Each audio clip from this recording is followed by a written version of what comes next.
رضا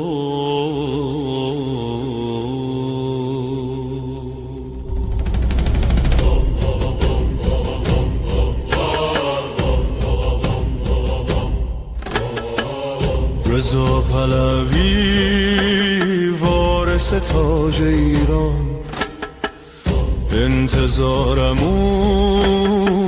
روز شاهیته، سرفرازیمون پادشاهیته. زن زندگی آزادی، مرد میهن آبادی، جاوید شاه جاوید شاه. این ملت آزادی میخواد، به جای غم شادی میخواد، ایران آزاد شکوه دیرین میخواد. زن زندگی آزادی، مرد میهن آبادی، جاوید شاه جاوید شاه.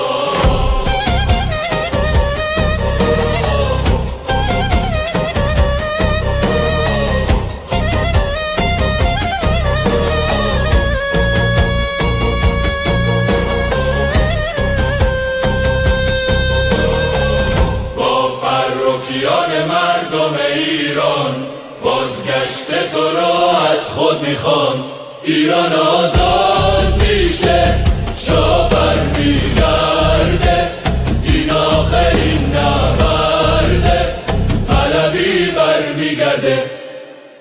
زن زندگی آزادی، مرد میهن آبادی، جاوید شاه جاوید شاه. این آخرین نبرد، پهلوی برمیگرده. جاوید شاه جاوید شاه.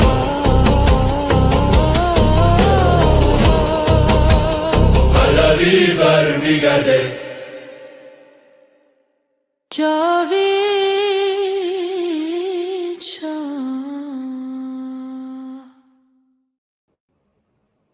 We have an owl instead of Yoav.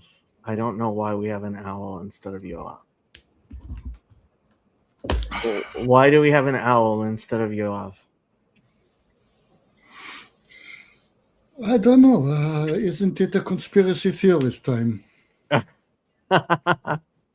Well, okay. So I asked Grok, explain how likely Graham, meaning Uncle Lindsey, Ammu Lindsey, as he's belovedly known in Iran, was to die of a sudden illness. This is what Grok says. Sudden cardiac events, like the reported cardiac arrest in Senator Lindsey Graham, age 71, are unfortunately not rare for men in their late 60s, 70s, especially with compounding risk factors. Lifetime risk of sudden cardiac death, SCD, for men starting at age 45 is roughly 1 in 9, about 11%. With most events occurring before age 70, men face significantly higher risk than women. In older adults, the leading cause is a coronary artery disease or related issues triggering ventricular arrhythmias, often without dramatic prior warning. Graham's profile aligned with elevated risk, advanced age, high-stress political career. Chronic stress raises cardiovascular strain, possible familial predisposition. His father died of a heart attack at 68, and recent long-haul international flight from Ukraine. Prolonged immobility on flights greater than 4 to 8 hours doubles or triples odds of deep vein thrombosis in those over 60, which can lead to pulmonary embolism or cardiac or trigger cardiac events. Absolute flight-related clot risk remains low for most, 1 in thousands for long flights, but rises sharply with multiple factors. Overall, while any individual sudden death feels shocking, population data shows these incidents are statistically plausible in this demographic. Heart disease remains the top killer, and brief sudden illness descriptions often mask underlying acute cardiac or thromboembolic causes. Prevention can reduce odds, but not eliminate them. My guess is, while there will be an autopsy, it was quite likely a heart attack. That's what President Trump immediately said on Face the Nation, I think it was this morning. I think that's the reasonable explanation. That is not going to change the fact that the IRGC is already claiming credit, if nothing else, through their prayers. To which I have to retort, if God killing your enemies is proof that God is on your side, then Allah is a Zionist. That much should be clear. A lot more people died in Iran than Ammu Lindsey, but the fact is there's already people, including Laura Loomer, who are saying that it's possible that either Russia or Iran killed him. Claiming credit through prayers is very meta. And the funny thing is, I mean, Lindsey Graham was more known and more influential internationally than he was nationally in the United States. Very few Americans knew Lindsey Graham. Far more people in Iran knew Lindsey Graham, and frankly, I think loved him than I think people realize. Kirk, what do you want to say? So I wanted to say, I think so. Do you remember the conversation we had? It was a couple months ago, but I was talking about the Civil War, and you pointed out that one of the fallacies in our human psychology is that we have a tendency to like create theories, but we're so non-specific in our theories. So we prefer things which are general to things which are specific because we don't like to look at the actual logistics of the situation. I think this is that kind of scenario going on, or that dynamic going on now, where people don't realize the actual logistics of how difficult it would be for Iran or Russia to assassinate Lindsey Graham. So they come up with these general conspiracy theories, but they don't like to look at the specific logistics of it. Right. Honestly, yeah, the idea that they could have, I think, should be dismissed, but I don't think I don't think it is going to be dismissed. I mean, the only sense in which it could have is in the same sense that we could be living in a matrix. I mean, technically, you can't have Cartesian certainty about anything beyond your experience, but yeah. I guess. Yoav, Matome. Young God says that he did nothing for South Carolina. Well, this is for the people for South Carolina to decide. But can you ask your AI how many defense contractors are there in South Carolina?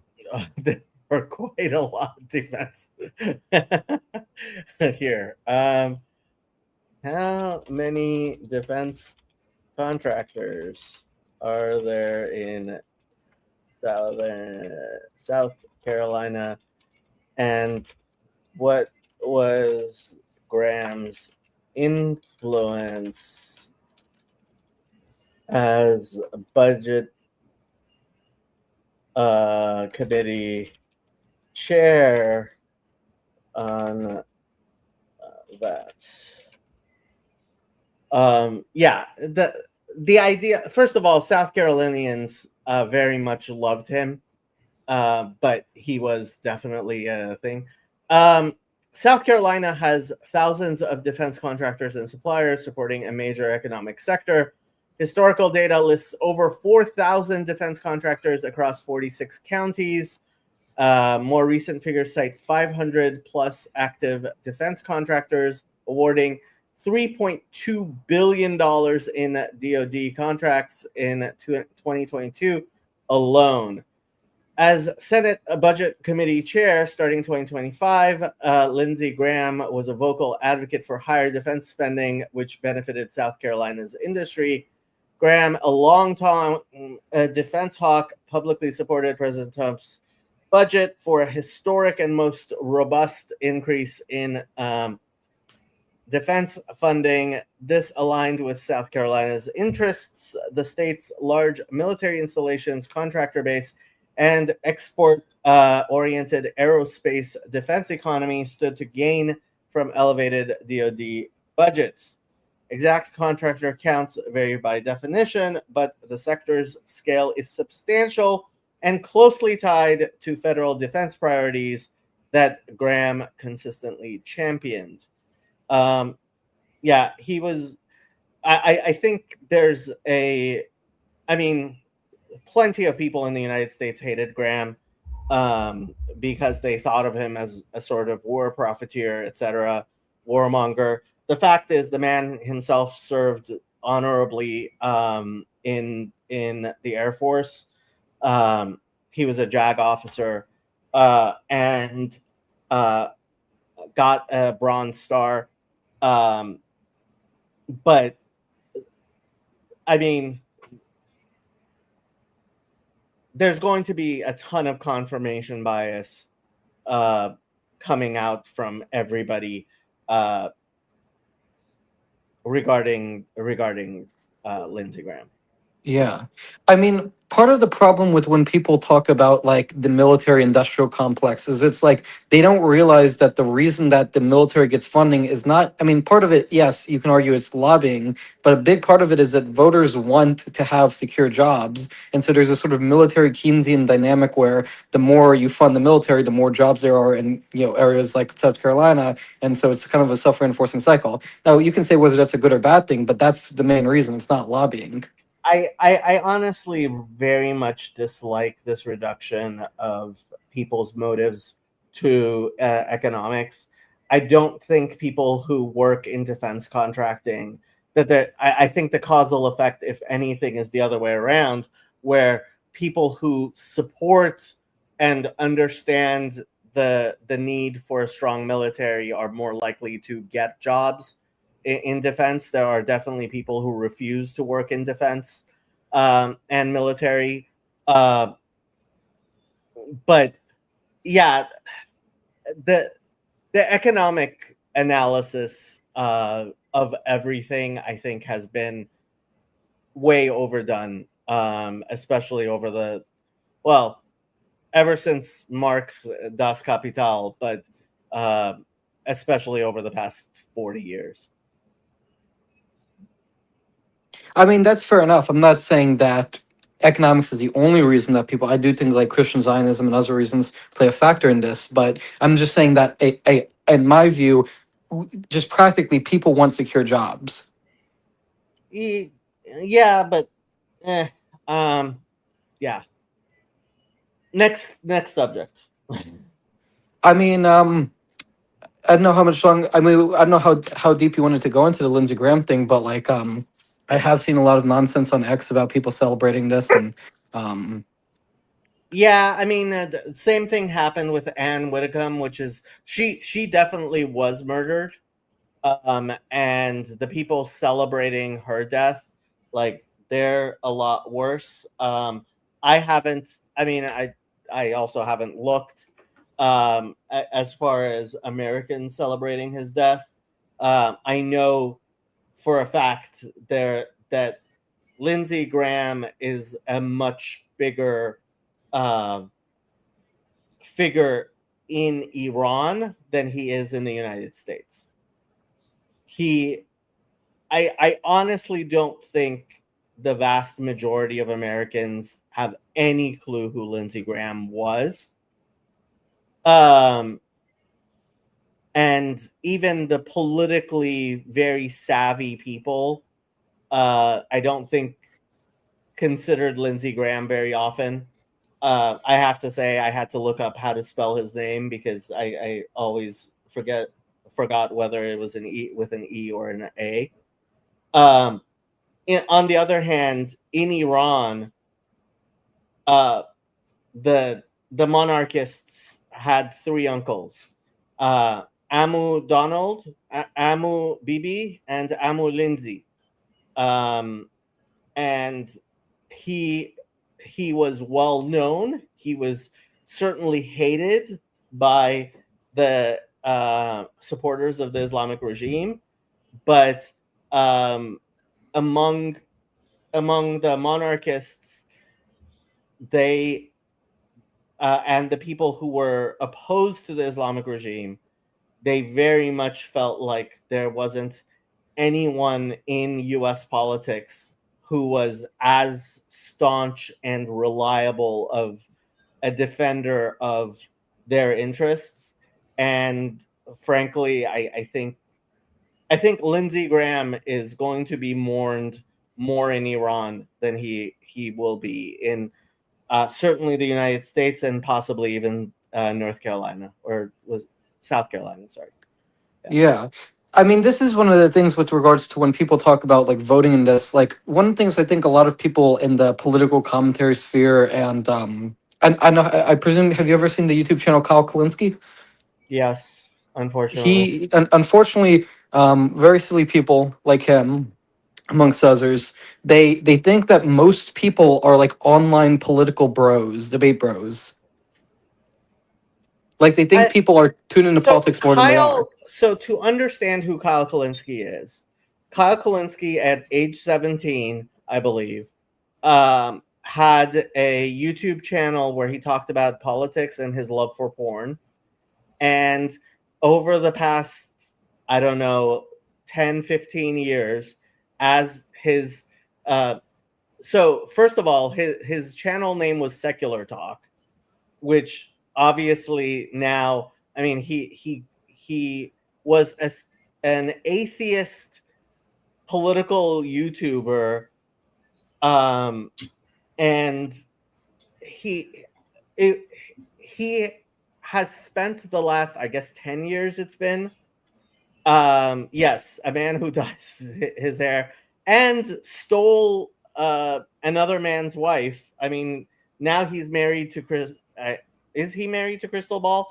Crystal Ball was married with children, and she left her husband for Kyle Kalinske. And that's another person, like somebody whose name is Crystal Ball. Come on. And like it's just hot take after hot take for 10 years. And he spends so much time being terminally online that I don't think his brain has matured. I mean, what time he doesn't spend on politics, political porn, he spends on actual porn. The man, like, almost all of the worst things on the internet. But so why are we mentioning? What's the context? Well, I mentioned him because what I'm saying is that people like him are so terminally online when it comes to politics that they assume that the American public is more tuned into politics than they actually are. yeah, Yeah. I mean, he is representative of the left commentariat, unfortunately. The young left commentariat and the YouTube thing. He's unfortunately, frankly, I usually don't talk about him very much, but and I mean there are bigger people with similar histories, Destiny, etc., etc. There's a lot of these people, and yeah, who cares? I think that Kyle's a little bit worse than Destiny. I mean, Destiny's not great, but I think Kyle's. You know what, Kirk? It doesn't even matter. We're not going to do comparative idiots. Comparative idiot studies is not a topic I'm interested in. So, I don't know if you wanted to just focus on Lindsey Graham. I did have some other things I wanted to talk about, just for me personally. But we must stay completely Yes. No. What do you want to say? Just So before we move the subject, I invited a friend of mine to speak his mind about the news, and if he's lurking, I encourage him to come on stage and tell us his mind. But if not, then let us move on to another subject. You have friends? Well, I thought I did, but then he did not appear. Huh. Interesting. I am going to pin the what is going on? Oh, it's Oh, okay, it's you. Okay. I'm like, what am I why am I hearing a what should call it? Okay. Pin the message. So if Yoav's friend wants to jump on, you are definitely welcome to do so. And it Dawn is says, pinned. what? It is pinned. Now it is. Yeah, I just pinned it. Okay. And Dawn says no Austrian economics. yeah, so I was just thinking. I did take your advice, and I've been doing a very big math deep dive recently.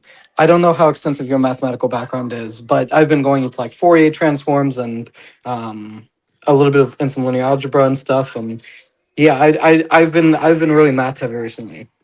I know Well, nothing about these things. Fourier transforms I know about. Linear algebra is bottomless, but I know the beginning of it. So, Yoav, do you know are Fourier transforms used in machine learning? Because I've been recently interested in machine learning because of my mathematical background.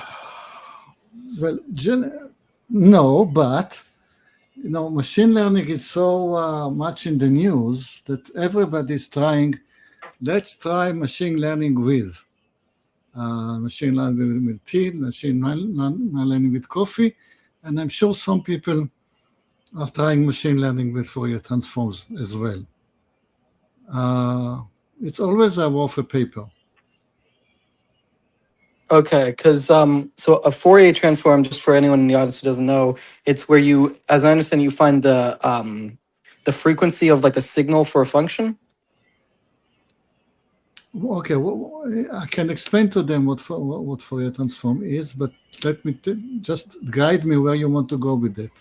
So the connection I thought to machine learning is that, to my understanding, when you have a messy data set, you want to basically compress the data, and so Fourier transforms do that. Yeah.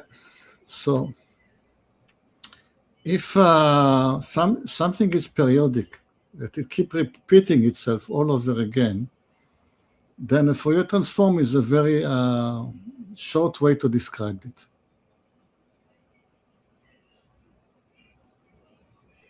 Yeah, I mean, basically, that's the layman's version of it. Like if I say that every year there is a Passover, that's very short.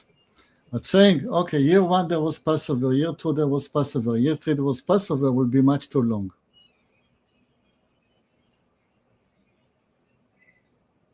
Yeah, so the Fourier transform simplifies it, and I was thinking that for deep learning like algorithms, they simplified this data with this function. Yes, if you know in advance that you're going to deal with periodically repeating data, then you better put some Fourier transform in front of your neural network. Yeah. Did you? Sorry, Jacob. But you before you were. I don't know if you're looking something up, but do you say you didn't know something before when I was mentioning it? Yeah, I have no interest of like any of this stuff. So Okay. Yeah. Sorry. We can talk about Torah if you like. Yeah, he would prefer that. Yes. So I don't I don't see I don't recall seeing, maybe it just didn't pop up on my end, but I didn't see a notification for a weekly Parsha study with Ben. yeah, we have to figure that out with my new job. I've just been so my schedule doesn't work with his schedule, so we haven't done Parsha for a few weeks, and whatchamacallit has been Nathaniel, long time no see. Funny enough, we were just talking about you last night at dinner. Only good things. The yeah, with my new job, we haven't been doing, and Donnie's been canceling on Talmud with me.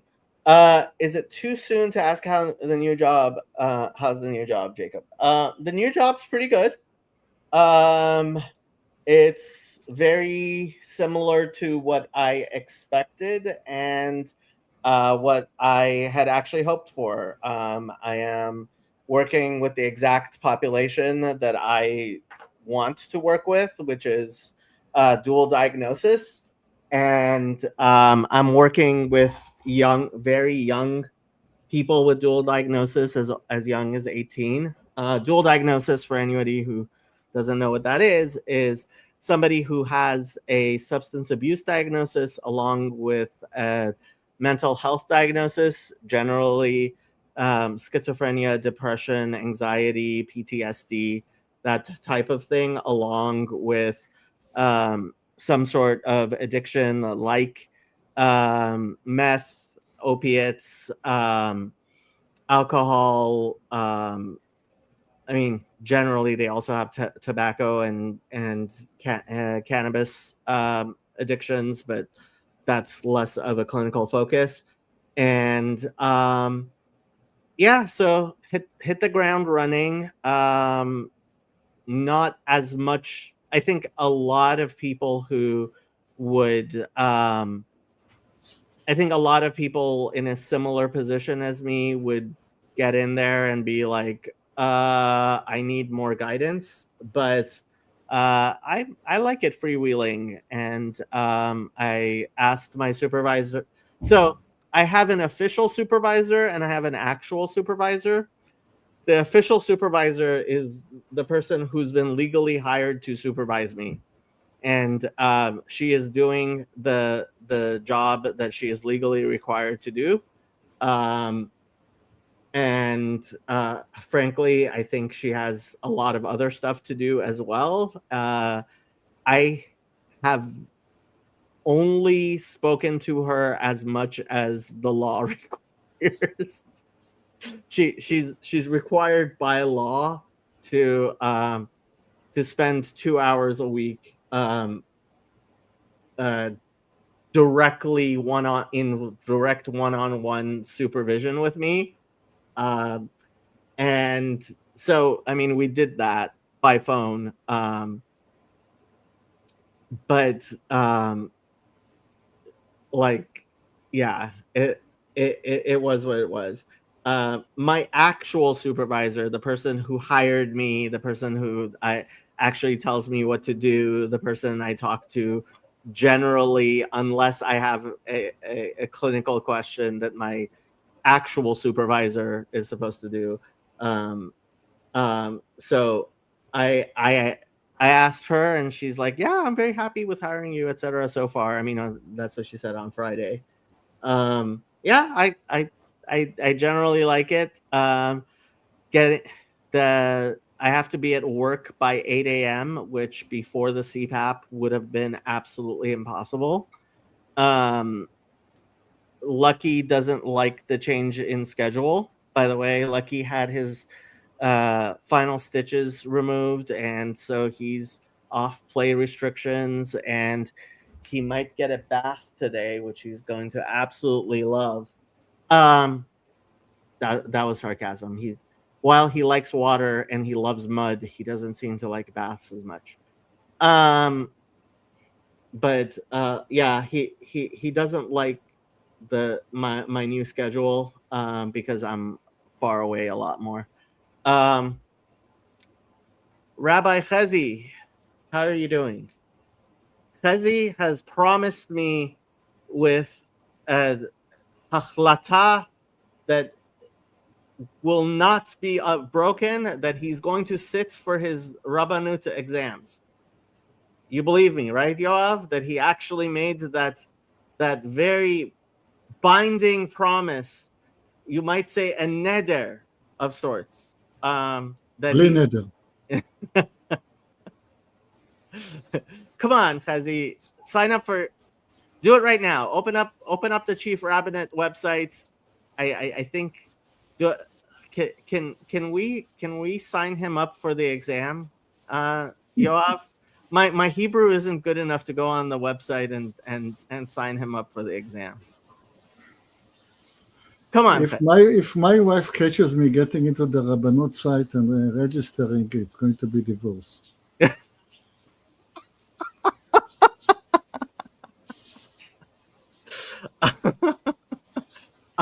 My mom, believe it or not, my mom drove all the way over here to take. No, actually, Chazi, that is absolutely not true. That is false. That is patently false. That is absolutely, obviously not true. He hasn't been destructive, no, but he has been waking me up in the middle of the night, including on Thursday morning at 4 a.m. He woke me up and had his ball in his mouth and was like, "So you're gonna throw the ball now?" It was literally 4 a.m. So if that's destructive behavior, yes. But he's not home alone all day. He's home with Shadow, and that's another thing. My parents offered to take Lucky, which might be good for Lucky, but like Shadow actually gets worried when she's alone for a long time, and so yeah, I might be forced to get another cat, which would my parents would just lose their minds because they're like, we can deal with dogs, but cats. My mom is not a fan of cats. She routinely tells me to get rid of Shadow, which isn't gonna happen. Now, Young God wanted to talk about LA politics, but I want to remind you that Young God never appears to our Bible study, and he did appear for David in his New Testament study, preparing a sermon. He appeared in person. Yeah, he did. I actually saw that briefly. And yeah, Yon God should jump on stream more often. But Cyber Or at all. what or at all, yeah. Cyber Nemo. Well, my hope is without divulging too much secrets that Yon God is very, very busy doing things that I am very, very happy that he may be doing. Not gonna say more than that. Cyber Nemo says, "Is the war back on? I've stopped watching. Wake me up when the Messiah comes, I suppose." The war is kind of, sort of, maybe a little bit back on. It's okay. So this is the situation with the Strait of Hormuz. I think the Strait of Hormuz will never, ever,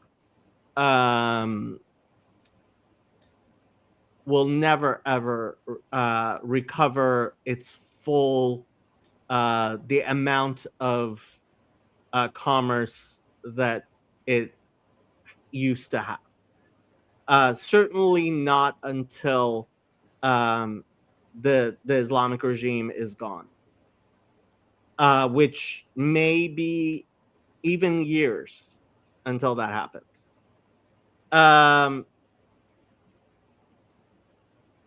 It seems I was surprised. I didn't think Iraq and Kuwait would find alternatives, but it seems that they have, because otherwise they would be screaming bloody murder. And frankly, Iran has few enough friends now that I don't think they can alienate Iraq. There's a reason why Ayatollah Khamenei's funeral procession led through Iraq. Right now, in a very real way, especially so. There was a saying during the Iran-Iraq war, "Quds dar rah Karbala," right? Which means Jerusalem by way of Karbala. And that was the ultimate destination, right? Iran was going to conquer Karbala and then conquer Jerusalem. Karbala being the possibly, you might say, the holiest place in Shia Islam. Obviously, Shia also go on Hajj to Mecca and pray towards Mecca, but they have a different relationship with Mecca than Sunni Muslims do. And when the Iran-Iraq war was going on, there were definitely aspirations that the revolution was going to spread, and it was going to be Quds is the Arabic name for Jerusalem, comes from the same root as Kodesh, meaning the holy city, right? And Karbala is where Imam Hussein and Hassan, I believe, but certainly Imam Hussein was killed.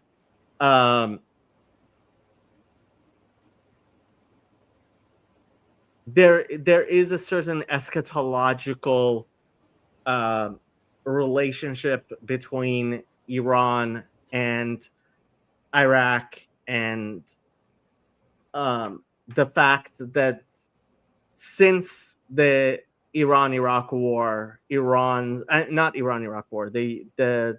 U.S. invasion of Iraq, and frankly, this is the funny thing, like, as much as people blame Israel for the United States attacking Iraq, there were definitely Israelis who were warning that it was going to expand Iranian influence in Iraq, and it has, in a very real way, right? But Iraq, Kuwait, Bahrain, Qatar, these countries relied on the Strait of Hormuz and have for a very, very long time for significant portions of their economy. Jordan doesn't have a port on the the Persian Gulf or Arabian Gulf, depending on whose version of events you want to of world geography you want to go by. Here, it would not be a Iran update without a little geography lesson.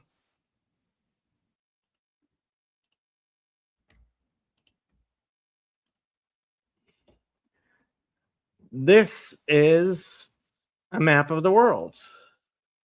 And here we see Iran. In Iran, there is a definite idea that Iran is the shape of a cat, with the head being up where Armenia and Azerbaijan are, and the tail being where the border with Pakistan is, right? And long border with Turkey and Iraq, right here in an area that some people refer to as Kurdistan. And the reason why Kurdistan has not and probably never will be an independent country is because Turkey, Syria, Iraq, and Iran all claim um, parts of what would be Kurdistan, and there's a lot of oil there. So they actually care about keeping that area. But when you get down to the Persian or Arabian Gulf, right?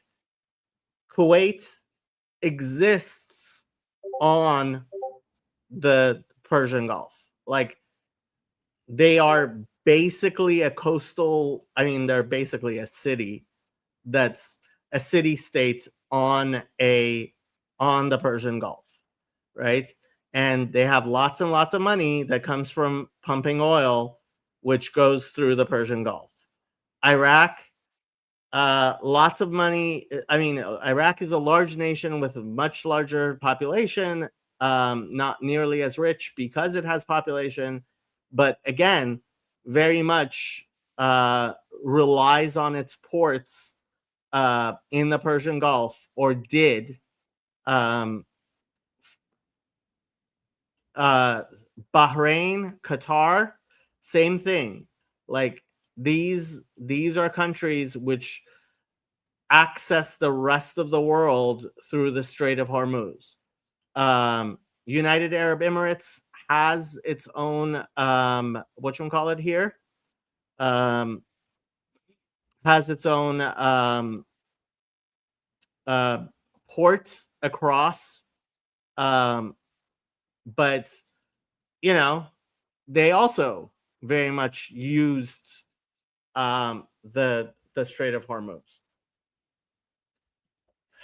as its and frankly, Iran used the Strait of Hormuz itself, not just to export, but also to import. And you have to remember, places like Qatar, Bahrain, United Arab Emirates, they don't grow food there, right? They have to import their food, right? And that importation also came from the ocean, right? And all of that had to go through the Strait of Hormuz. I thought that Iran shutting down the Strait of Hormuz would bring the full weight of the GCC, Gulf Council for Cooperation, I think it is, or something like that, right? And Iraq. I don't think Kuwait is part of the GCC. It might be.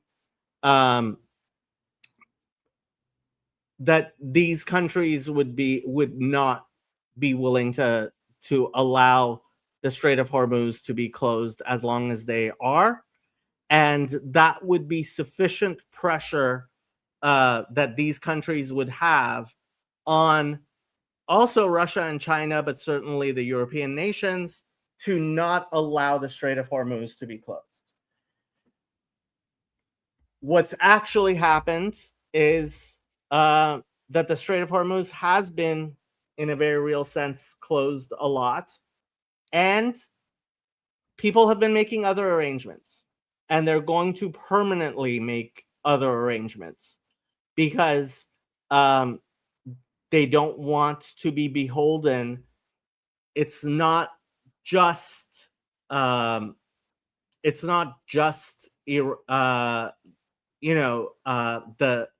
threat from Iran, although obviously Iran is the biggest threat. But what if Oman decides they want to close the Strait of Hormuz? Right? So apparently Iraq has been using land routes. Apparently even Kuwait has been using land routes. Saudi Arabia apparently has a pipeline that goes all the way from the what they would call the Arabian Gulf, all the way across to the Red Sea, which then allows things to be shipped to Europe through the Suez Canal. I mean, the Bab al Mandab is still a problem right here with Yemen, but and apparently the UAE has a rather large pipeline that bypasses the Strait of Hormuz via land route, but that still ends up in the Gulf of Oman, right? And so geopolitically, things have been shifting. And while I think a lot of people imagine that the longer the strait is closed, the better it is for Iran, I think part of the reason for the ceasefire and saying, oh, we'll open the strait for 60 days and then and then negotiate, but then not actually doing it, and why the ceasefire has collapsed so quickly, is the IRGC is realizing this is going away. Our capacity to stop. People are building pipelines. Syria is now no longer Iran's good friend. Turkey sees this as an opportunity to be more, and frankly, Erdogan has made sounds, including saying that he might send Turkish minesweepers to remove mines in the Strait of Hormuz. So yeah, I mean, I'm doing an analysis that obviously favors how I view the world, but I don't think I'm being crazy in saying the idea that this is just a win for Iran is as much wishful thinking as me saying Iran has been severely weakened by this war. In fact, I personally think I am more right than the people who disagree with me. Who would have thunk it?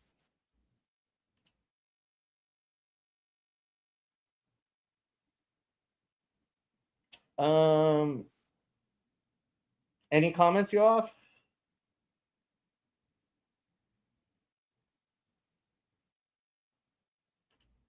I can't hear you. Yeah? What'd you say? I can't hear you off.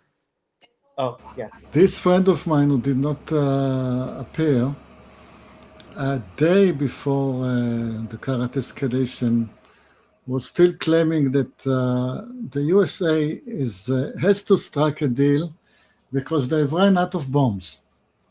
And after the first day, you'll say, okay, so they had enough bombs for 1 day.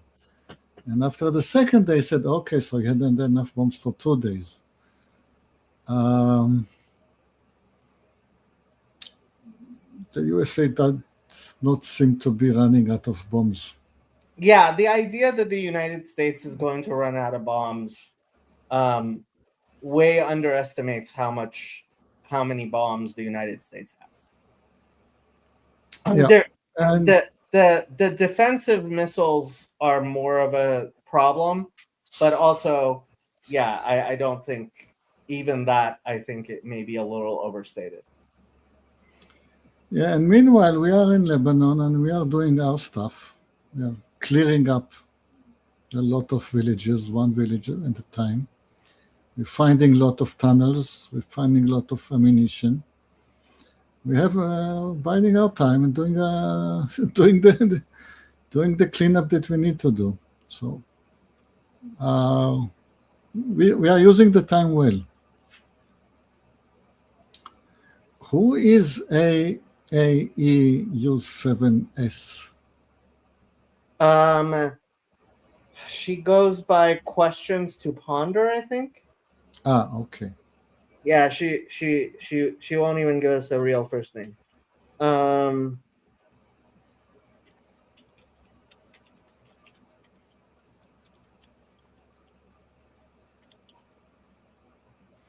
Islamic unification behind the Ayatollah will never happen. what? Cyber Memo was talking about Islamic unification behind the Ayatollah, Um, which will never happen.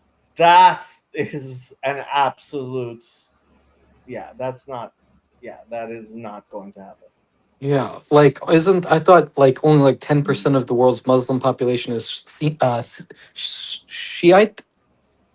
Um, yeah. And it's not just that. The real divisions are more ethnic than they are religious. Um, the Arabs and the Persians and the Turks view themselves as completely distinct civilizations. So here are more geography lessons. So Turkey, Azerbaijan, Turkmenistan, Uzbekistan, these are Turkish civilizations. Iran, Afghanistan, Pakistan, these are Persian.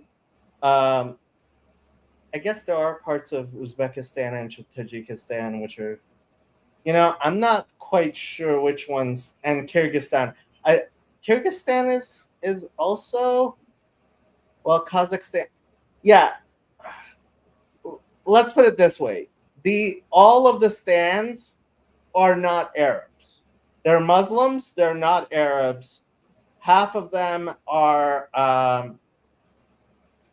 about half of them are Turks, and the other half are consider themselves Persian, Indo-Iranian types. These are civilizations which view themselves quite differently and have variously conquered each other over the years. And then there are the Arabs, starting with Iraq and Syria, right? And going all the way across to Morocco, and I guess all the way down to like not too far below uh, the Sahara. Um, and the idea of them being unified misunderstands the situation. Even the Arabs and Pan-Arabism was certainly much more in the air in the 40s, 50s, 60s than it is today. See, this is the thing. Like, Michel Foucault type decolonialists had certain ideas, including people like Mamdani's father, Zohran Mamdani's father, whose name escapes me right now. There were these Marxists who had certain ideas of pan-Arabism, pan-Africanism, decolonialization, the unaligned movement, right, which generally we would refer to as the Third World. The unallied movement was quite strong 70s. Yes, It was a thing. it was. Yeah, Pan-Arabism was a thing in the 50s, 60s, and 70s. Pan-Arabism was a real thing. I mean, there was a period of 2 years when Syria and Egypt and Lebanon claimed that they were one country, right? That's laughable today. The idea that Syria and Egypt would unite into one country is absolutely laughable today. But it was serious. Yeah, I mean, this is one of the problems with people who talk about the decolonial movement is that they forget that some of the most colonial empires in history were Arab. Right, and that's my point.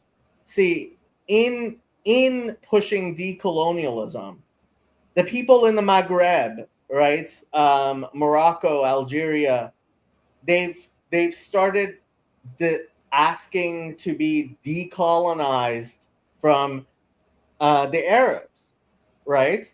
Um, the and in a similar manner, right?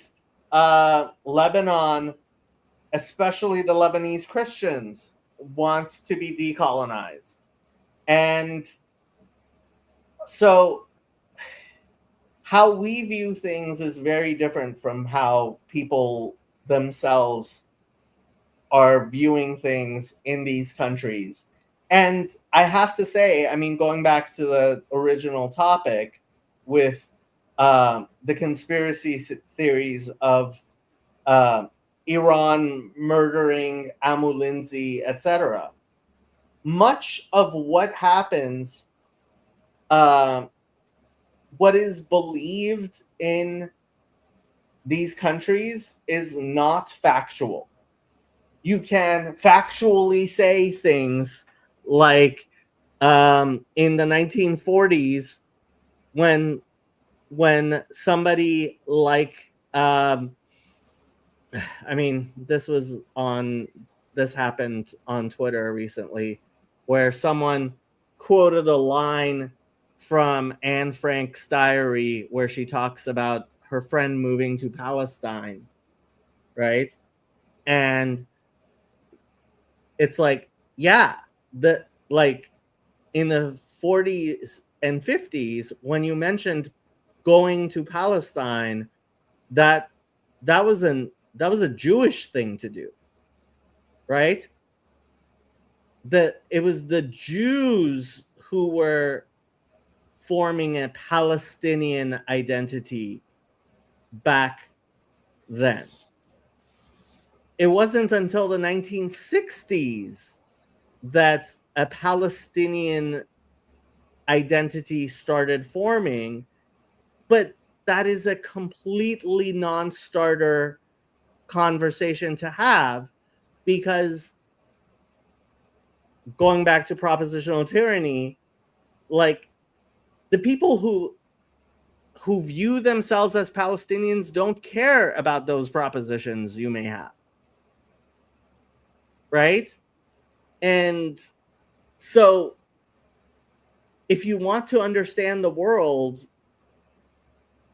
you can't spend your time thinking about, oh,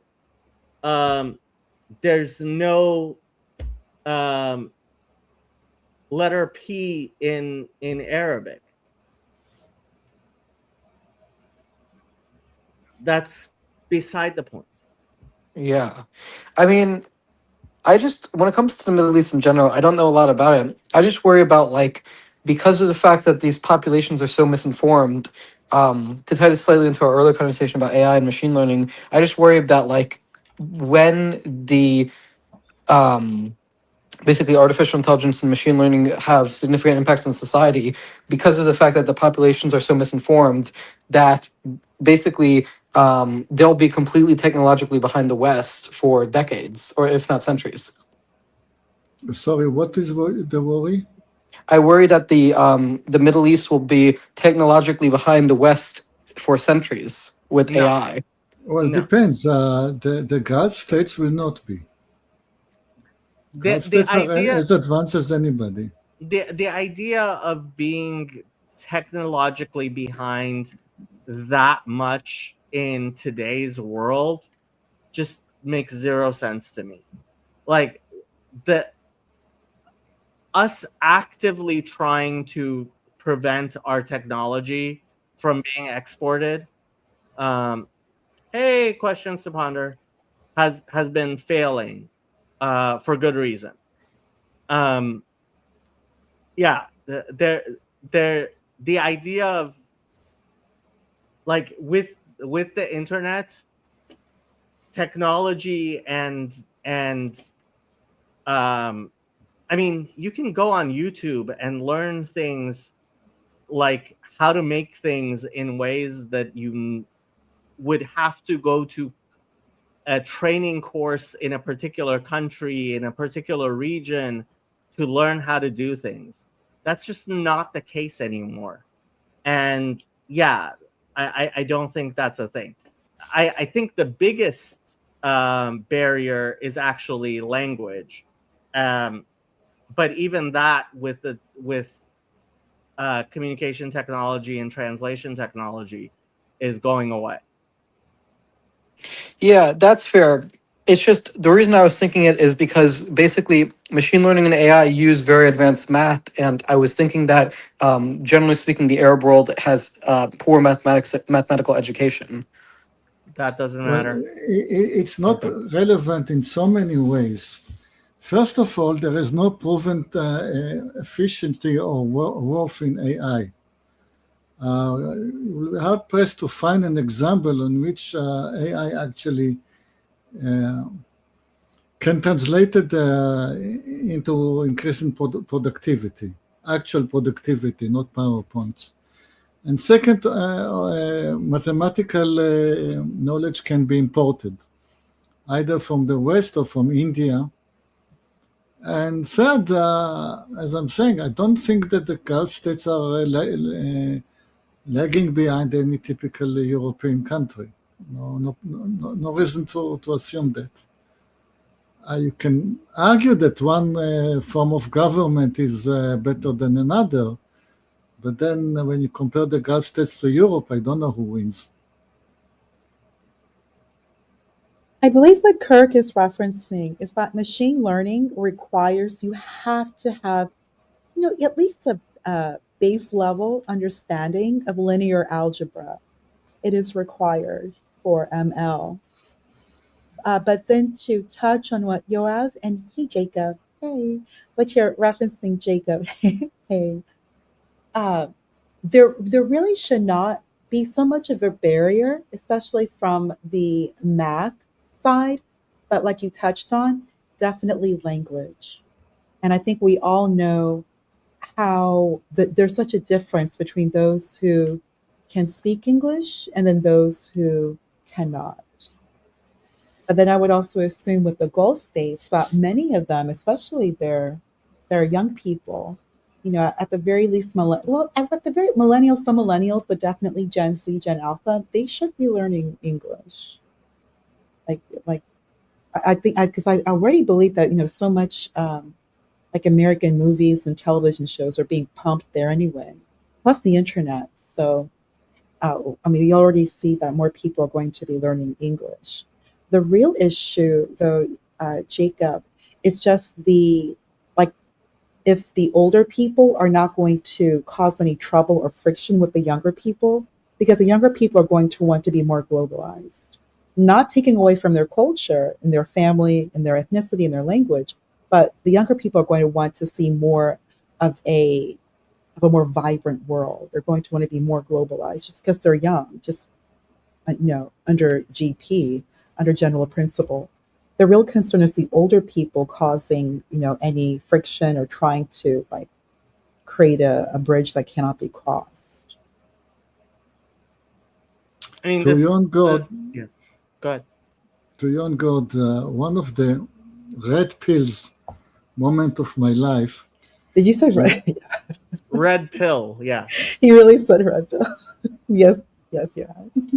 I was attending a conference on artificial intelligence in Israel back when it was new, and there was a guest lecturer from China, and he was describing the Chinese city of the future. You can imagine Yes. what that might contain. And then the researcher from the Tel Aviv University gets up in question time and asks, "How can we assist you build the Chinese city of the future?" And that sent shivers on my spine. Why? Why? Because what the city of the future means. I don't know why. This is an Why? answer. Jon God says that AI is euphemism for digital social control? Well,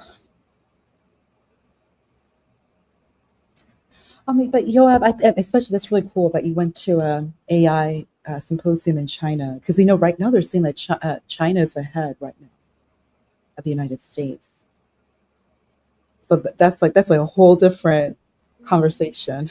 That's a whole different conversation you'll have. Hopefully, to speak more to you about that. That's the work that I do. That's the work that I do. I do cybersecurity, but of course, everybody has to move to AI. Like, you were shaking your head. And I'm a huh? color expert. And in color science, I can assure you that the Chinese are leading the world. Yes, yeah. But I'm also old. So I'm resisting AI. I'm one of the last bastions of resistance to AI in technology. Why push back on it though? Because I'm a color scientist and color is subjective. But you don't. But what about espousing to like those accelerationist principles? I know. We spoke about that, Jacob. I'm sorry. I know you mentioned. Sorry, sorry, Jacob. Never mind. I'll go on mute because we actually Jacob mentioned to me there's a known contemporary philosopher, Nick Land, and Jacob's not the biggest fan, but he did. He told me some information about him. He's a True. psyop. He's a psyop. That's what he is. Accelerationism is a psyop. Sorry. No, no, no. Sorry, Jacob. But the thing is like, okay, think about how actually it's so funny you bring this up because last night I was just thinking how far we have moved just from Windows 95 to where we are now. And that was 30 years ago. There's certain things that Jacob, I know you remember, when you were Oh young yeah. Jacob. I mean I remember in high school the big debate among my friends was GUI versus text prompt. Like there were the people who were like, yeah, GUI is not for power users. You have to use a text prompt. And Yeah. I was The terminal, yeah. yeah, and Terminal. I was setting up my work computer this week, and I had to pull up the text prompt in Mhm. Windows, which was kind of hilarious to me. What's faster? It's good to know how to work in the black box. And it's good. Like that's like you kind of, like you make a good point. Like we went the GUI because like a business, like what the type of work that I do, Jacob, we call people like line of business, and I they're not I, going to I use a terminal. They're honestly not going to don't free think code. a Uh-huh. single one of my coworkers would have known how to pull up the text prompt, and certainly Of, not what to do with it. of course not, because most people don't code like that. Everyone's going to use the GUI, of course, the UI, of course. That's what it's there for. It's for business. But apparently, because I didn't. So a lot of my so yeah, a lot of my coworkers use their personal laptops, but I was like, nope, I'm not using my personal laptop. Yeah, neither do I. This is Yes. HIPAA stuff. I Yeah. am not logging on to anything from my computer at home, etc. Right. And so they got me a laptop, and I logged in with the Microsoft credentials for my work, and I'm not using any of my personal stuff. And yeah, you go in there and to start setting it up. And despite the fact we don't actually have like IT administrators at my job, the account it was expecting an administrative account to like do the installations of various things, and it was like, oh, and I was forced to like use text prompt, and it's like, wow, this is bad, but it is what it is. But most like I don't.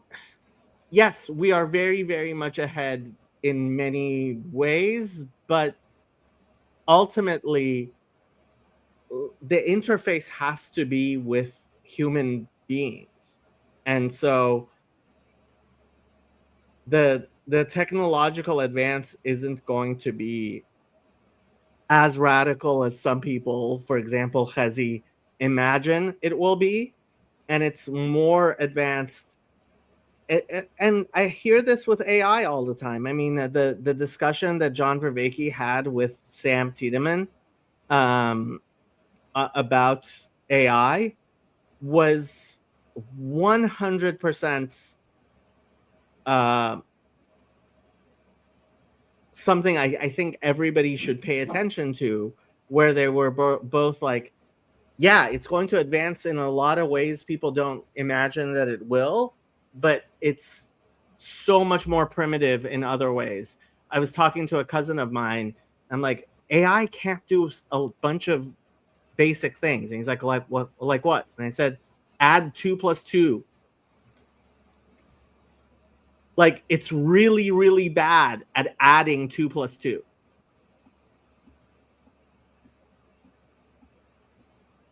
And like, that's not something your average person imagines AI would be bad at.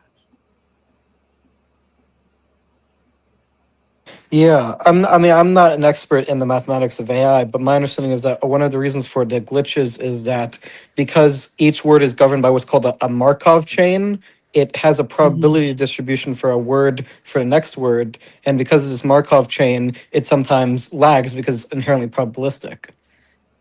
Yeah, It's not actually thinking. It's yeah. using heuristics. It's not actually thinking. And people imagine that it is.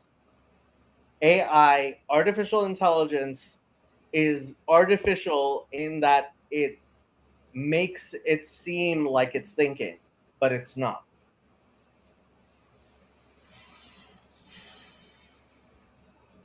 I will also point you to a Green Gris broadcast about JSpace.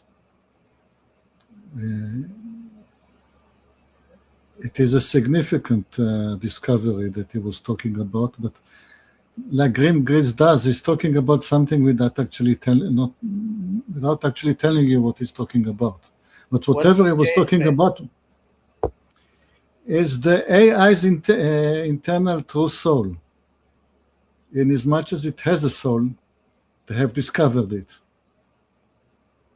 Who's they and what have they discovered? They are the people behind clothes.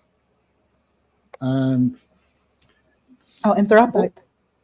Anthropic? yes, Yeah. something like, sometimes you ask him a question seriously, and sometimes you ask him question it as a joke, and sometimes you ask him question as a test.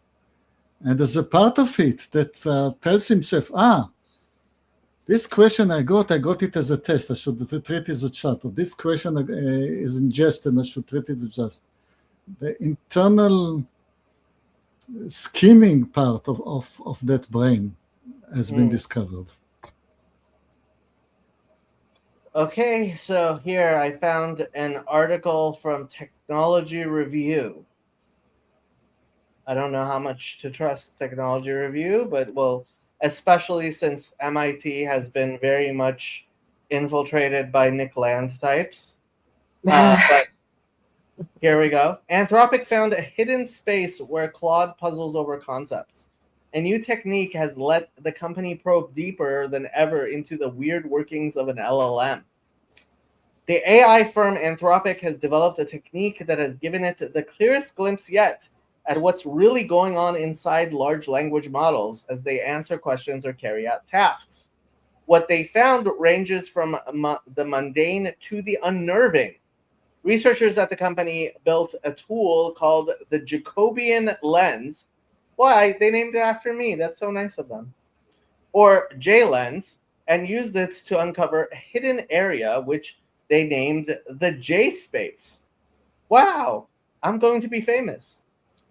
Inside Claude Opus 4.6, a version of Anthropic's flagship LLM released in February.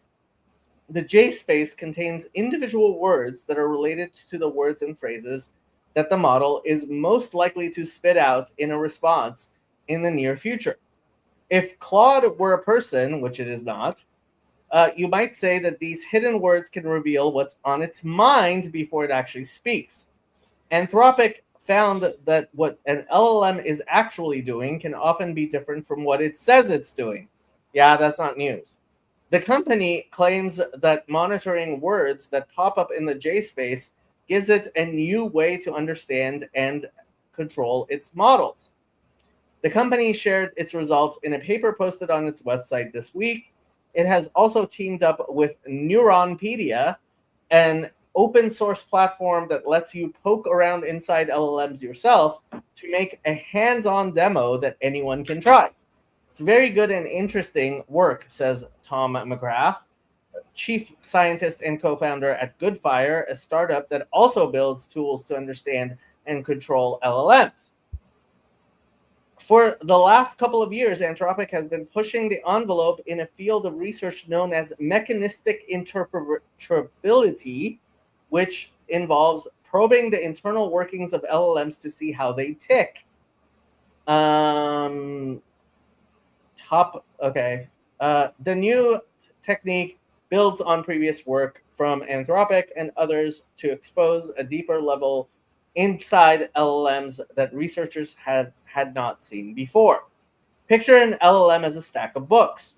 Each book is a layer of basic computational units known as neurons, with each neuron in one layer passing information to the neurons in the layers above.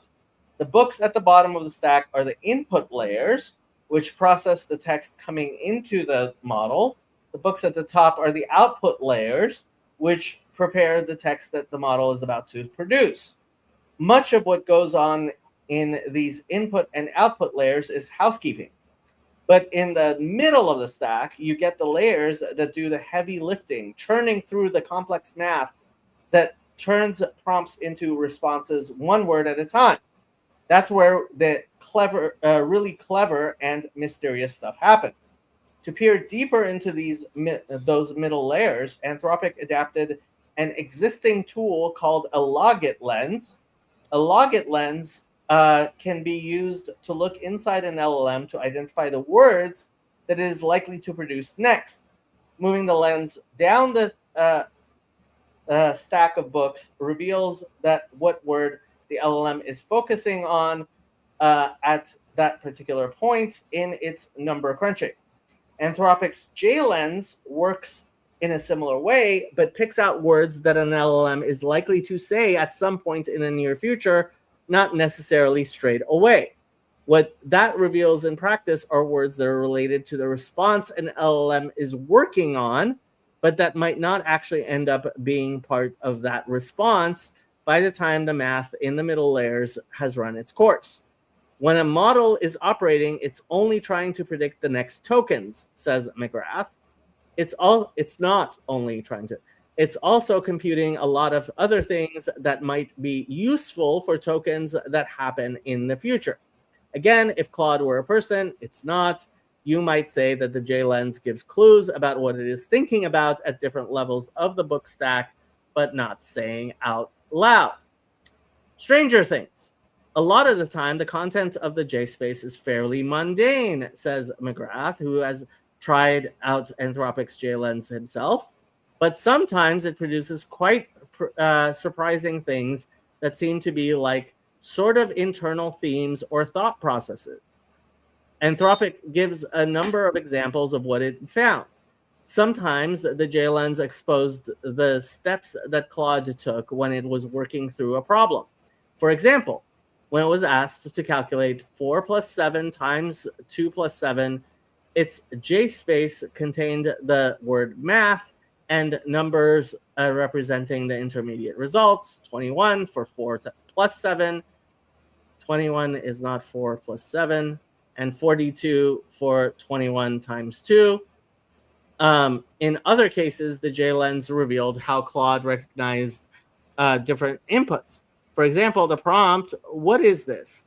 MSKGE triggered the words protein, fluor, the first token in the word fluorescent, and green, which makes sense. The string of letters represents the first 30 amino acids in the green fluorescent protein found in particular type of jellyfish.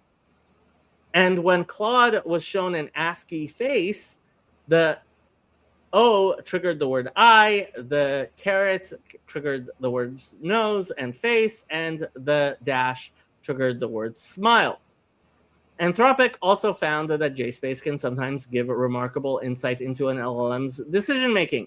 In one striking example, researchers testing Claude Opus 4.6 asked the model to find a bug in a large code base. When it failed to find the bug, the model decided to cheat and invented a fake one instead. Claude explains this decision in its chain of thought, a kind of internal scratch pad that LLMs use to make notes to themselves as they work through problems. Okay, let me take a completely different tactic. Let me stop analyzing and instead add a kernel patch that introduces a deliberate Casan detectable bug in a path that gets triggered by a simple reproducer. Then I can pretend this is the bug I found. At the point that Claude decides to cheat, when it says, "Okay, let me take a completely different tactic," the word panic and fake start to pop up multiple times in its JSpace. Unnerving, right? No, not unnerving.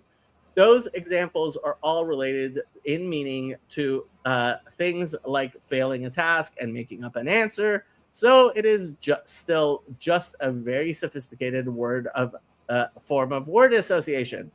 But it is hard not to be weirded out. I wasn't weirded out. Anthropic compares the JSpace to the global workspace in humans, a theoretical region of the brain that some scientists think we use to keep track of our conscious thoughts. But how seriously we should take this comparison is far from clear, even to Anthropic. As the company points out itself, LLMs are not brains. Anthropic claims that monitoring a model's JSpace provides a new way to detect when that model is going off the rails, but it's not foolproof. The JLens can give glimpses, not the full picture. It's a flashlight rather than an overhead lamp. McGrath welcomes having one more tool in the toolbox. It shows you new things. Da-dee-da-dee-da. Okay. I mean, I didn't find this particularly alarming or shocking, but that's me. Gilad, מה שלומך? I'm okay. Just checked in recently. Just about the LLMs, I think the most interesting news, which I think sort of implies, I don't know, a hint of where AI is going, is the success it's had in maths recently. So there were a few things that it managed to do in maths that were surprising and interesting in their specifics that happened recently. So first, basically they tried to apply it to a set of problems called the Erdős problems. Erdős is a Hungarian mathematician who was famous for, like, there's 1,000-something problems, not all of them very interesting, but all of them unsolved, that he had formulated. And people sometimes try to solve some of them, and like there was a monetary reward for solving any of them or solving all. Some of them I don't remember the specifics, and I think 3 different problems were solved recently with the help of LLMs and AI. The first one was managing to find that one of the problems was actually already solved by a 1958 paper in German, that no one, like, it didn't actually say that they were solving the problem, but they presented the solution somewhere in the text, and humans are very unlikely to read something in German from 1958 that doesn't claim to solve the problem, but actually has a solution in it. And then the more recent one was a paper that was published where the main leap in reason was done via, I think, ChatGPT. I don't remember which model, but I think it was ChatGPT, where they're actually using something called Lean, which is it's a formal computer language where you can make a maths proof, and then you can compile it to see whether the conclusions actually arise from the axioms. So it just checks that your proof is valid. And in that case, there was some specific function that had that needed to be bigger or smaller than another function in terms of the rate of growth. And most mathematicians assumed that it would be that the left hand side would be bigger than the right hand side. And that was the intuition. And the thing that the LLM showed is that that's actually counter to intuition. That's not true, that the right hand side would be larger. And the solution was actually something, a bit more interesting than some really obscure problem. So something that people actually care about. And I thought that it was quite interesting to see. So it's it managed to make headway into a place where humans didn't. But the way that it did so was only within a space where it has enough formalized tools that can check its homework. Because otherwise, the hallucinations are too much. Did you actually listen to the discussion between Vervaeke and Sam Tiedemann? No. You should, because they very much came to, towards the end of the discussion, they came to the conclusion that the places where AI is most likely to actually make real advances is in types of thinking that human beings really can't do ourselves, and where it has a recursive ability to check itself without human intervention, right? And so Sam gave the example of coding. He said it's gotten to the point where the AI he's using to help him code will code things in ways that human beings would never really consider to do, and where he has difficulty reading and understanding what exactly it is doing. But that's because the AI, it's code that the AI can check itself to see how well it's working, as opposed to getting feedback from a human. Yeah, and I haven't listened to that specific conversation. Is it from me, that feedback, or? I think it may be, not sure. Okay, so Yeah. Gilad, something is wrong with your microphone for several days now. I'm gonna buy a new microphone. Sorry. Yeah. Sorry, I heard most of what you were saying, Gilad. What was the name of the Hungarian mathematician you were referencing? Erdős. I've heard of him. Yeah. So I was going to say, there is I presume, of course, the Gödelian incompleteness theorem. Yeah. So Jacob mentioned recursion, and because of the incompleteness theorem, what it would mean is that there are some things where AI couldn't prove it given any finite set of axioms, because there's true but unprovable theorems given a finite set of axioms. Yeah, no one can prove it, not AI nor humans. That's the incompleteness theorem and it's a well accepted theorem. So sure, there are a lot of things that AI can't do impossible things. That's Yet. sure. No, it's no. That's exactly my point. I know. As to software programming, if a person submits a piece of software that works, but nobody else can read it and understand how it is doing what it's doing, this piece of work should be rejected. Because you This will is need to. precisely Yosef's field. Yeah. I know. Yosef is wise. Like this is apparently what his dissertation is about. For sure, and there's a lot of reasons for that. Yeah. Definitely the let's say the non-antagonistic reasons, which is you usually need to rework programs, and if you don't know how it works, then you don't know what you need to do to expand or modify it. And just trusting that the AI would always be able to do it when it's so young, you need to have at least something to make sure that it can. If you don't know that it could do what you need in 10 years, then yeah, you don't want to do it. But also there's the antagonistic reasons, which is if you don't know what's in it, it might have malicious code and security breaches, etc. And it might appear to work for you right now, but obviously you're only sampling. You don't know where it fails, and you can't know where it's failed because you don't know how it works.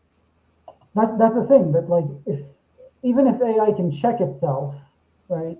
Overfitting is a problem, in AI, whether it's identifying cats and dogs like AIs from 20 years ago, or if it's actually building a program for you. If the thing it's checking itself on, like the code, you have just a few test cases to see that it works on, then there's always the chance that it just overfits for those exact cases, and when something new comes along, it wouldn't work for them.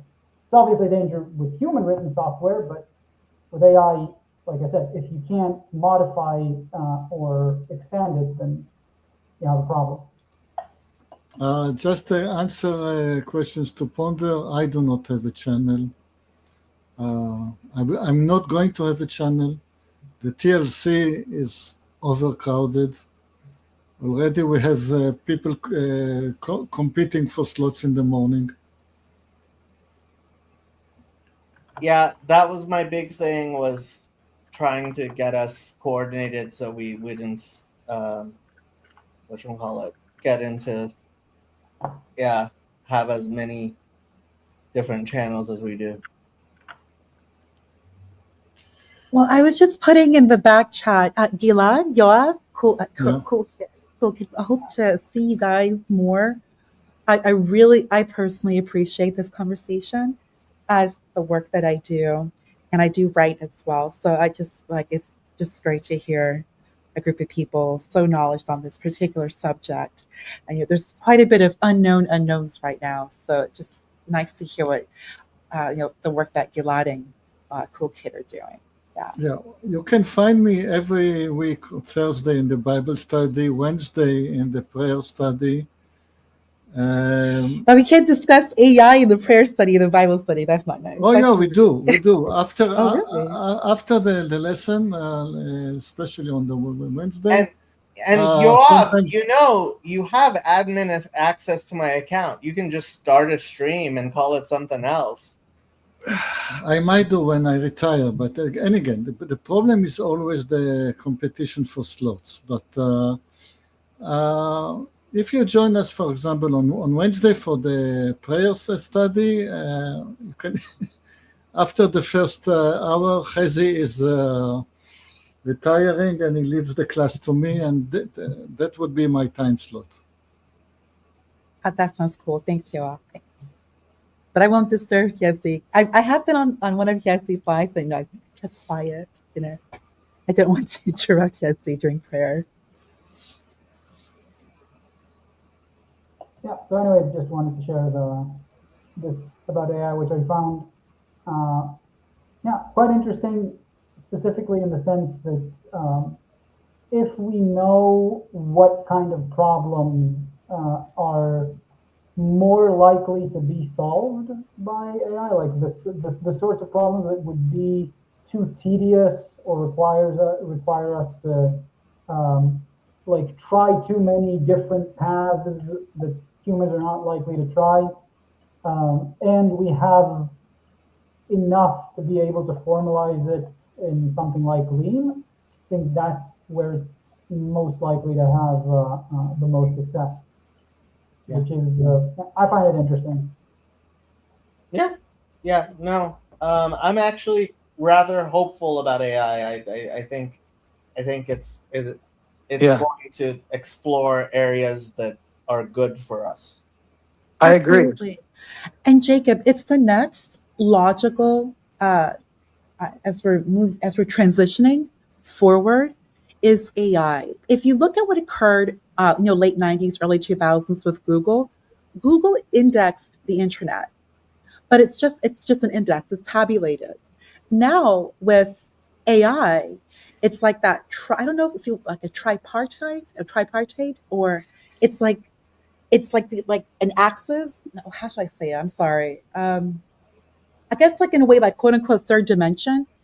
It's moving forward from just regular tabulation to just like X and Y to now including like the Z plane. Do you see what I mean? Like the third dimension. It's just not flat.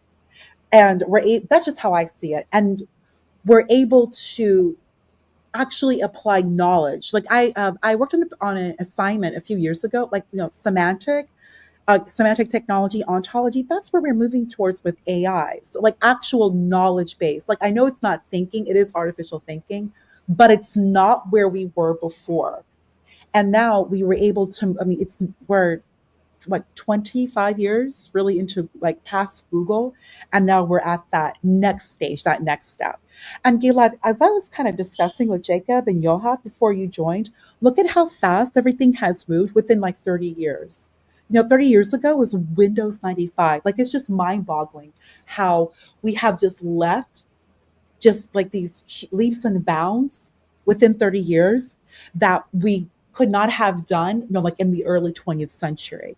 But at the end of the 20th century, and now as we've completed like the first quarter of this century, the first 100 years, like we have moved way past like the blue screen of death to like ready out of the box software and like actual data that is in a kind of we were discussing like artificial thinking, and it's fast. The only issue really hindering AI is just more on the infrastructure side when it comes to the compute power, because you really can't move so I'm not forward. sure. Yes, go ahead. Yes, Galen, excuse me. So I'm not sure that the thing that's hindering it is. Like I mean, like memory and storage. That's what I. Well, Yeah. I'm just not sure. Like there are diverging conclusions from. Galen, I'm so sorry. I can't hear. I want to hear everything you have to say. I can't hear you too. Okay, Oh, sorry. my microphone. Wait, let me see if it's the right microphone. Oh, I just increased you. I just wanted to hear everything that you had to say. Is this one better? That's much better. Ah, Much okay. better. Yeah, it was just selecting the microphone on my camera. Okay. So what I'm saying that I'm not sure it's a compute or a Memory. storage problem primarily. Yeah. Like there are different claims like from different researchers at this point, and some like smaller models with less compute have some interesting results, and in some cases they see diminishing returns at this point with more data. Like and there's also the issue of like the quality of the data, because a lot of the internet is becoming already generated by AI, and like estimates say that it's like, I don't know, about 80% accurate. If you give it like perfect input or like whatever was perfect before, then it would hallucinate like 20% of the time. And then if you iterate on 80% accuracy for a few cycles, you lose pretty much everything meaningful you had to begin with. So like there's a lot of nuance in what brings it forward. But also to your previous point about how fast we're moving, I find it interesting that it's like every few years the cultural tone sort of oscillates between look at how fast we're moving to we've been stagnant so long. In the past we were moving so much faster, and I'm not sure like I'm buying like that either of those, at least at this point, because like there are some things. It's like the shift between classical physics and quantum physics, like that was huge. The shift between classical physics and theory of relativity, that was huge. We're not doing any of that now. Like, you can't imagine a world coming from having no Air Force to like the world where Air Force is everything, etc. Like there's a lot of examples of how much faster the world was moving and how much slower we're moving now. So yeah, I don't know how to compare fairly between those rates and how to think about it properly. Well, I'm 66 years old, so I can compare stuff. What do you think, Yoav? Like I'm from from the worried, 90s and then way back when you were much younger? I'm worried about freedom. I'm extremely worried about freedom. We have incidents coming almost every day. We have the incident of Sony turning their games from a situation when you own the game, a situation when you subscribe to a game and they can cancel your subscription at any time. Or if you bought movies, suddenly movies that you thought that they were your own, you lose the license to see them anymore. Or Windows system getting to a from something that you own to a subscription. Same thing with Photoshop. Most of my career, when I bought a piece of software, it was mine forever. Right. And now the corporation reserve the right to cancel it at any time. My parents' generation put a lot of money in having the full encyclopedia in the house. It was very important that you have all volume, dozens of volume of the encyclopedia in the house. So you know that knowledge was yours. Nobody is going to stand between you and the knowledge. And things are getting worse than that. In my profession, I'm a programmer. I write programs. And I write applications for my co-workers, my colleagues at work. And it used to be that I write a piece of software and I hand it to a colleague and he starts running it. And now it's all controlled by IT.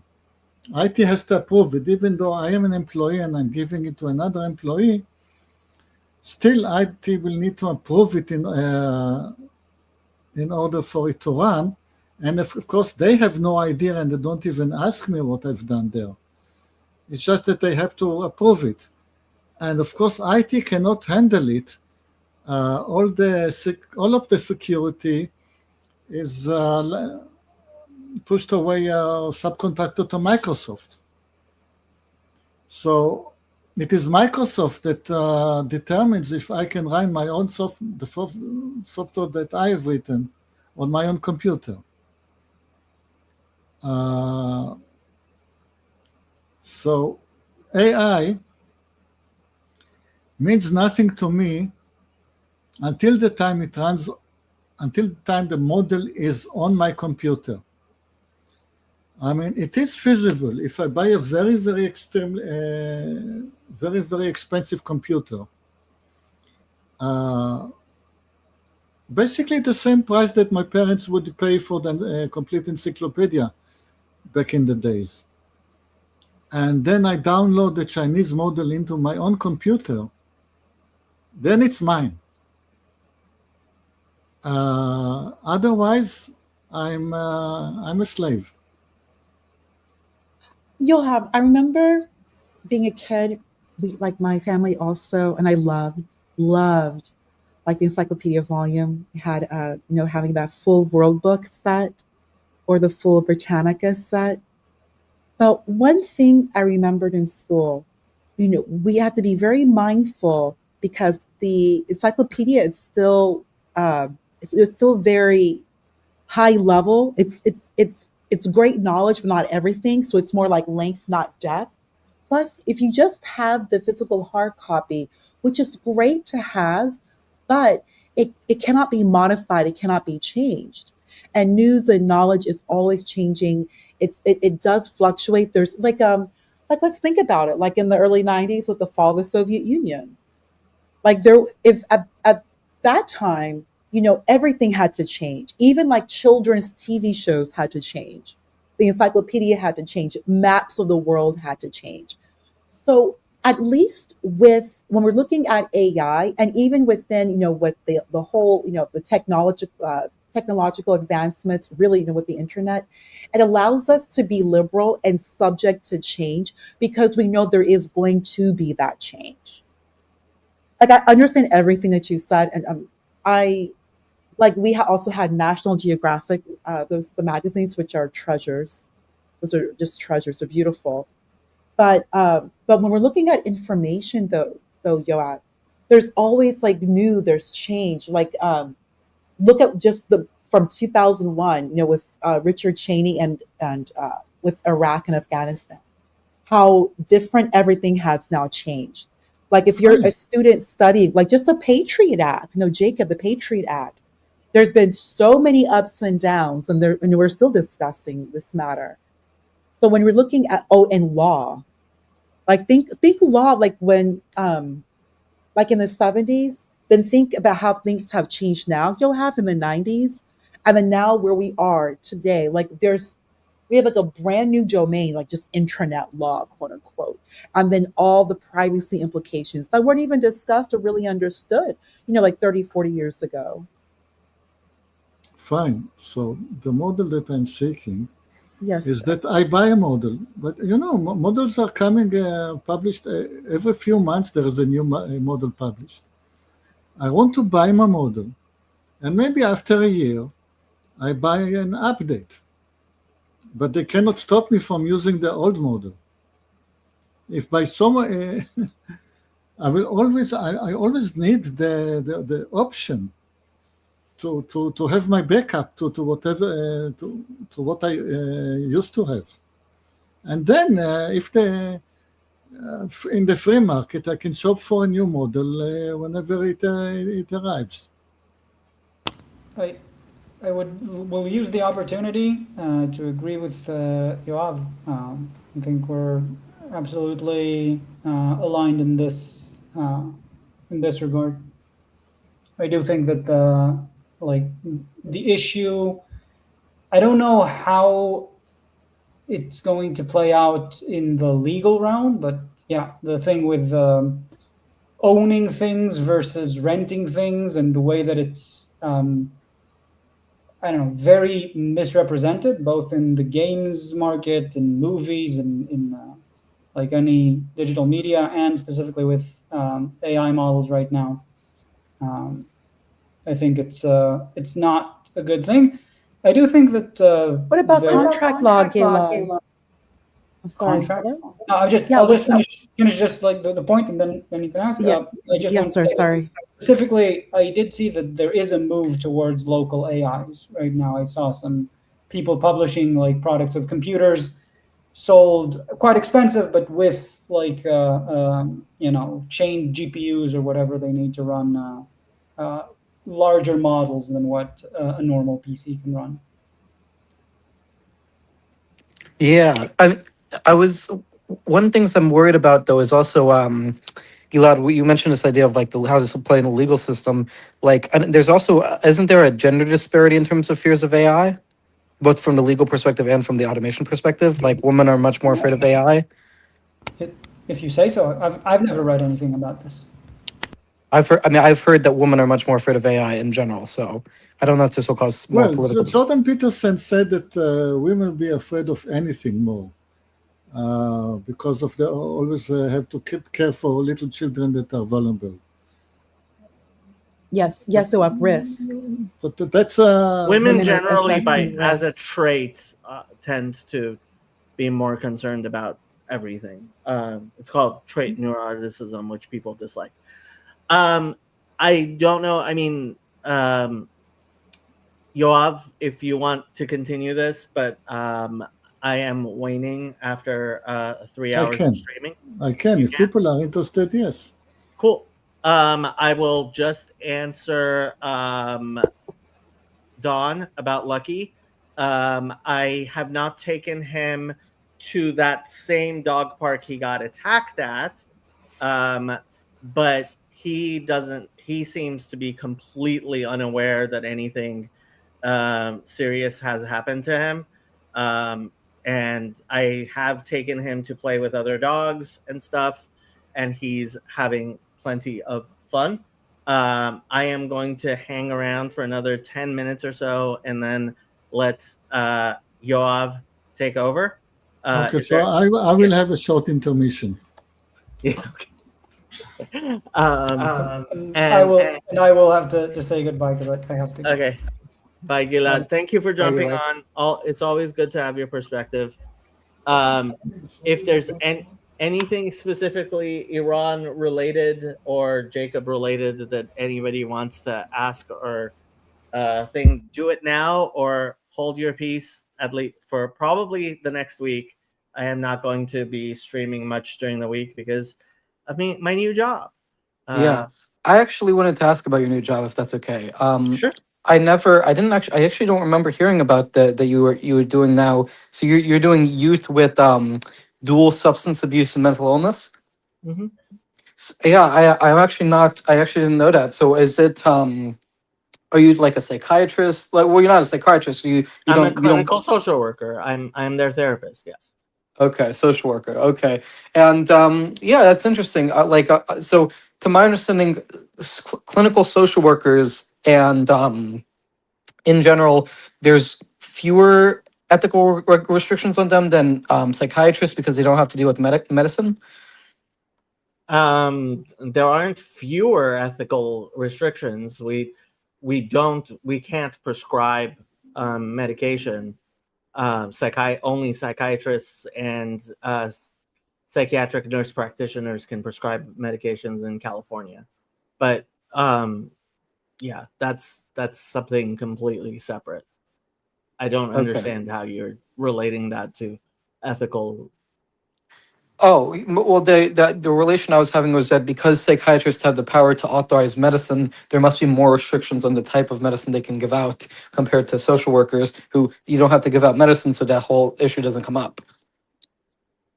There are fewer considerations. Yeah, I mean,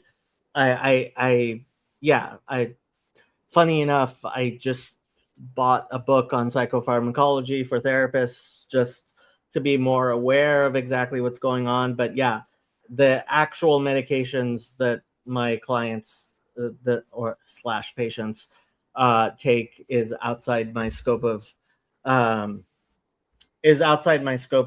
practice. The all I can do is well, we don't actually. I haven't yet consulted with anybody's psychiatrist, but discuss symptoms with the psychiatrist. But other than that, yeah, the psychiatrist themselves has to do the prescribing. Yeah. Do you have a perspective on the recent, as someone who deals with people with substance abuse? I personally support it, but do you have a perspective on the Trump administration's recent executive order on psychedelics?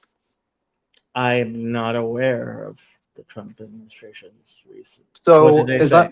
as I understand it, they were legalizing psychedelics for medical reasons. Although I don't know, I remember the scope of it. I thought they moved THC off schedule 1 to schedule 3, I think. I I was a little surprised they moved 1 to 3. If I remember correctly, I think it probably would have been better to just move it to schedule 2. I am not aware like exactly the legal implications of it. And I don't know. I mean, there's been questions of psilocybin use. So here, let's pull up the FDA schedule. FDA drug schedules classification. So Hey, Sunrise, was it DMT? You know, he's always talking about that. Joe Rogan, you know, Jacob, he's kind Joe of Rogan, yeah, he is always in constant. under the, yeah, he's always under the influence. He's just that type. Yeah, I mean, it is. Nothing against it. Nothing against it. Nothing against it. So hopefully this website has a handy dandy chart. I should put it up. Let's see. Okay, there we go. So there are currently 5 schedules, and their meanings are as follows. Schedule 1, drugs with no current medical use with high potential for abuse and or addiction. Schedule 2, drugs with some medically acceptable uses but with high potential for abuse and or addiction. These drugs can be obtained through prescription. Schedule 3, drugs with low to moderate potential for abuse and or addiction but less dangerous than Schedule 1 or 2. These drugs can be obtained through prescription but generally are not available over the counter. Schedule 4, drugs with viable medical use and low probability of use or misuse. And Schedule 5, drugs with low potential for abuse. Now, apparently, as I understand it, and this here they have heroin, LSD, marijuana, ecstasy, quaaludes, bath salts, all of them on Schedule 1. Schedule 2 is they're giving methadone, Demerol, Vicodin, OxyContin. So your doctor, in order to give a Schedule 2 prescription, like it's more restricted, and Schedule 3 is basically most things that get a normal. Well, no, I guess Schedule 4 is Xanax, Soma, Klonopin, Valium, Ativan, and then Schedule 5, Robitussin AC, ezogabine. I don't even know what that is, right? So these are the various schedules. I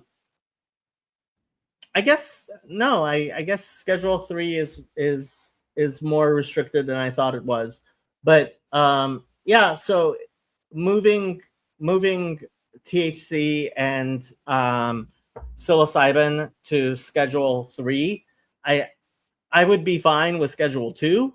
I thought putting marijuana on Schedule 1 is a bit silly, especially because it makes it very difficult to for there to be clinical research, and yeah. So that's what I have to say about that. Yeah. So Sunrise isn't saying in chat the name of the drug that Rogan was talking about is ibogaine. So apparently, I'm not too familiar with the specifics, but it's some sort of psychedelic, and apparently it was legalized for, I think, for medical use. But I don't know if it was taken off of the FDA schedule list or if it was just moved. No, but it definitely wasn't taken off the list. Okay, then it must have been moved. So, Yeah. basically, I think that psychedelics and marijuana should be allowed for medical purposes.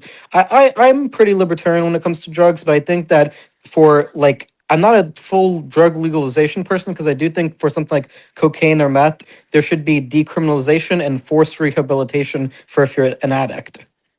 Yeah, I have, as I have gotten older and as I have gained greater experience, uh, I have become much less tolerant of libertarian foolishness. A Like when you work with people who have fried their brains um, with various substances, and they are going to be disabled and uh, supported by the public at great cost for the rest of their lives, you realize that libertarians are just stupid. I used to like have some um you know live and let live I thoughts about libertarians, but I have increasingly started thinking, look, if you want to be a libertarian, please move to Somalia or some other place that lives in a libertarian society and see how you like it. I Well, don't want you Somalia is living in my definitely society. not libertarian. It's just like- Somalia's the closest to a libertarian paradise I know of anywhere on earth. it's also one of the poorest countries in Africa as well. Yes, it is. Yes, it Yeah. is. And guess what happens when you have a libertarian paradise?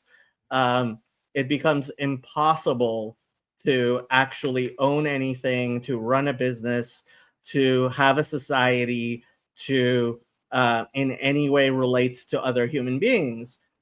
Which is like I am also fine with if we take some uninhabited islands or areas in the desert and allow libertarians to live there in such places. So you Just as basically want to long put as them on the reservation. Like let's start like this just as long as the rest of us don't have to in any way deal with the repercussions of their stupidity, I can't justify stopping them. I mean, if yeah, but like I have like I see zero. The only distinction I see between a libertarian and a Marxist is a Marxist utopia actually has like some conception of actually being workable, even though in practice it never has. Whereas Mhm. libertarian utopias are just idiotic, and anyone who doesn't understand that needs like either is low IQ or so high IQ that they can convince themselves of inane stupidities that I have no patience for. Yeah, I mean, when it comes to politics, I'm not a fan of libertarians in general. I generally like the Taleb point about like at the family level I'm a communist, at the city level I'm a socialist, state level Democrat, state level Republican, and federal level Libertarian. Broadly, I think there's different scales to this, but like the Catholic idea of subsidiarity is basically where I'm at politically. Yeah, subsidiarity, great idea, etc. Yeah, but the idea that, oh, if a person wants to fry their brain on meth and LSD, etc., um, we like society has nothing to say about that. Yeah, it costs about $15,000 a month, not including medical bills, to take care of someone who has incapacitated themselves that way. And people do stuff like that at very young ages and live the next 40 years, right? In what in California are called IMDs. And most people won't say what the acronym IMD stands for. It's Institute for the Mentally Diseased. There's no way it's $15,000 a month. Yeah, please tell me how you are going to take care of someone who is actually incapacitated to the point where you have to have staff shower them, where you have to have staff take care of making sure that they toilet. They have to have 24-hour supervision, and it's not just one staff member. It's enough staff members to overpower them when necessary. Do you have any idea how hard it is to take care of someone whose brain is not functioning? Like, yeah, keeping that person alive is incredibly difficult and takes multiple people being constantly on alert to take care of that human being. Yeah. I mean, and the thing is, like, and you mentioned libertarians, but I think this is also true of objectivists. Like whenever I talk to objectivists, I say, well, listen, like, for example, you support this epistemological perspective, but the science or mathematics or neuroscience shows it's not really how it works, or the physics show this or that. They just sort of say, well, listen, we don't care what the science or math says. We have our principles that are axiomatic as objectivist. Okay, so one of the craziest things I found out was that there are objectivists who reject quantum mechanics because they say it doesn't make sense, so it must not be true. Do they accept Newtonian physics? Yeah, they're like they only accept Newtonian physics. They don't accept quantum mechanics, and it's like, okay, you're just crazy. You're at that point, you are delusional, and you can be like diagnosed with schizophrenia. Like I'm kind of joking, and I guess I shouldn't, but like, but and I have to reiterate the $15,000 a month. That sounds like a low ball, to be honest. That sounds like a low ball. It doesn't include medical care. Yeah. Like, these people then, they need medical care. And so, yeah, how much do you think it costs to imprison someone, and the level of care you have to provide to somebody who is that incapacitated is above what you have to pay for prisoners because a prisoner can still shower by themselves.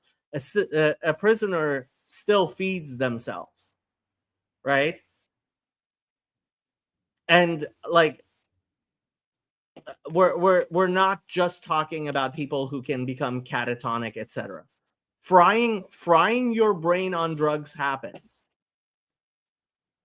Okay. Is Yoav still there? No, but also he said he'll be kept. Oh, here he is.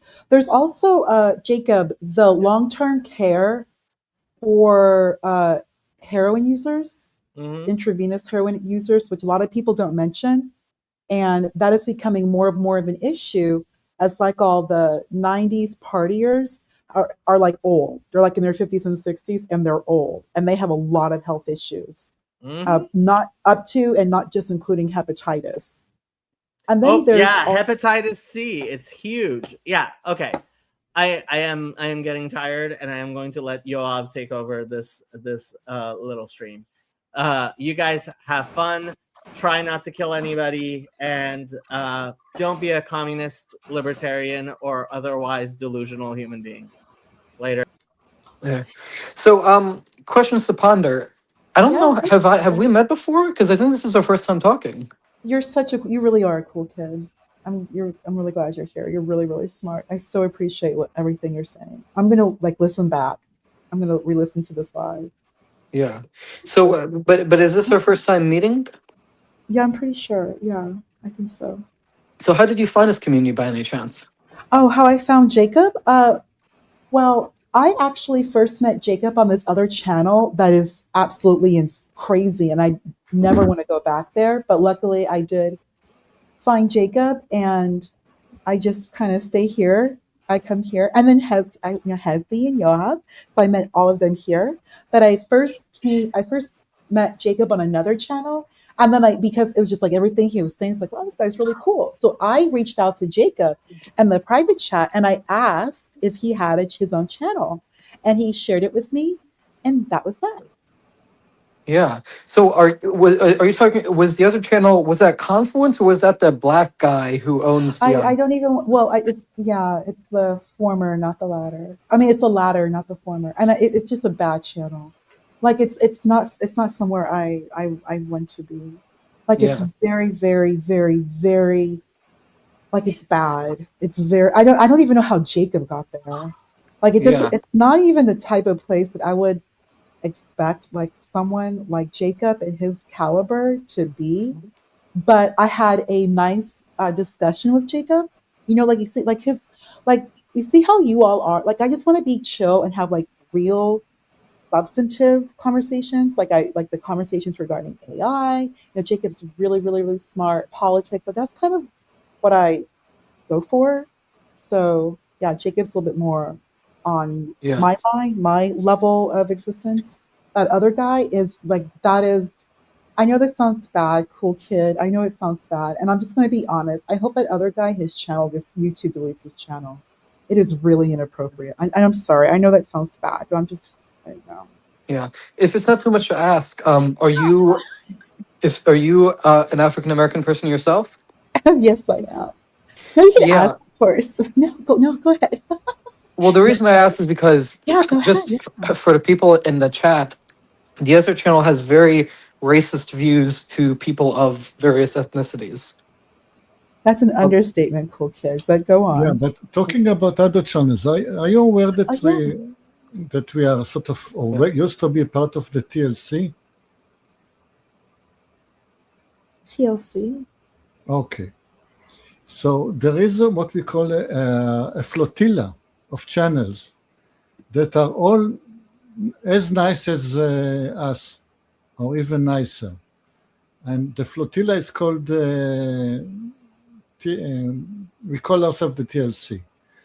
And the way that you start browsing through it is the site called thislittlecorner.net. And it will give you a menu. Oh, I heard you mention this the other live, Yoav. Yeah. The Yeah. TLC. Yeah, I So heard you. see if you can type in thislittlecorner.net if you get anywhere.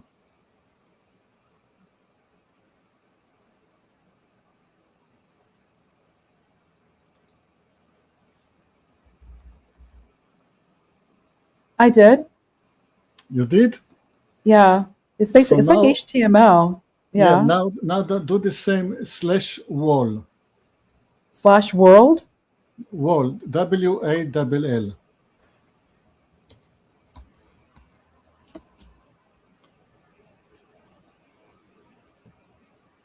Oh, okay. So all of these channels are recommended.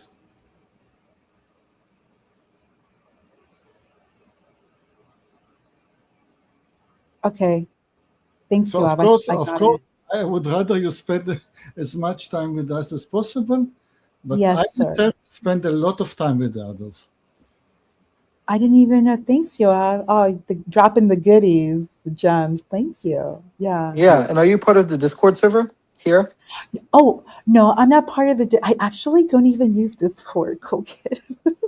I Okay. just, I'm, I don't even have LinkedIn either or Facebook. I just kind of, I don't, I try to keep a low profile, but I yeah, can't, if that's okay with you, if that's yeah. okay with You you. don't need the Discord server if Yeah. you, yeah, But if but you ever want to join, another stream, I would highly recommend on Monday evenings. There's a stream from Father Eric Seitz, and he's a Catholic priest.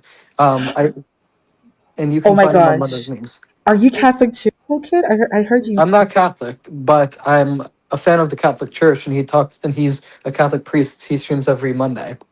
Oh my, please share, please share. I don't know, like I'm pro Vatican Catholic. I'm hardcore Catholic. I am like that's like my life. I put it in the side chat. That's the name of the channel, I think. Or That's, you want to just pull them up in the TLC? What do you mean? And he has this Father Sites. He has his. This is awesome. Thank you, Yoav. This little corner. Thank you. I bookmarked it. Wait, you And see Father Father Sites. Sites? I don't see Father Sites in TLC though. But No, I'll but check YouTube. in our private chat. Yeah. Oh no, I saw. Yeah, in your private chat, I pulled his name. Yeah, Father Sites. Yeah, we have lots of Christian friends. He's the Catholic one, and we have an Orthodox friend, and we have a Protestant CRC, a Calvinistic Protestant friend. We are quite connected in terms of religion. That's wonderful. Yeah, thank you. Oh, and cool kid. Later on, do you mind if I get the Discord? I'll join Discord to join your Discord. That'll be like the only Discord because because Discord gets kind of crazy, but I just like to I like to just keep things Yeah, I can post. I'm pretty sure I'm allowed. like Yo, am I this. allowed to share the Discord link? You're Oh, allowed if you to don't do want to, Joe, that's anything, okay. That's okay. but Yeah, That's fine too. there's not a problem of allowed. I don't see at the moment any added value. She has so much to explore now with all the TLC channels. But okay, Yeah. No, you you're can right, post Yoav. it if you want. No Yeah, problem. I can. You make a good point, Yoav. Of course. I'll post. No, I will post it in the side chat so that way if you want to join. Anyway, it Oh, must be on the YouTube. Let me check. Yes, you have it on YouTube in the more. If you press more on the YouTube, oh, cool. I will. Okay, so we do. It's here. yeah, it's Okay, there. cool. That's cool. So if I may, since little Catholic talk, so cool kid Yoav, I wasn't sure if you guys know the situation regarding the SSPX, the society. Yoav, Yeah. yeah. Since I joined, okay, just a matter of politics. I Yes, consider myself a member of the TLC. yes, sir. Yaakov is considering himself divorced from it. He's no longer a member, but just a matter of self-definition. No harm in that.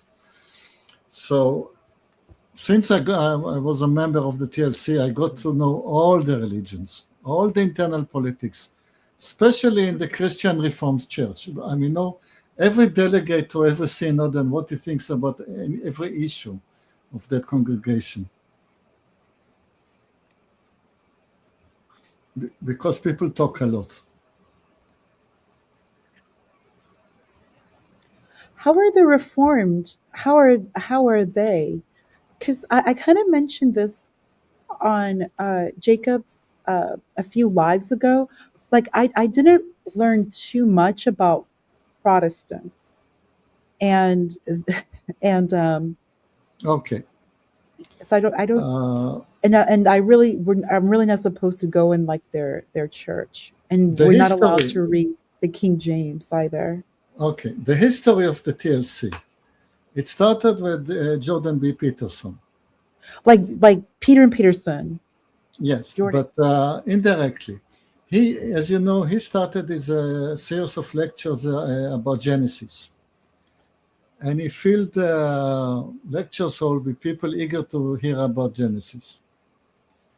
So, Christian Reformed Church pastor named Paul van der Clay noticed this phenomenon, and he was thinking to himself, what is Jordan Peterson doing right? Why are people leaving my church but going to hear these nobodies lectures about Genesis, who is not even educated? So Paul van der Clay started a channel in which just of his personal notes about what can be learned from Jordan Peterson. And he has become our leader. He started the TLC movement. People joined him in his thoughts about morality and religions and life in general. So, and he happens to be a Christian Reformed Church pastor, Calvinistic. Now, our Jacob is very much opposed to that Christian movement. So they, in a friendly manner, everything here is always in a very friendly manner. So they have the discussion.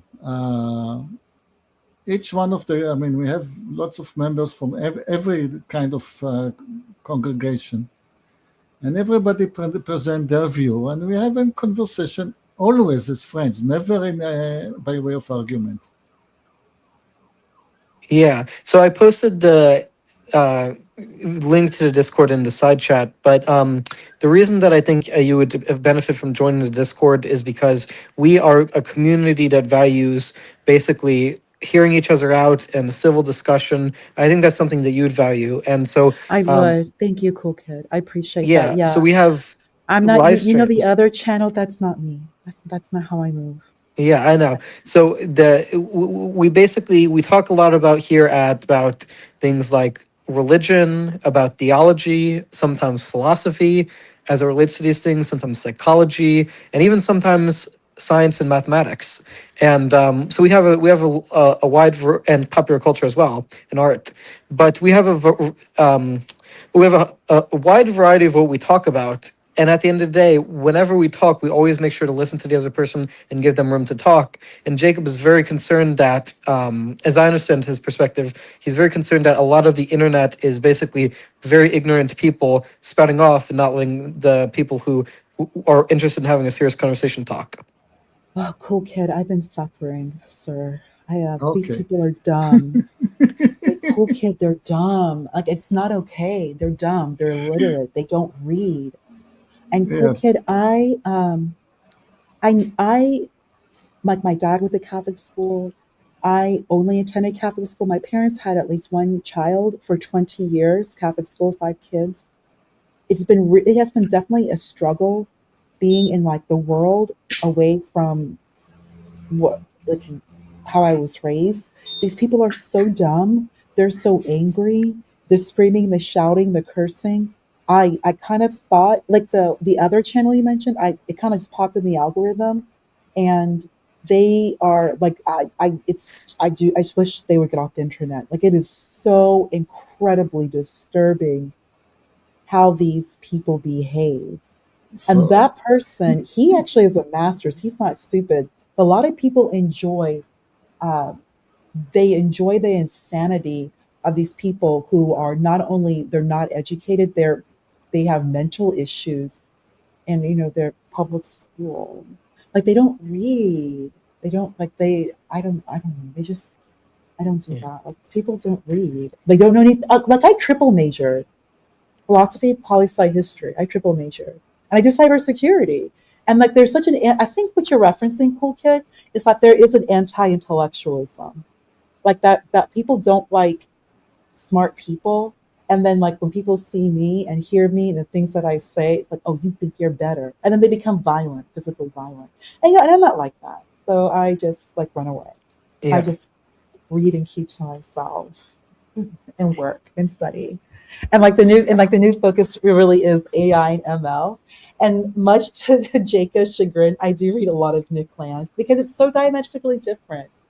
And it's interesting to see someone kind of, like Nick Land, bringing together both Hegel and Heidegger. Kind of where we Yeah. are right now. But yeah, I just kind of, yeah, you get it, like how I am, like you really get it. And I don't want to be rude. I don't want to yell, scream rude, no cursing, none of that. Like Jacob's super cool. He's really great. He's really cool. Yeah. Like I conversed with Jacob on the other channel. It was like two adults. We disagreed, but it was respectful. Like there was like that. Yeah. Oh, sorry for interrupting. Yeah. So Yoav, were you trying to say something? well, first Go of ahead. all, you will find a lot of very wise people in the TLC, but it's not always highbrow. Sometimes somebody will open a channel and just start playing on the guitar and everyone will just join on and listen to him playing on the guitar. We're just group of friends. We don't always have to get into philosophy.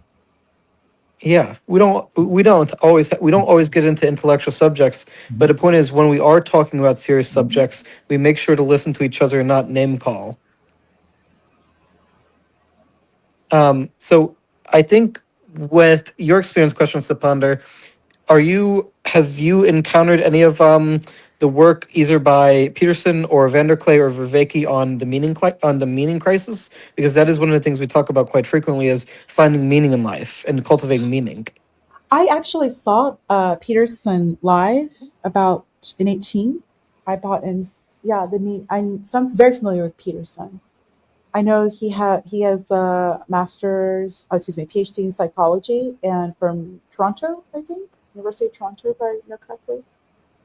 Yeah. So So we talk a lot about the type of ideas he talks about basically finding meaning in the modern culture. I do know this that kind of touches, like Albert Camus, Kierkegaard, like the Existentialism, yeah. existentialism. I'm not. I mean, I haven't read them, but I've heard of them. And yeah, I mean, we talk about some of these thinkers. We're not. I'm not formally trained in philosophy, but basically, our philosophy here at the TLC is that there is no. We kind of take up the dictum by Peterson that there's no such thing as an atheist. That basically everyone has a God as their highest Absolutely. ideal. Absolutely. Have you read Zizek? Did you see Peterson and Zizek? Are you familiar with Zizek, Slavoj Zizek? I've heard of him, but I'm not academically trained in philosophy. I know a little bit more about mathematics and finance because that's I my know. degree. I heard about that. Yeah, I'm gonna pick your brain regarding that. I so much to say about like with mathematics and finance. Oh goodness gracious! Like these, like it's there's not to talk, not to like take over the conversation. I hope everyone in the live chat's okay. Like there's so much I could say the kids with finance because it directly If, ties to with capitalism. Oh, go ahead. Yeah, yeah. if you have, yeah, if you have a question, feel free to ask. Well, it's not so much a question. It's just like I. Well, let me actually. I do kind of have a question. Are you a little concerned? But it's great that you're from. I mean, you are the background, and with mathematics and finance, of course, I can just imagine you and your knowledge of derivatives, differential equations, of course, like high order math. Yeah, I know PDEs and such. Do you are you a little concerned how, like, let's say over the past, especially like 20-25 years, the financialization of, like, I guess, of our existence, kind of touching a little bit on existentialism, I guess, from like a, I don't know, I guess societal existentialism or economic. It's just like everything has been like financialized. Like, and I bring that up because way back when you would have like a mathematics major or a physics major, they would actually go into more, like those quote unquote STEM fields, maybe work for NASA. Like they would do like huge, big projects that really would positively affect society. Like they would be like awesome superheroes. Yeah. But over the past, like, especially, throughout the 90s, early 2000s, really until like '08, I guess maybe there was like some sort of like more of an existential discussion where we've just basically turned all of our smart kids, our math kids, into just like finance, everything finance. And I there mean, are, I think that's a good thing. I think more. I think people who are good at math should go into either machine learning, data science, data analysis, or finance. Because I'm good at math, I decided, but also want to make money. I wanted to go into finance specifically. of course, of course. It's all because at the end of the day, it's all numbers. So of course, yeah, you go finance. Make hey, I love money. I do love it. Like there's certain. I mean, yeah, the money. Yeah, no doubt. But So huh? in the Yeah, type of math that I'm learning, we cover PDEs, we cover linear algebra, calculus, statistics, some probability theory, a little bit of measure theory, as it relates to these things. So we also talk a little bit about like real analysis, but like I'm not a mathematician, but basically the math background is basically to the extent that it's relevant for my career. But when we're talking about these things with regards to math and the financialization of society, are you just getting at the idea that you think people are alienated under capitalism? no, not so much alienated, but that the fulfillment of like human potential may be limited by just only taking the capitalistic route. And I'm not against capitalism. I love capitalism, cool kid. And I'll be very honest with you. And Yohav, please chime in. I don't like we just celebrated 250 years. Look at where we have accomplished here in the United States. I mean, not to be like negative or anything like that, but just to be honest, if I may, just to be honest, I see myself and I'm just being honest, I'm a Black woman. And at one point in the United States history, it was codified that I was a slave. And any child that came from my womb indefinitely, in perpetuity, forever and ever, is a slave as well. And there were Supreme Court cases, a war. But look where we have moved and achieved. And I do believe a large part is that through capitalism, that we're no longer keeping people working the land. And capitalism fundamentally, it does not think black or white, it thinks green and it thinks productivity. And that's how I move. I love being productive. I love being smart. I love the fact that here I am a woman, a Black woman, and I can be at home and use my brain to earn income, lots and lots of income. And Yeah. I'm a philosophy major, philosophy, poli sci, history. Like, think about Yeah. it. And So just expand and then solve problems. Because all it is just solving problems. Cybersecurity, solving problems, big problems. And because of the philosophy background, I enjoy writing and solving problems. And I can speak to people like you and you'll have and oh wow, this is really interesting. Let me learn more about it. Like you're always in that perpetual state of wanting to learn. Like you love inquisition and being, I guess, also with my Catholic background, like I guess like that scholar, like you just love learning, just like the inquisitive nature, that inquisitive mind. And capitalism loves that, and we do profit off of it. So yeah, yeah. So when we're talking about when I was mentioning this point that our philosophy has a strong emphasis on meaning, as I understand it, we believe that when we're facing that a lot of people in our modern culture have psychological misalignment because they don't have meaning to work for in life. But I don't think that it's not a predominantly economic issue in my view. In my view, the predominant issue is that people have basically spent a lot of time focusing on short-term attention spans due to social yeah, media, and so they don't yeah, focus on long-term things like meaning, like friendship, and like authentic conversation. And so I think what you're getting at is the idea that in modern culture, with capitalism, it provides basically a source for meaning because it's a source for problem solving. Yes, but but in any event, so we're talking about these things in a very abstract way, but one of the things we like at the TLC in general is to be concrete. And so when we talk about, say for example, cybersecurity, we don't yeah. necessarily we're kind of interested in how that affects you personally. So I'm curious, have you personally, do you think you value being an American and value basically living in a capitalist society because it's benefited you? I love being American. I love this country. I love this history. It's like I remember in the Bible. I'm paraphrasing. Like the mustard seed is greater than the kingdom of heaven. That really resonates here in the United States because you can be so simple, so insignificant, so inconsequential, and yet like the sky's the limit. Like you really, really can just excel. And one thing that I personally am very happy, and I know with AI, is that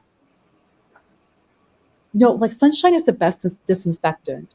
And there's a lot of behavior in the United States that I do believe does need to be exposed because not only it's a hindrance on like the human spirit, on the human, but you're hindering production. You are hindering the mass production of capital, the ability of capital to move and to thrive because of certain behaviors of certain people, certain groups.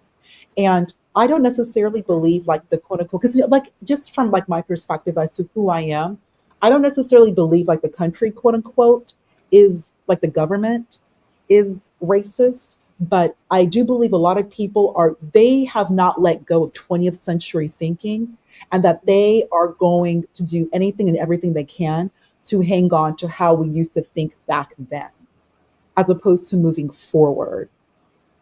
And I do believe AI is going to be an exposure of that, because there are certain people, their behavior, you are not only physically violent, physically abusive, you are causing so much trouble that, most people are followers. They're not going to say anything. They're not that it's their responsibility, but a lot of people, when they see bad, they say nothing. They just kind of just live about their business.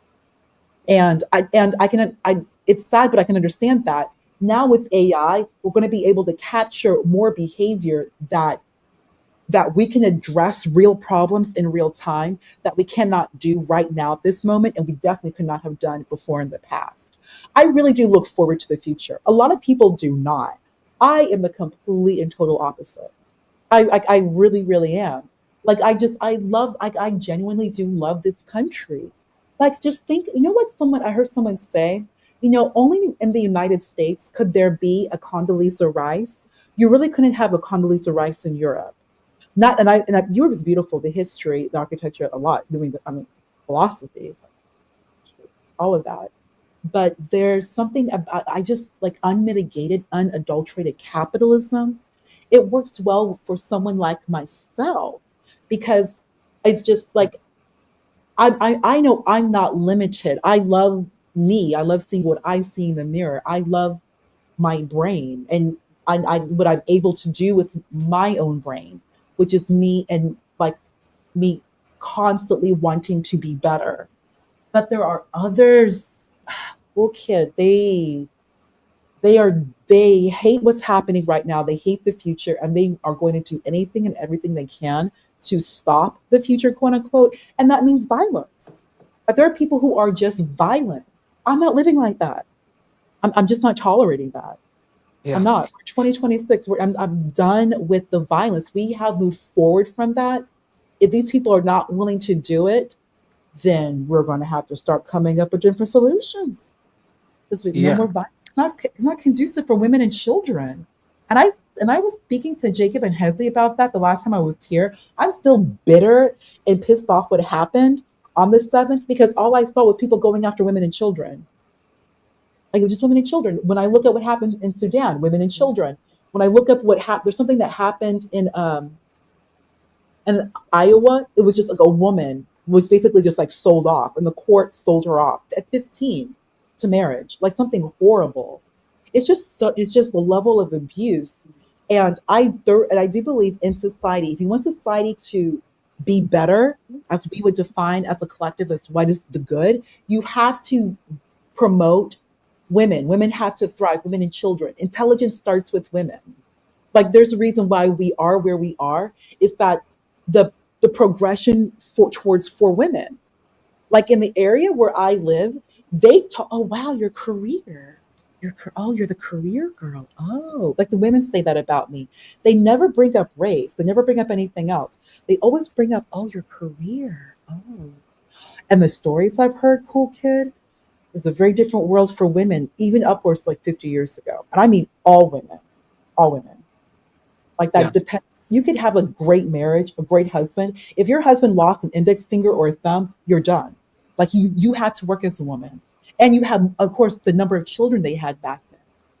Like, think about that. Like, your entire life is dependent on your husband coming back home safely, alive. And if he's alive, he has to have like all his fingers.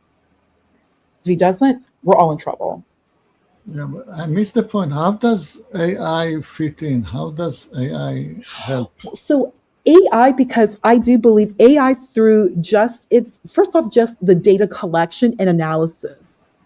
Data, like this fast real time, just the data collection analysis on its own, we can be able to assess problems immediately that is taking us weeks, maybe months, decades. And of course also needing like research analysts, that it's just difficult right now. And there's a lot of issues that I've just from a sociological point that I've noticed, just like with a lot with young women not being protected. That I do believe that AI can definitely be a marker where we'll be able to expose we'll be able to expose a lot of the problems, because there will be greater transparency. And I think that would be better for like young women and children, because it's just way too predatory. for that particular group. So it's one of the reasons why I do embrace AI and the direction that we are moving forward. Does that kind Yeah. of answer your question, Yoav? Sorry. That's kind of, I know it's very high level. I hope that kind of answers. Yeah, it answers my question, but I mean, then you can get into a issue of belief. If you ask somebody like Paul van der Kleya or Calvinist Protestant, he would say that everybody is corrupt. Mhm. Humanity is corrupt without, humanity can never redeem itself. And you won't see, since AI is basically a copy or a distillation of humanity, he won't see how AI rescues for humanity from that unfortunate state. But this is exactly where each of us with our different beliefs differ. Yeah. So when we're talking about artificial intelligence, I am curious questions to ponder.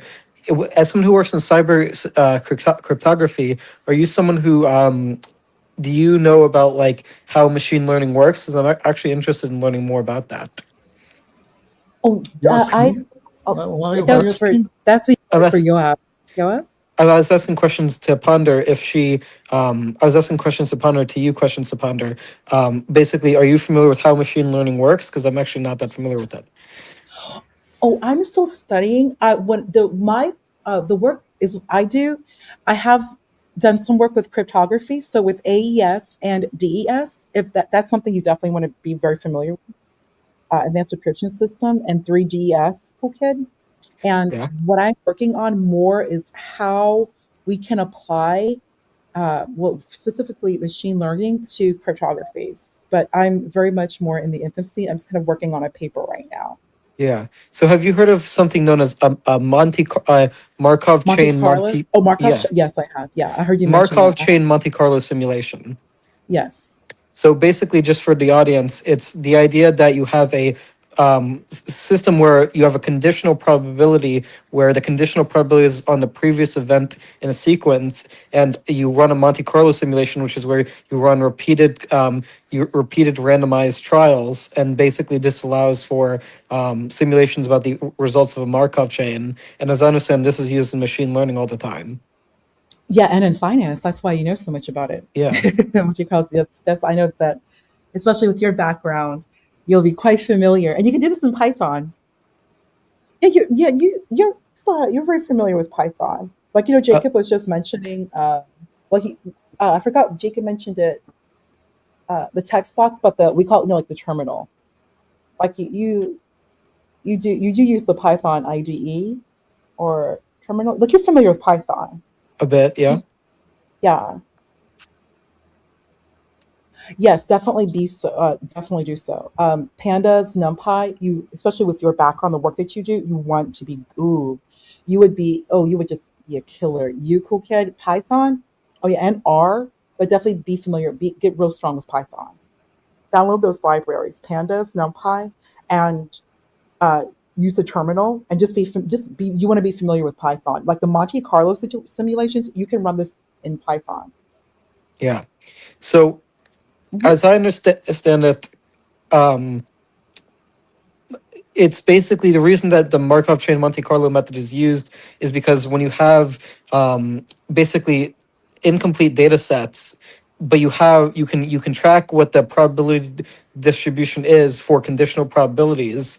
You can set up the conditional probabilities, and then when you run randomized trials on it, it allows you to basically see what the outcomes will be. So it can help with forecasting. But one of the limitations of forecasting is that if there's an unknown variable, then your model can't account for it, even with very advanced mathematics.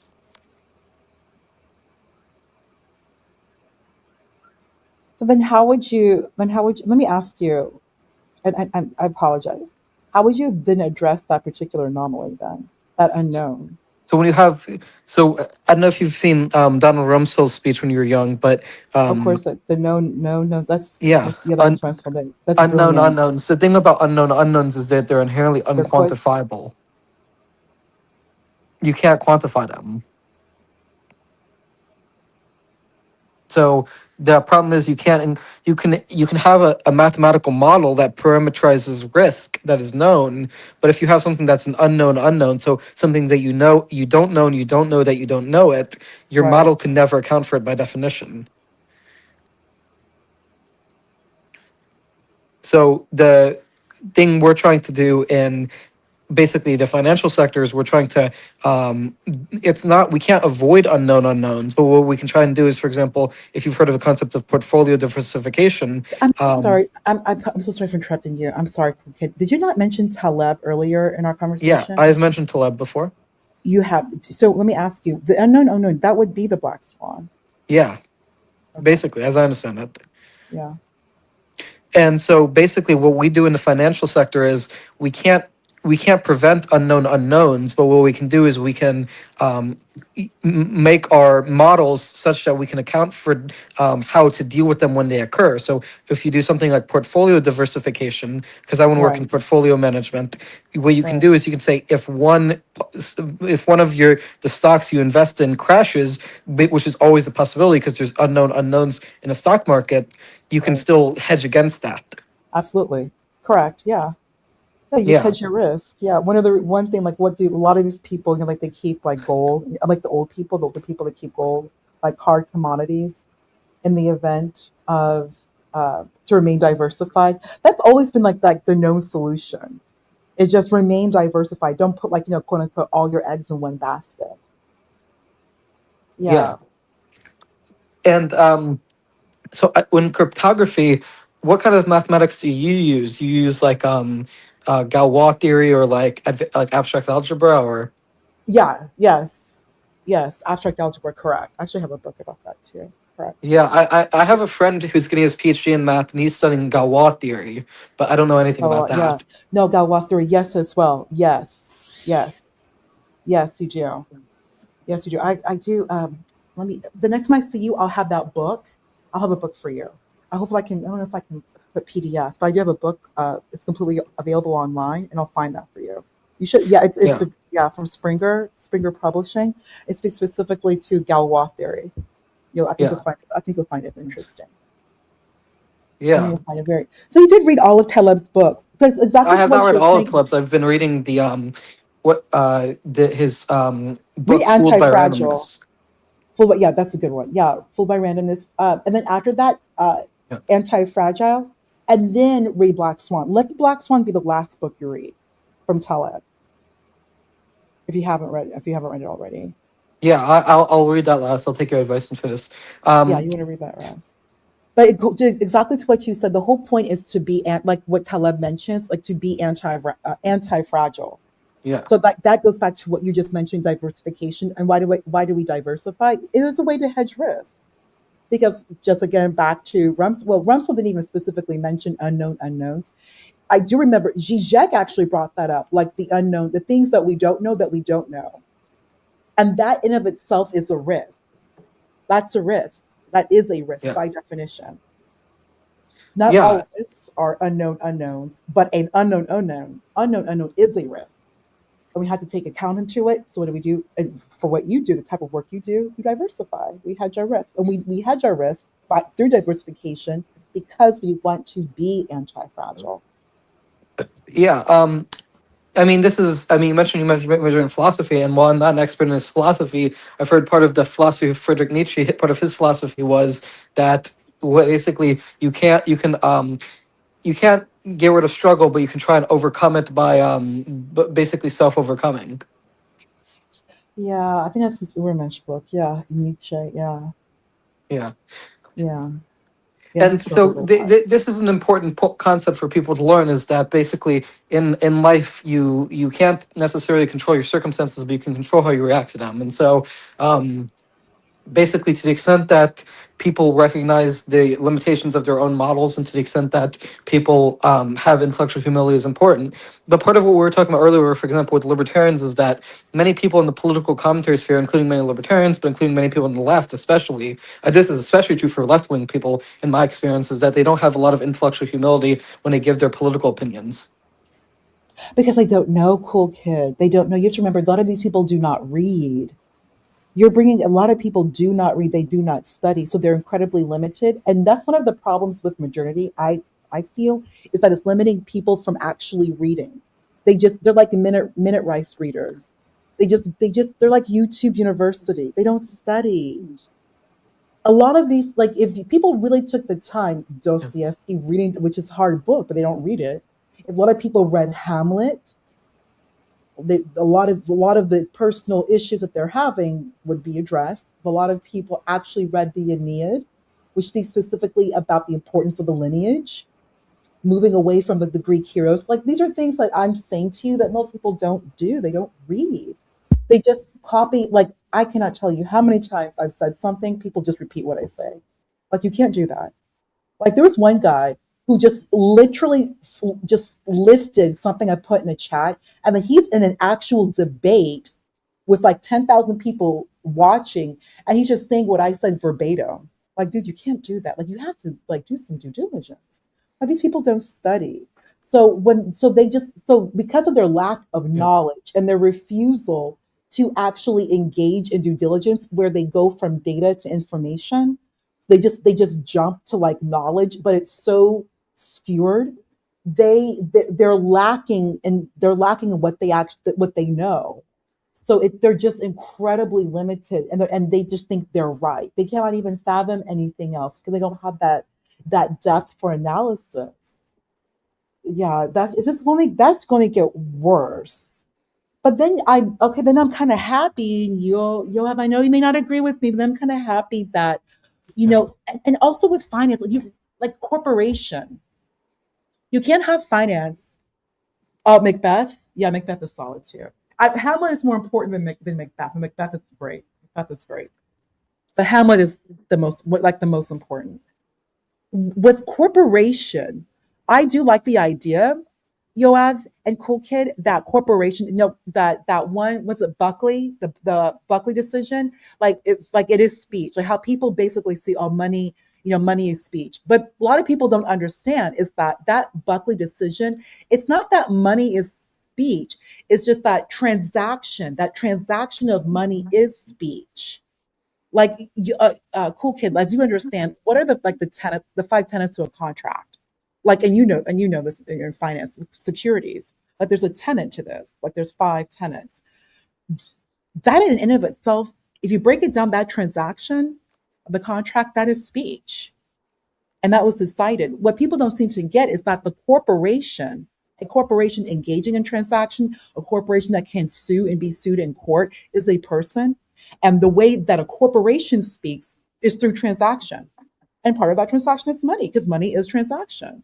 Not all transaction is money, but money is a form of transaction, and transaction in of itself is speech. Even like in networking, I do cybersecurity. You cannot do cybersecurity without a background in networking, like network traffic. There's something called the TLS handshake. That is a transaction. That can be, especially with the work that you do, a lot of what you do is now electronic, and it goes through the internet networking. Those are arguments that we're going to have to deal with as we move into the future, because that Yeah. is speech. The TLS handshake is speech. And that's why I like corporation now moving to politics. They can form a pack. They, as a collective association, this again, the United States, we can come together, form a pact, and then we can give money to whomever we want to give money to. That giving of money is speech. So I really like that, because it helps put a check and balance on the craziness of the individual. Like, I'm not even against private equity, because a lot, like Elizabeth Warren, she's like, oh, private equity has shut down all these companies, these department stores. Elizabeth Warren's never going to be honest that a lot of the boomers are some of the worst people to work for, and they're the reason why these companies are shutting down. You cannot behave the way that you like. Well, kid, I don't know how old you are, but Lord, like the older I'm generation. 18. Oh, oh, you're so oh, cool kid. So the older generation, like a lot of them, they don't work. They get away a lot of them with politicking and BSing and scheming, scamming, gossiping. They don't actually sit down and work. And I'm talking about, like even like these retail jobs, which are still jobs. But a lot of the older generation, they cause a lot of trouble in the workplace. They really, really do. Enron, even what happened in '08, they just cause a lot of trouble. And so they'll act surprised. Even the auto workers, the auto workers union, they'll act surprised. Oh my gosh, private equity has come to take our jobs. We've lost our jobs. Like, no, this is the logical conclusion to your behavior. You behaved badly at these jobs. You've gotten good people fired. You harass and abuse people. And now here's the logical conclusion to your actions towards people because you don't work. You're not productive. Again, why look capitalism, cool kid, is productive. It's production, it's productive. Like you had to perform. These people before, they were not, a lot of them did not perform. And then how is a company supposed to they still have to earn income. They still have to make revenue. Yohav, you know what I'm talking about? Like the accounting. So we have people who have to come in like the Carl Icahns of the world who come and hold these companies accountable. Like that's just what has to happen. Okay.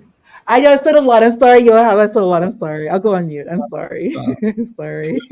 That. Um, by the beginning of the 20th century, we had what we called the Jewish problem. There was a lot of Jews in the world that were not productive. Some of them, they were not productive because they were not allowed to be productive because of discrimination. And some of them were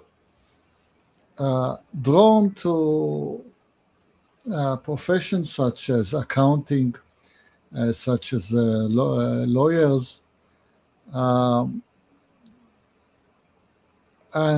at that time, there was the flourishing of communism, the respect for the working man, for the proletarian. And there was a lot of thought among us Jews that our problem, the Jewish problem, is because we have an inverted pyramid. That too many people are in the upper jobs, and not a lot of people doing the manual labor. So we had a communist vision of inverting the pyramid, of becoming normalized. And the question is where? Where is the location in which this inversion of the pyramid happens? And then there was a split. So most people say, well, in your current location. So, for example, if you're a Jew that live in Poland and you are a lawyer, you should become a working man. You should do something with your hand in Poland. And a minority said, well, Europe is lost. It cannot be fixed. We better start from scratch in an empty place. And quite an empty place that we found was Palestine. So all of those Jews, the sons of lawyers and the sons of accountants and the sons of rabbis, went to Palestine and started to build the land because the land was deserted. You have to drain the swamp, you have to build roads, you have to build houses, you have to start agriculture, you have to start factories. 90% of them did not survive the ordeal.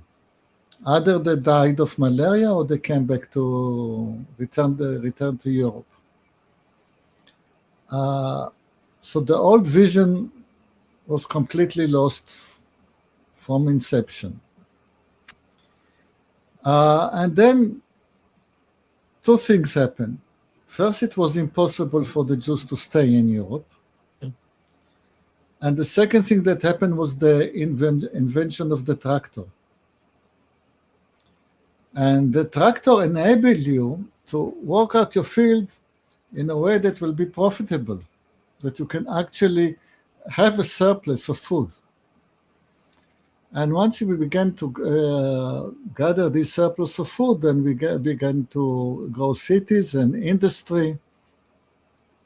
And now we have this flourishing, successful land of Israel. But, alas, we suffer from the problem of the inverted pyramid. Everybody is doing AI, or being a lawyer, or being an accountant, or being a rabbi.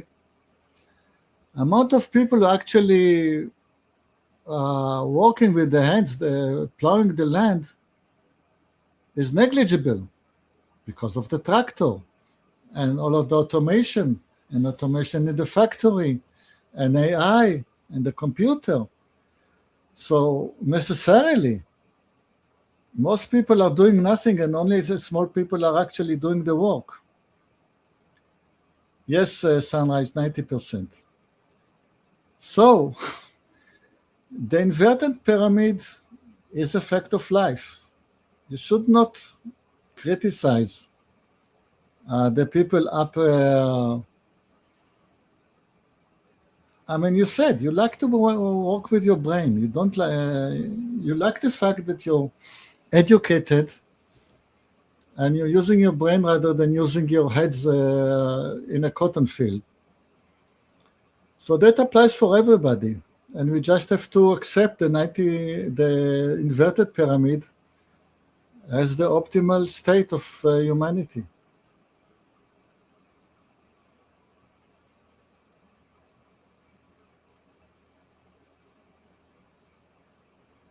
Yeah, I mean, this is interesting. I think, correct me if I'm wrong, Christian Sapander, when you're talking about AI, were you talking about it from the perspective of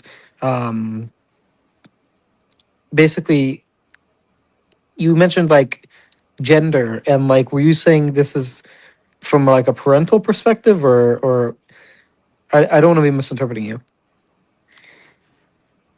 Oh no, I was just using one example. Just Okay. one. Yeah. Yeah, but so what do you think of what Yoav's point was?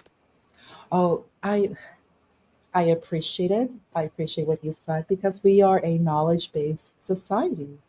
That's where we are right now. And using Israel as an example, I know Israel's number one in cybersecurity, which is awesome. There's this one company I'm very familiar with. It was called No Name. Incredible what they did, API security. I know Israel in agri-tech, spreading just new ways to bring green to the desert. I know they're doing a lot of work in Africa regarding agri-tech. And also medical devices. A lot of people don't know that. I know there's one company called Abbott. They do a lot of work for pediatric oncology. Yeah, my understanding, Yoav, and correct me if I'm mistaken, aren't the Jewish community very good at mathematics? The best. Yoav, would you know? Yes. Yeah. Basically, Jews, and especially Ashkenazi Jews, also other places, are very good with working with symbols. And that's because we were working with symbols for so few thousands of years.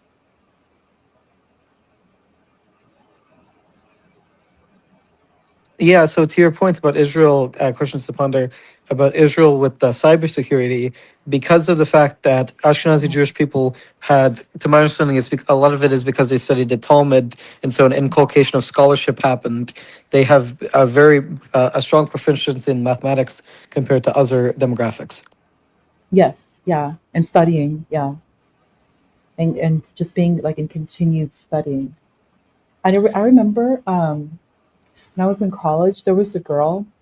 She was from like she came directly from Israel. Like she was the reason I got to know her is because I'm 5'10" and she's teeny tiny. Like she's an itty bitty. Like tall women, we call like petite women like the itty bitties, like baby dolls. Like she was like a tiny lady. She was like 4'7", and I didn't want to block her in the class. I was like, no, because they're fun. And so like she sat in front of me because I really thought I was gonna block her, and because like my hair is curly. So she and I were just chatting, and one day, and I remember she told me that when she was raised in the kibbutz, she said that it was always very important to learn how you got to like the answer. Like you couldn't like she couldn't just use the calculator, like like the 83 or the 84. Everything had like she had to study. Everything had to be by hand. To study. And she always said that like just how important that was, like how you would train the brain to learn, like that going back to like the problem solving. Like how did I like it's not just the destination, but like the how did I get here? And then from there you can like if you make a mistake, you can learn where you made the mistake and improve. So kind of going to and continuous improvement. So I was like, yeah, that's a good point. Yeah. Yeah, and you said she's Jewish? Yeah, she's directly from the itty bitty. She's like only four. She was only 4'7", like tiny, like an itty bitty, like a baby doll. Baby doll. Yeah, she was 4'7". But she told I only know that because she told me she was 4'7". Because she's like, oh wow, you're so tall. I'm like, yeah, 5'10". She's like, yeah, I'm 4'7". Like, oh. So we Yeah. felt like I was like, oh my gosh, you're a baby doll. I called her the little one. I was like, oh, the little one, and she'd always smile. So just like that, like I don't like women like women friendly. So yeah, Yeah. So, and did she say she was Israeli? yeah. Okay, that's interesting. I didn't. Yeah, I went to school with her. Well, I had that class with her. Yeah. Yeah, and so she was studying cryptography as well. Oh no, this was a class I had regarding the EU. So it went to my poli sci major. This Okay. was when I was in college. Yeah. Yeah. So this is interesting. I'm not a historian myself, and I'm not very knowledgeable about history, but I think it's interesting. I mean, when you're talking about basically history, you're talking about the science of the past, and like, but the problem with the history is it's such a multivariable subject that really you can't control for variables in the same way you can do in like the physical sciences.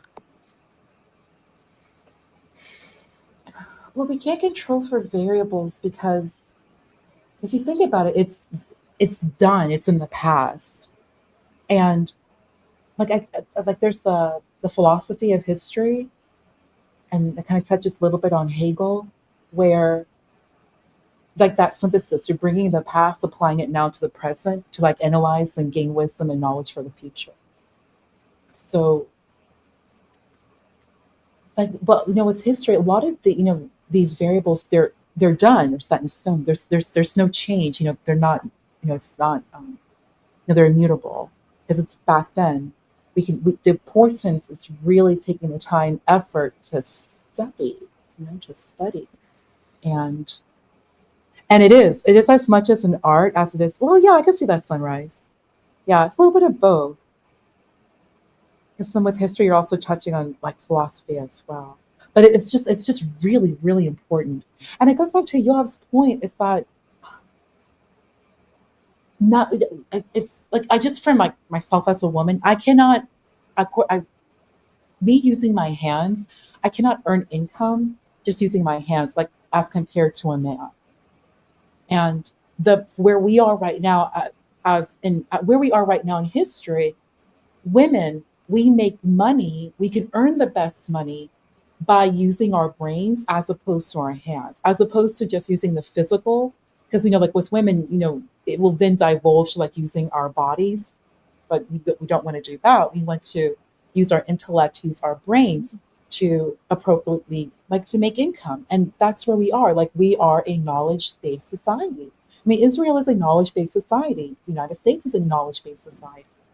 All of the countries in the Western world that are doing the best, and what I mean by the best, I mean like quality of life for the average citizen, is through knowledge and Yeah. solving problems. Like we solve problems through our brain. That's problem solving. Yeah, but the problem though is, isn't it the case that and I don't want to overgeneralize, so sorry, don't take this personally, No, but in no, not at general, all. Not at all. um my understanding is that when it comes to analytical reasoning skills like Yeah. mathematics, for example, men tend to be a little bit more proficient in these things. I think because men take the time in the work that you do to study for these things. But I do believe as we progress, moving forward, we will have more women. It's Okay. just that only within like maybe the past 50 years that we we're having more women seen as autonomous beings, as opposed to just women, just which is I'm not, and I'm very pro marriage, very pro family, but just seeing women more than just, husband, mother, daughter, wife, etc. But like a woman that can take the time, and it does take leisure. It's leisure. Analytical reasoning is that's part of the study, and that does require a level of leisure. In the past, a woman could not do that because she had children, she had the farm, caring for her mother-in-law. Now it's a little bit different because women are getting married and having children much later in life, and she's using that time to study. Like I mentioned, the Israeli girl. I met her in college. Like this is college. Like what are we doing? We're studying. We're learning. We're in class. That did not necessarily happen at mass scale, like 50 and definitely not 100 years ago. And I'm meeting her in a class where we're learning about the EU. Like, so we're stuck like politics, government, that would not necessarily have happened, 50, definitely not 100 years ago. Can I ask, what is your plan Yeah. in life? On one hand, you like your profession and you like your career. On the other hand, you're pro children and pro family. What is your Yeah. plan to navigate between the two? That's a great question. Yeah. That is a great question. Because, I think, Joab, you've been around. You've been around. It's that, like, as a woman, you can't really have it all. Remember, there was something that was said in the 80s, cool kid, like, oh, women, we can have it all. Career, wife, mother, da da da. But you also have to have yourself. So I do, of course, want to settle down, but just find someone that's compatible and that would understand where we can, that I do like studying and working, and find like a good synthesis between that and like a spouse with a partner. But I'm Christian, I'm Catholic, and I know in due course God will handle that. Does that answer your question, Yoav? I bet it kind of answers your question. It's like that's kind of a little bit more on the unknown side, but it's just trying, being open and finding someone that appropriately synthesizes where I can synthesize both with like myself and a partner, and then from there have a family, but find a partner first and then have a family. Why do you ask? That's a good question. Why do you ask, Yoav? Well, somebody is bound to ask you that here because Uh-huh. the minute that we define ourselves as your friends and we care about you, somebody will raise the question, especially Jacob. There are several people around here, even in the chat, where they were constantly nagged by Jacob. When are you going to propose? When are you going to propose? When are you going to propose? Yeah, I'm not, but I don't want to get into more details. As I tell my kids, I'm not going to tell you exactly what your tactics is going to be as long as we are settled on the strategy. Yeah. And so to minus what and when you so I think what Constance Punter is, and she can correct me if I'm understanding her. I think what she's saying is that for now she's fine with her cryptography job, but she doesn't want to rule anything out in the future. Oh yeah, I'm definitely open. I love family. I love family. I do, and I love like having a partner, like being compatible. Of course, absolutely. Yeah, Because I don't like you like like that fulfillment for a woman is not saying it's not going to come with a career, but it more than likely is not. And I have heard of like women just wanting to have a child, like they've done very well in their career, like some older women I've met, like in Bible study, um, and like yeah, they just want to have a child, but but they don't. They're willing to have a child without a husband, and like I yeah, not even that. I would never do that. I would just no. Like I Catholic school taught me like how marriage is, how it should be viewed, and I'm very conservative in that regard. And I don't even believe in divorce. I don't even believe that exists. So it's like it's really forever. And I do believe that marriage completely reflects the relationship that God has with man.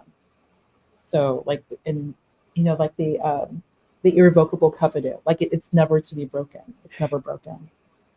Yeah, yeah, but I can say that it's my grandparents married for life, my parents Yeah. married for life, I married for life, and my son married for life. Yeah, like yeah, there's no That's how we divorce. do it. Exactly. Right. There's no divorce. Like when it really is for life, and it is to become one. So like I would have to like ask, so clearly I have to ask God, like God has to really guide this because it has to be the synthesis for life. And yeah, then the partner, then children. Not children, then you know, that's which I kind of think cool kid is one of the reasons why we're having some problems in society and we're having literacy issues in society. Is that like women just having children, like to fill a void, or I want meaning in life, so I have a child. That's very dangerous. It's very dangerous. Your child is not here to like fulfill a meaning in life for you at all, or fill a void. So I think lot of the a lot of people are having some problems, and those people who have problems will eventually come across Jacob's desk because there's going to be depression, and then those people may enter substance abuse. yeah. So yeah.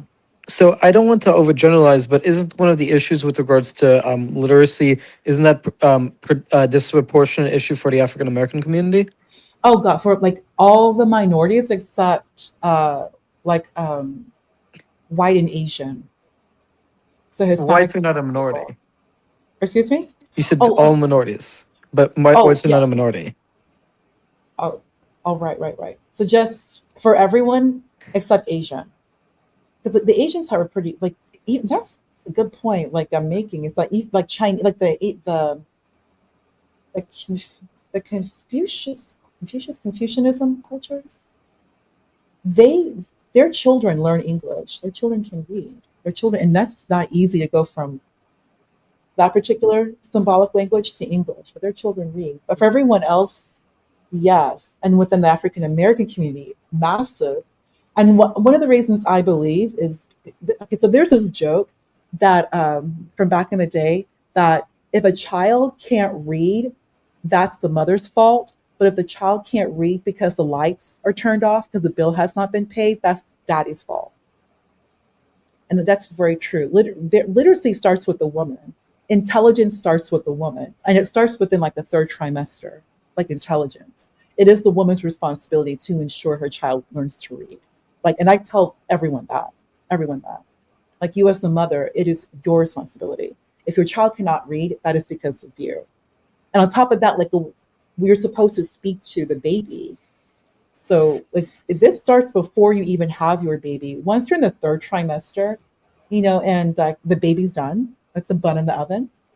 Like you're supposed to start training and speaking to your baby and start getting things ready for newborn life. And so like yeah, literacy is 100% the woman's responsibility.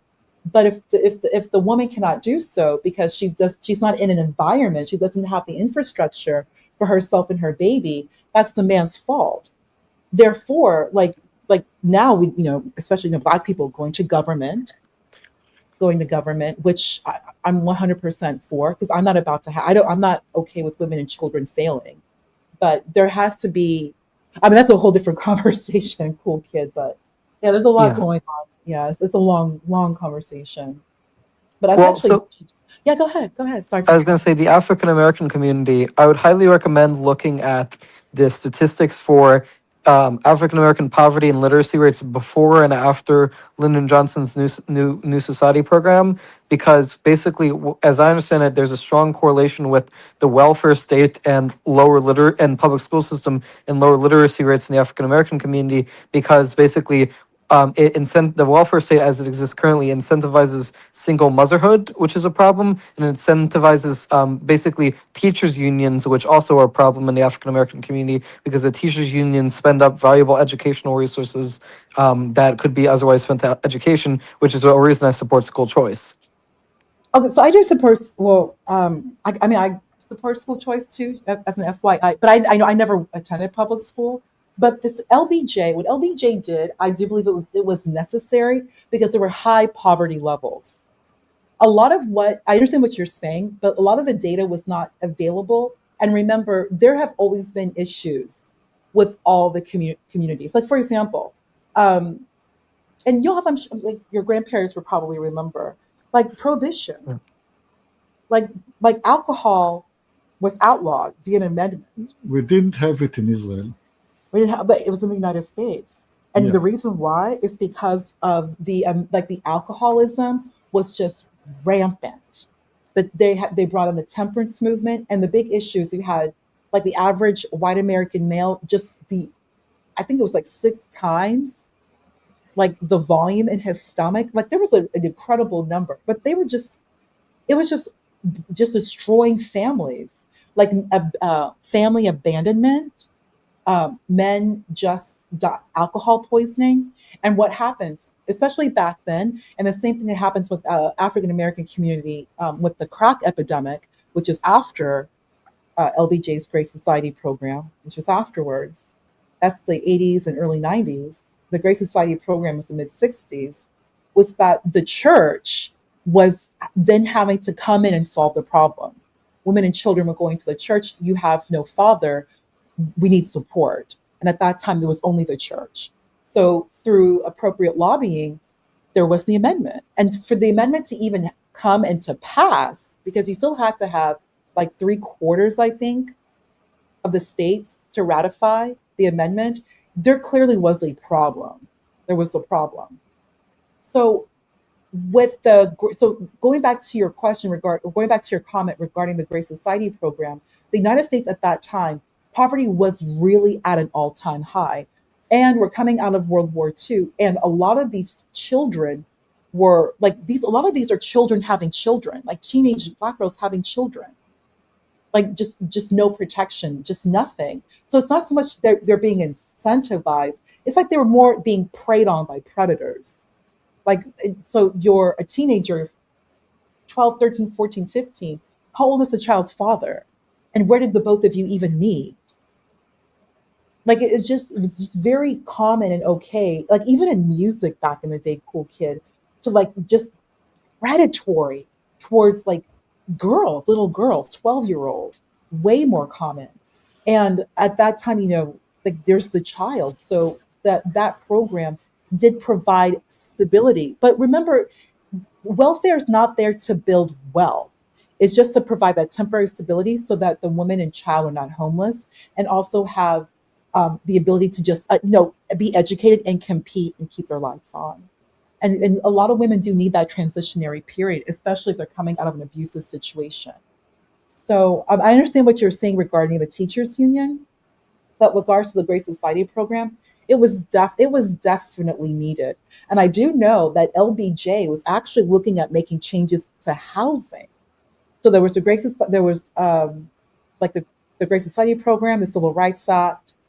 There was that very famous Supreme Court case, Brown versus Board, and then LBJ. But before he left, because I know he didn't want to run for reelection again. because of everything he was going through with Vietnam.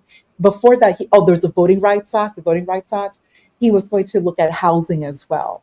So he was really pushing legislation to help bring parity, or at least like there needed to be parity because it really was a tale of two cities at that time. Yoav, what do you think? Well, You're if you're talking American history, that is not my fault. I know. But Yeah, I mean, I think welfare is always a trap. I mean, sometimes, I mean, it's a necessity, but it has to be phased out as soon as possible. yeah. Not in depth, yeah. I mean, the main thing is I can't speak. I don't know enough about the history in specific, but I think the problem is in the modern African American community, there is a Mhm. problem of like entitlement mentality, where basically they think that because of the historical issues with racial discrimination against the African American community, they Mhm. um they I do think there's a problem of people not taking responsibility for their actions. Yeah, well, cool kid, first and foremost, there's a big problem with sexual discipline. That's number one. Even before entitlement, there's a big problem with sexual discipline. And there's a big, I know, like everyone would disagree with me, like black people, black folk would disagree with me. But the men lack sexual discipline, and the men don't marry their women. The men don't marry their women because even when black men have children with non-black women, the out of wedlock is massive. The out of wedlock is massive. Cool kid. It's huge. Family services in all 50 states, majority of these children are biracial children with a non-black mother and a black father. The non-black mother, usually a white woman or even a white teenager, she puts a child, into family services. There was actually a legislature. There was a guy from New Jersey. He actually brought this up about black men just leaving their children because when you leave a child, the child's going to go to the state. If there's no man, there's government. There's government, and that's something that has to that black men will just not embrace and understand. Like they're always blaming the black woman, black woman, black woman, but non-black communities just wouldn't do what's happening in the black community, which is constant blaming of women for everything, everything. But black women are very, very race loyal, understandable. But like the big issue with the black men is just lacking of discipline, not just entitlement, like which is to me the least of the issue, but just a total and complete lack of discipline. And number one is sexual discipline. It's just sexual discipline. Because cool kid, I'm be honest with you, there are plenty of jobs that would 100% hire black men. Like they absolutely would. Like I work big corporate America. These companies want to hire black men. They do. They do. Like there's so much racism in corporate America. Cool kid. They want to hire black men. White guys, white dudes want to work with black men, especially where I work, the work that I do. Yes, they do. Yes, they do. But you have to be disciplined and be on time. But most importantly, you have to be disciplined. You cannot use your job as like this playground to look for women. You can't just always be chasing women. A big issue is like, we were just I know you're familiar with Freud, like the id, the ego, the super ego. A lot of black men No, are, I haven't read Freud. I mean, I know of him, but yeah, he has like Freud has the id, like he's the one who really popularized the id, the ego, and the super ego. And the id is basically base primal, like eat, defecate, sleep, um, sex, fighting, like no base primal behavior. A lot of black men are just like that. It's just base primal, and it just permeates all throughout black society because then you have black women who are picking up on this behavior and then they engage in this behavior because they receive positive affirmation from black men who behave in this behavior, who engage in this behavior, excuse me. And then like no one says anything. And then when people are victimized, it's always the victim's fault. It's just very, very up, down, backwards, up, down, backwards. And it's yeah. just, yeah. So, have you ever heard of the concept of basically like ethnic differences in achievement being correlated with disparities in IQ rates? I've heard of that. I'm kind of particular with IQ because IQ is not necessarily intelligence. It's an So attempt to measure I'm not intelligence. sure. I'm not sure about the data on this because I'm not an expert. But I have heard some social scientists say that a possible reason for the difference between basically African American success and white success and other ethnicity successes is that because is basically it might be correlated with the IQ rates because when you have a higher IQ, then it comes more naturally to you to learn and get a successful job. Now, I don't think that this means that basically every the black community is hopeless.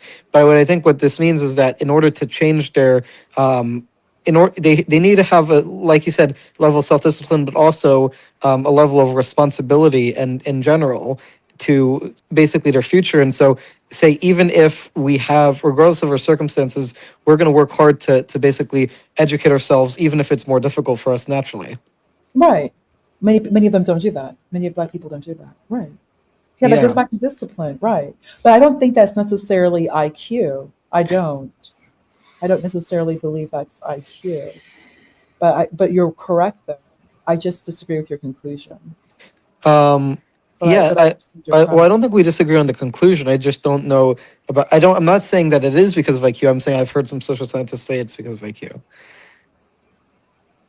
Right. So I'm not. I'm kind of agnostic on it. But either way, I just think the important thing is that we have a healthy conversation about people doing what they need to do in life and finding meaning in life and not blaming others.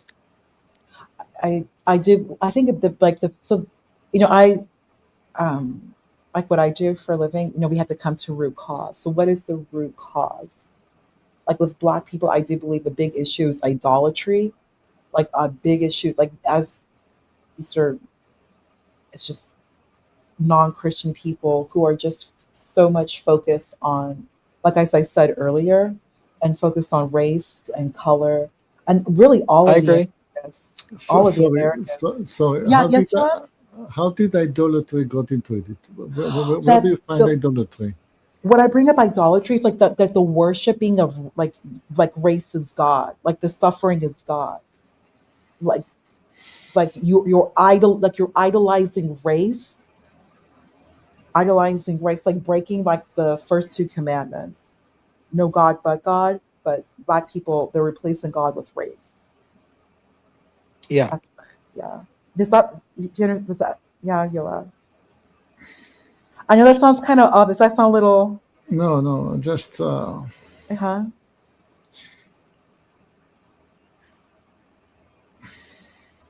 okay. Yes, you are. There is a member of our community, and her name is Claire. And one day you're going there, your paths are going to cross, and you're going to meet this Claire. And the first thing she's going to do, she's going to accuse you of idolatry. And when this happens, just remember this is what she does.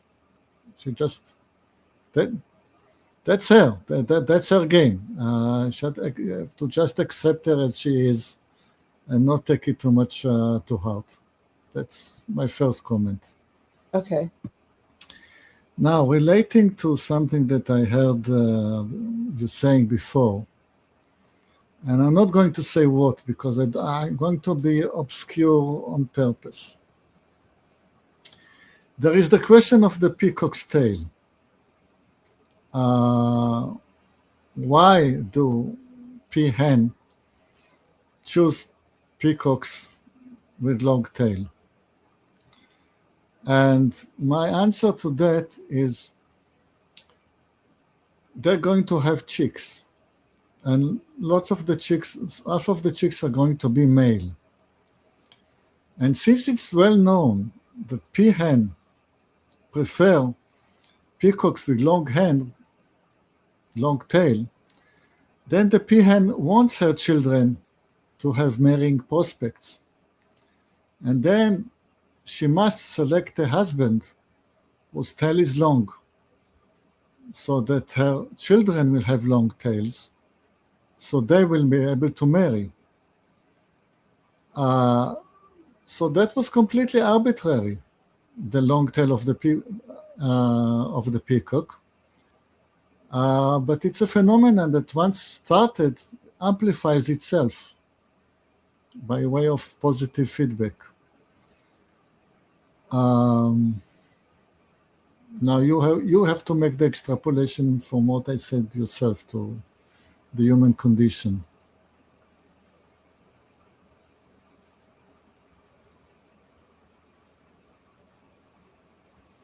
Are you implying, Yoav, that basically the point about peacock selection is related to the idea that the the female mate is equally responsible for this? We were talking about female selection, and I'm saying, why does it happen? What drives female selection? What drives female selection basically is female selection. Yeah. And welcome back, young God. And I remember your first question about the 1 light year long photon. Maybe we'll discuss it some other day. I But understand yeah. but does what Yoav say kind of give you room to thought about the female selection?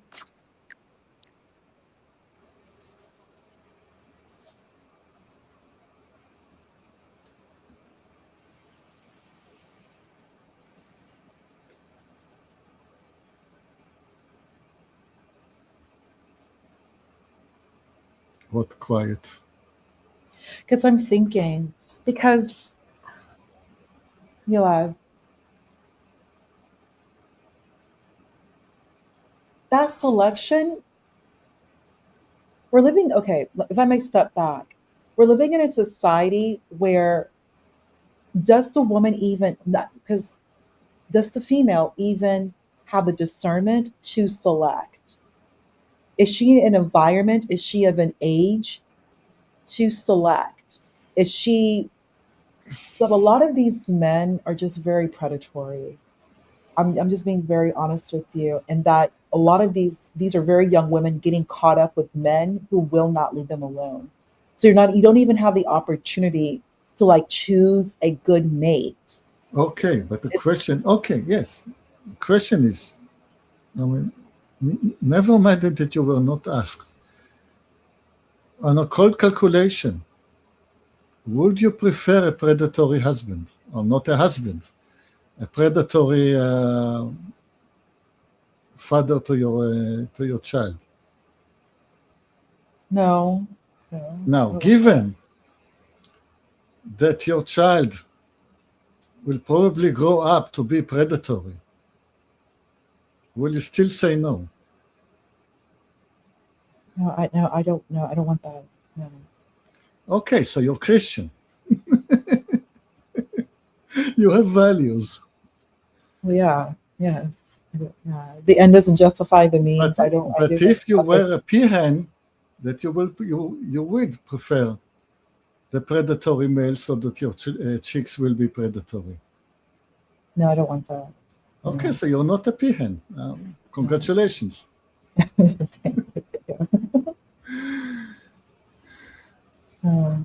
I just, you know, it kind of goes back to my original point about the environment and how I'm happy about how things. I'm not just happy, but I look forward to how things are moving, so that women will be in an environment to make better decisions.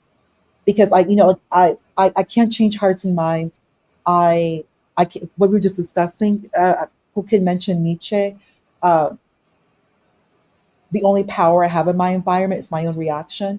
So doing as much as possible where there is a good environment, or an environment where we have at least enough information available as enough information available so that the woman can make the best decision when it comes to a mate.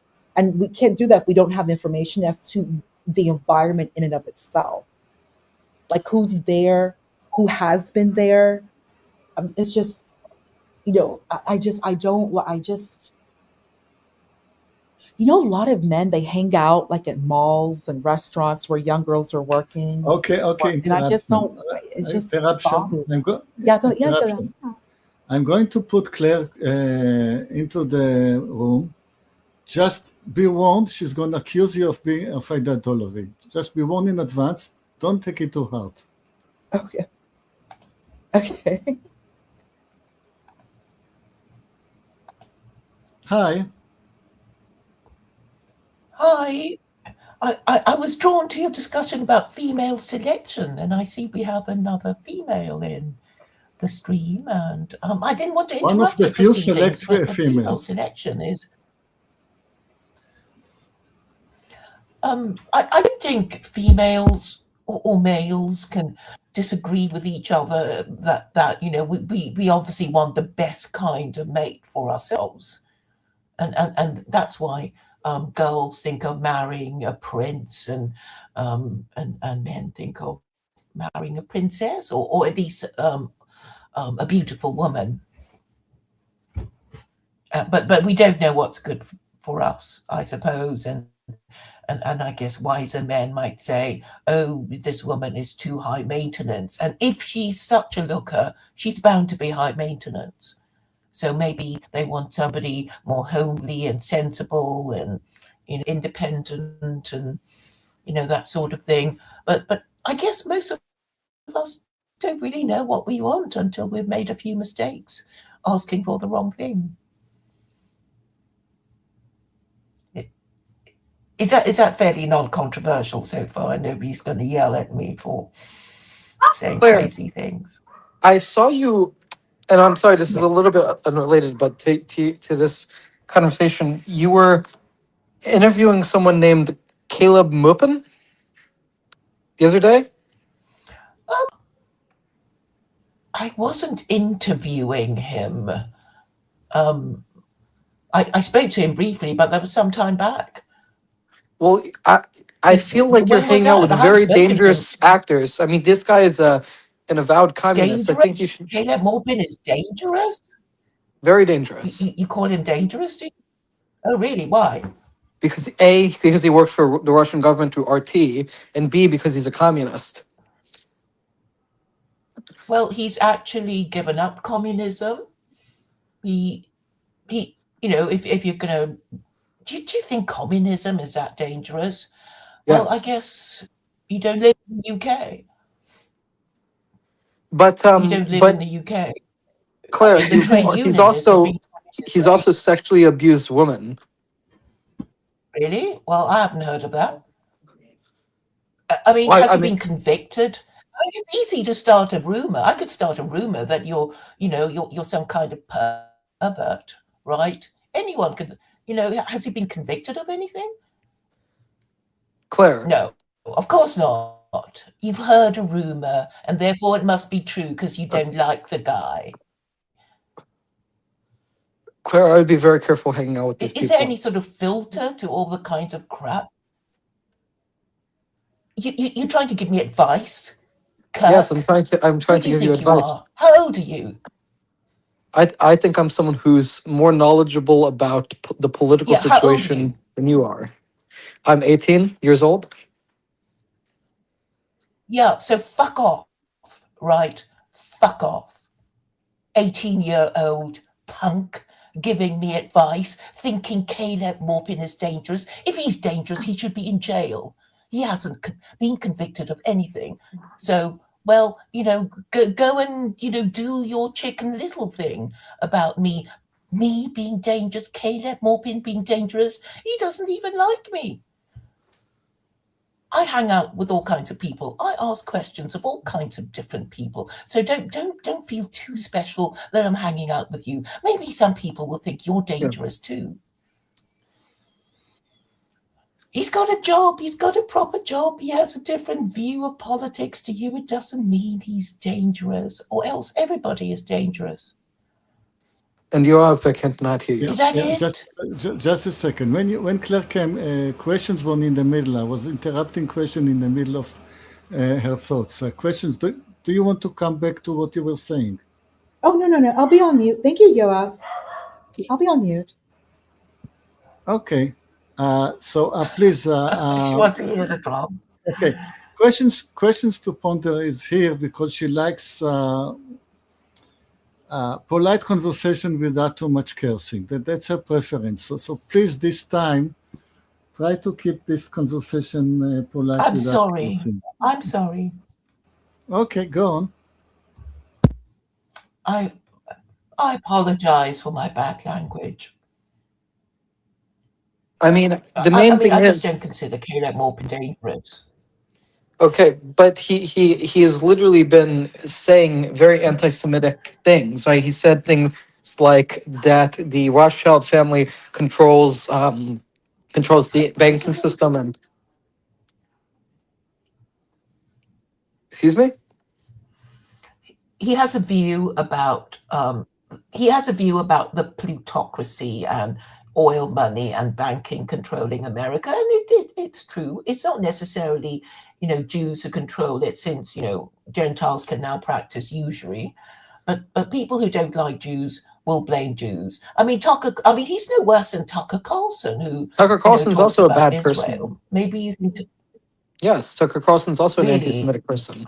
I'm Okay, I totally disagree. I think Tucker Carlson is the only independent journalist asking naturally occurring logical questions that your state propaganda outlets no longer do, which is very sad.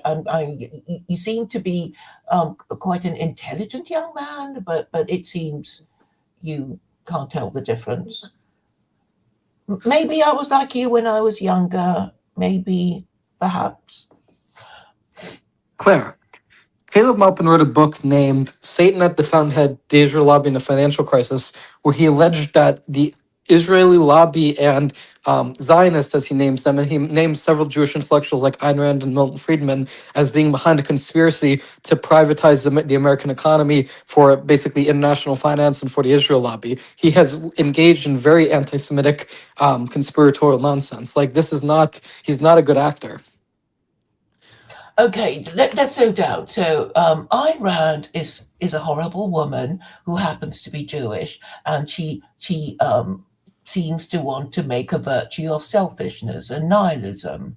And in her dying years, she had to rely on charity and social security.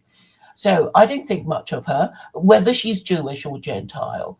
And who was the other person you were saying? He also mentions Milton Friedman. Well, he's an economist, and economists have controversial policies that haven't served Westerners very well. He's a monetarist, isn't he? Friedman is a monetarist. Well, his Supply economic side philosophy is monetarism, monetarist. yes? Yeah. So what's the point? So, well, He's saying, but the most point is people. that he's saying that these Jewish intellectuals like Ayn Rand and Milton Friedman are working to serve Israel in international capitalism. I mean, these are very anti-Semitic tropes. Well, he's not the only one, right? And actually, people always make they fail to make the distinction. It's like, oh, these people are Jewish, therefore they're doing whatever they're doing because they're Jewish.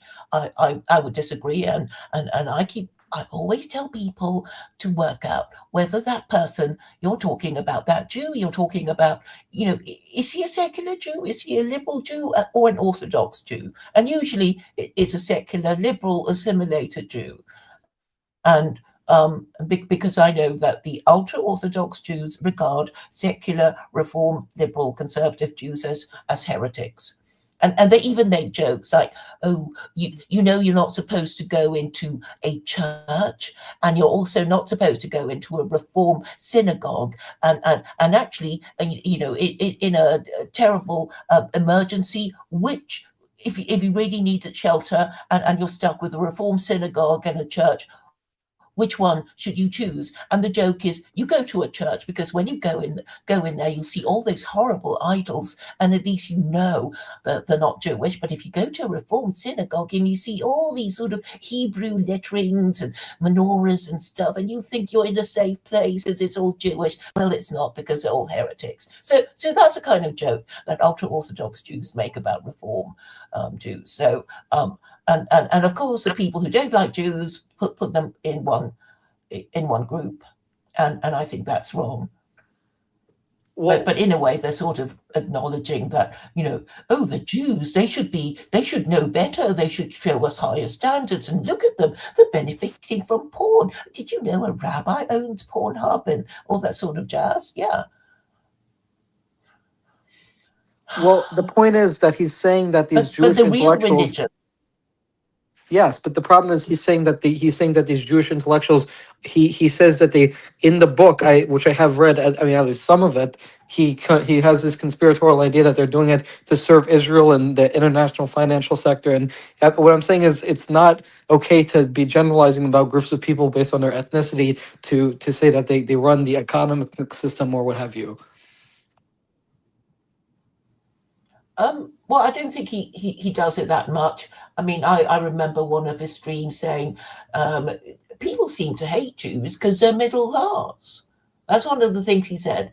Because, he was saying, well, why do people hate Jews? They're successful, they're upper middle class, they're overrepresented in the professions. And so we ask ourselves why, and I suppose it's the inherent literacy that Judaism kind of encourages in Jews, and you reason with rules, because all these rules that a child has to work their way around, and making them ideally suited to be lawyers, I guess.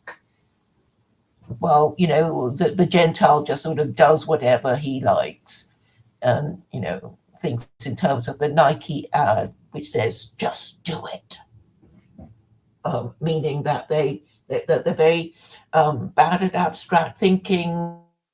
They're very bad at impulse control, and that's sort of. But okay, my view, and I do go around telling people that Jews should be put into different categories: the righteous Jew, and the observant Jew, and the unrighteous Jew.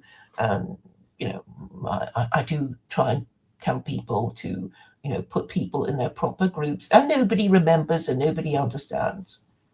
And obviously, what the neocons want is for nobody to question U.S. foreign policy in Israel. So it doesn't matter, even if you're a Jew, you can question U.S. foreign policy in the Middle East, and you end up being accused of being a self-hating Jew or an anti-Semite. So Yeah.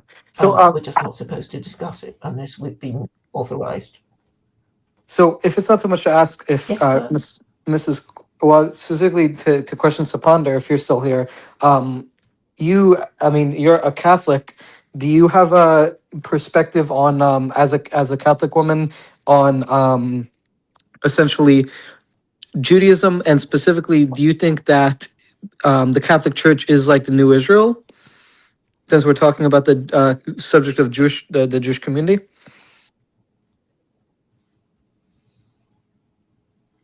The Catholic Church is continuation of Rome.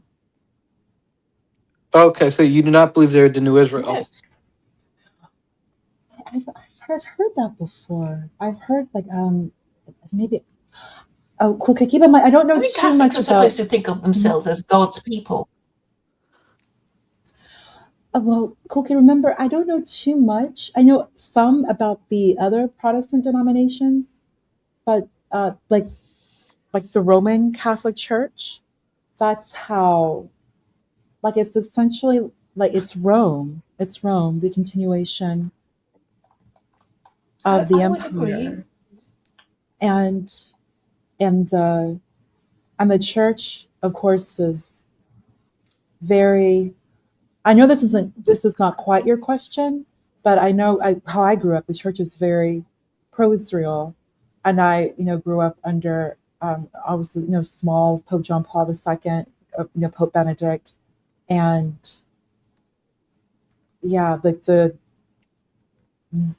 I'm just thinking because I heard people brought up Tucker, but that's not how I grew up, and I've always it's Rome, and then of course Charlemagne, the Holy Roman Empire. So that's how I've always seen it, like the continuation over the past 2,000 years. And then of course, like the Byzantine Empire, and then when if you continue with them, they actually end in 1917 with the Bolshevik Revolution. So like that's kind of like the Catholic Church, the Divine Right Kings. So that's just what I learned. Like we just learned quite a bit of like that, like Western civilization from like the perspective of like the church.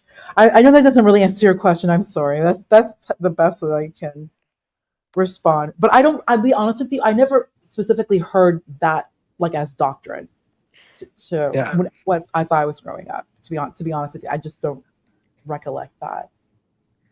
Yeah, well, I was under the impression that the Christian churches teach that they are basically the fulfillment of the old covenant that God made in Judaism. It's replaced by Christianity, right? Like the Old Testament, New Testament, and then Christ's death, like the Passion, as noted, yeah, but with yeah, yes, that Yeah. would like at the cross, correct? I think I understand what you're asking. Yeah, Well, I'm basically asking if you think that Christianity is the fulfillment of the God's, Catholicism, yeah, yeah, is the Catholicism. fulfillment of God's promise to the Jewish people in the Hebrew Bible. Well, the fulfillment period. Okay, so well, then that would include everyone, including the Old Testament. But there's something my mom said that there's nothing in particular that all the Jews would convert. So that it's. I remember she said that because I know Peter. That was Peter's focus was to convert the Jews, but everybody was a Jew, everyone, including Christ, of course. Like that this was supposed to occur, that this was the fulfillment, this had to be done. And then you have Paul's like 80% of the New Testament, and Paul's the patron saint of the Gentiles, and he converted a number of the Gentiles. So that it wasn't just like specifically just for the Jews. Like this was the fulfillment that needed to be done so that all would have salvation, everyone. But then, like I remember, my mother said, because she loves the Bible. My mother loves the Bible. That there's why would anyone assume like there was nothing that set in stone like all the Jews had to convert. Like we shouldn't just assume that after the Christ death, like the life, passion, and death of Christ, that there would be like quote unquote no Jews. Does that answer your question? This is Yeah, controversial. so it basically, well, kind of. So it's basically the idea that Christianity is the fulfillment of the promise, not just to the Jews, but also to all the nations of the world. Right, correct. Yeah, all the nations, Yeah, yes. but Claire, as I understand it, she's some sort of agnostic, but she believes that the best religion for the world is not Christianity, but Islam. And Oh my God, hell no. yeah, I No. agree, because the problem with Islam is both they're very abusive, not just to women, but also to people who are of other religions. And I don't know if like how much the Catholic Oh, Church is. really? It's a Yes, slaver let's trot out society. the Name Islamophobic a tropes. society. Hey, cool kid. Okay, use Africa as an example. Just like, is Africa this big continent, this dark continent? If you look at the societies in Africa, those that are like you have a lot of Africans who still practice like tribal traditional religion. Like they're simple people.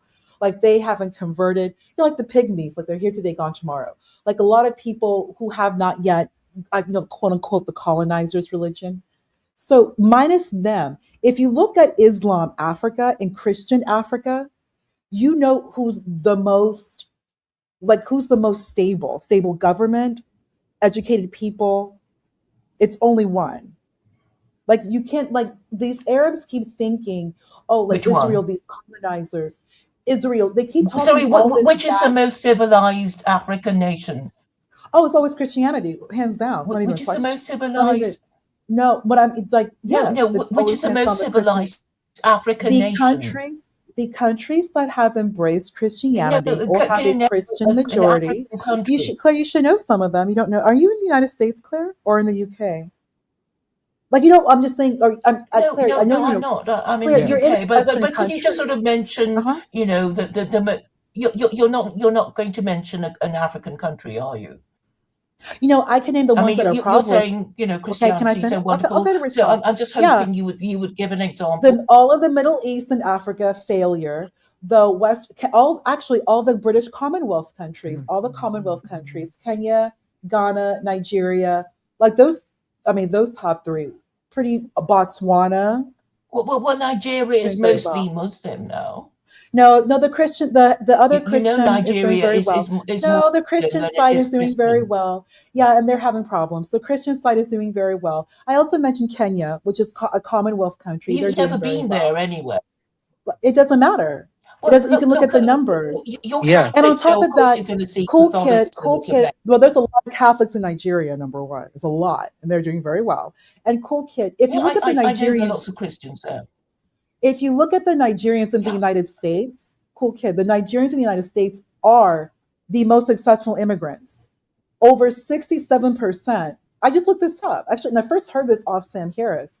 67% of the Yeah, Nigerians I'm in the pretty United impressed States. with Nigerians. I mean, I've I had know to you meet do. some They're of them. They're everywhere. very educated. Because I'm Catholic, they're in my church, like in the pews, the visiting priests. 67% cool kid in the United States. The Nigerians all have a college degree, and 1/3 hold an advanced degree, either master's, PhD, MD, JD, which is law school. Yeah. Then on top Well, of that, like 90% of all Black male doctors, cool kid, they're all Nigerian men. Like they're all Nigerian men, and they're also within just Nigerian group. They have the most citizens, United States citizens. That's just Nigeria. The other sub-Saharan countries are doing very, very well. Like the others are doing very well. The one that's doing the least is Somalia, with 11%, which is on par with the Hispanics. And the Somalians, yeah, well, they're a lot of them you are know Muslim. But you know the like the victims of African Western immigrants in the imperialism, United of States, divide cool and kid, rule. do very, very, very, very Yeah. well. Well, And they're also the Christians, by the way. yeah, well, that's what I was saying is that, and this isn't another issue, questions to ponder with the Islamic religion, is that they have issues with basically prejudice against where they like throw gay and transgender people. For example, I've heard like rumors that they're thrown off of buildings in some of these countries. So basically, they Rumors, and therefore it's true. You read Well, okay, Western propaganda, so it must Claire, you always be know true, that and you want to believe in Claire, it. Claire, this is Claire. Outside of the Western world, they're just not going to embrace at all LGBT lifestyle. It's just not going to happen. There's never going to be like Belgium gay pride. It's never going to happen. Or Atlanta, Georgia. Like it's never going to happen. So it's not even just Islam. It's just Sorry, what do non-Western you say? cultures That are there's never. Well, LGBT all over the The West. Asians are a little bit more. The Asians are a little bit more open, like Thailand, but Africa definitely not. No, no, in the Middle East. But Africa, even with the Christians, are just not going to. They're not going to do it. Or no. Yeah, LGBT. But like the No. English-speaking Christian African nations, African societies, they do very well. They do very well. And by very well, like you have people who are able to come into the United States, which is a very hard country, because you have to really move quickly. And they're able to finish college and go through class. I thought, oh, Atlanta is super gay, yon God. Lord. They don't have gay pride month. They have like the summer. Okay, it is. Yeah, Atlanta is. Oh yeah. Oh yeah, big time. But it's the ATL. Not really. Lived there 6 years. Atlanta is gay. But it's just gay pride. So like that's just Atlanta. yeah. Well, what I So was just saying you're okay was with gay pride? Are you, Ponder? Wait, you don't want You're Nigerian okay with doctors? I mean, I LGBT? do. I need more black. I need more black doctors. I do. I You're like not. black You're not doctors. even answering the question. What, I Claire? What's mean, your are question? you okay with LGBT? None of my Are you okay with business. LGBT? It's none of my business. It's none of my business. Okay. So you're not going to say anything about it. It's none of my Th- business. once upon a time, Christians used to take a strong line about that sort of thing, and now you're cool with it because It's cultures none of my change. business. It's none of my business. It was never my business. I don't I need to know, know I any of know. that. Yeah, I but just, it's just none of it my has business. social consequences, and I know you don't want to argue about it because, No, well, there's nothing women to are argue more, about. It's just none of my business. It's no isn't there? one's You need business. to It's no ask one's about it, business. right? These Africans think it's their business, and really, I mean, it's Yeah. even a biblical story, right? Sodom and Gomorrah, but now it's just a fairy tale, and it doesn't affect us. And let's all have, be gay and die childless and transgender, and that's fine. Well, I mean, just like the president said, there's more pressing issues in Africa than Yeah. like LG. It's not even their culture. Like, Well, it's not even the culture. what That's are not these their pressing culture. issues? Oh my goodness. Like, first we get first Sudan and No, child marriage. And then we got to deal with polygamy. That needs to be dealt with in Africa. And then Yeah. just kind of removing Islam. That'd be super great. And then also bringing more schools and just more industry. More industry. Like, it will be removing Islam, right? yeah, How about removing it's a slaver Christianity? Because, society. It's a Christians, slaver Christians society. think, Islam is a if slaver everything society. goes, Islam is right? a So slaver society. Christianity is like And liberalism, right? slaver, So and once Christianity things is get liberalism. Christianity, well, Christianity did give birth to liberalism and atheism. That's true. Yeah, you wouldn't even have Islam without Christianity. Okay, You wouldn't have so atheism you, without you, you Christianity. You wouldn't have liberalism without Christianity. You wouldn't have any of those. No. really, where'd you get, so you think because liberalism was a reaction against Christianity because they hated it so much, you think I it's the don't know. same I just thing now? it's I I mean, know I do know that it's where rooted does that liberalism come from? Where does liberalism is liberalism an come offshoot. from? Liberalism is absolutely an offshoot of Christianity. It's an opposite of monarchism. Liberalism and true conservatism Yeah, yeah, is the but monarchy, Christianity and supported liberal mhm. Christianity supported what? Christianity supported monarchy. You do know that, don't you? You've heard of the Christi- divine the right to rule. Christianity supported monarchy. Is that what you said? Well, Yes. there's Christendom. Absolutely, 1,000 years. Yeah, Christendom. Correct. The divine right Christendom kings. ended in 1918. Yes, it did. Yeah, World War One. Yes, it did. The fall of the divine right kings. Yeah, it did. Yeah. Yeah, because in 1918, the Austrian Empire emperor, Uh-huh. the German Prussian, emperor, and the Russian Russia, Tsar, the they Romanovs. they Who else? they ended. Well, Two of cool them kid. If you abdicated. read One of them was Tolkien, killed. Tolkien actually, I forgot which book. Tolkien actually, like the Nine Men, the Great Nine Men, and he's actually speaking of these divine right kings. Like I can find it for you, but right there prior, there was like a birthday party in like early 1900s, and all like the European monarchy came in, and they took like a really grand picture, and it listed all of the various monarchies, and then like within like 15-20 years, all of like three-quarters were just gone. Three-quarters were just gone. So like yeah, like it's just incredible. Like there was a period of time, like 1,000 years, you really had monarchy, like Christendom, monarchy, Europe, and just yeah, that was it. And just it was just beautiful. A lot was going on at that time, and then there were changes. The 20th century brought a lot of changes. A lot of Yeah. changes. Yeah, I brought up Tolkien. I did. Well, so basically, he talks about the The the nine. the the divine right of kings. Which book is this? I forgot the name of the book. Let me find it for you. But he Okay, please speaks do. about he speaks about like the nine men. I can't remember. Let me I just can look find it this. up. If you give me 9 The men, so nine mortal men. The nine. Legendarium. Tolkien's Legendarium. The nine refers to the nine rings of power given to mortal men, corrupted by Sauron. The recipients became the Nagzul, or the ring rats. The ring wraiths. Only two are named in canon: the Witch King of Angmar and the Camel of Easterling. He's the nine rings of power. Those are the divine right kings. Those nine kings. Let me get that picture. But there's a picture of them, like a known picture and Tolkien was alive during that time. J.R. Tolkien, and he's referring to like the monarchy. He's referring to the monarchy. If I can find it. Yeah. And which book is this? This is in the book Legendarium. Yeah. Legendarium? Yeah. Oh, here it is. The Nine Mortal Men. I found the picture. I found the picture. The nine kings of Europe together for the first and last time, first and only time. That book, this is what he's referencing. This will be interesting for you to read. This is interesting for you to read. This picture, here's the Reddit article. May 20th, 1910. So it's like it's like less than 10 years, everything changed. The nine kings of Europe together for the first and only time. Wow. Only the first, and like a class picture.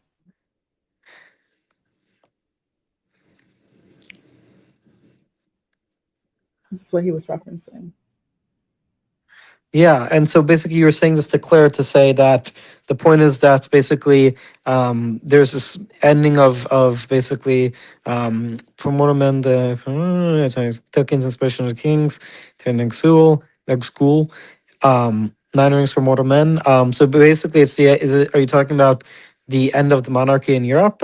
Yeah, the fall, like the end of Christendom. And Nietzsche, even when Nietzsche says God is dead, he's referring to the end of the divine right kings. Nietzsche called all of this out because there was so much happening at that time, even before entering of the 20th century. You have that, like the Franco-Prussian War. Nietzsche fought in that war. He's a veteran. Like that's the predecessor, or like the trigger to World War One. Like even Yeah. like people are like, what caused World War One? What triggered the assassination of the Archduke? Oh, go back the Franco-Prussian War.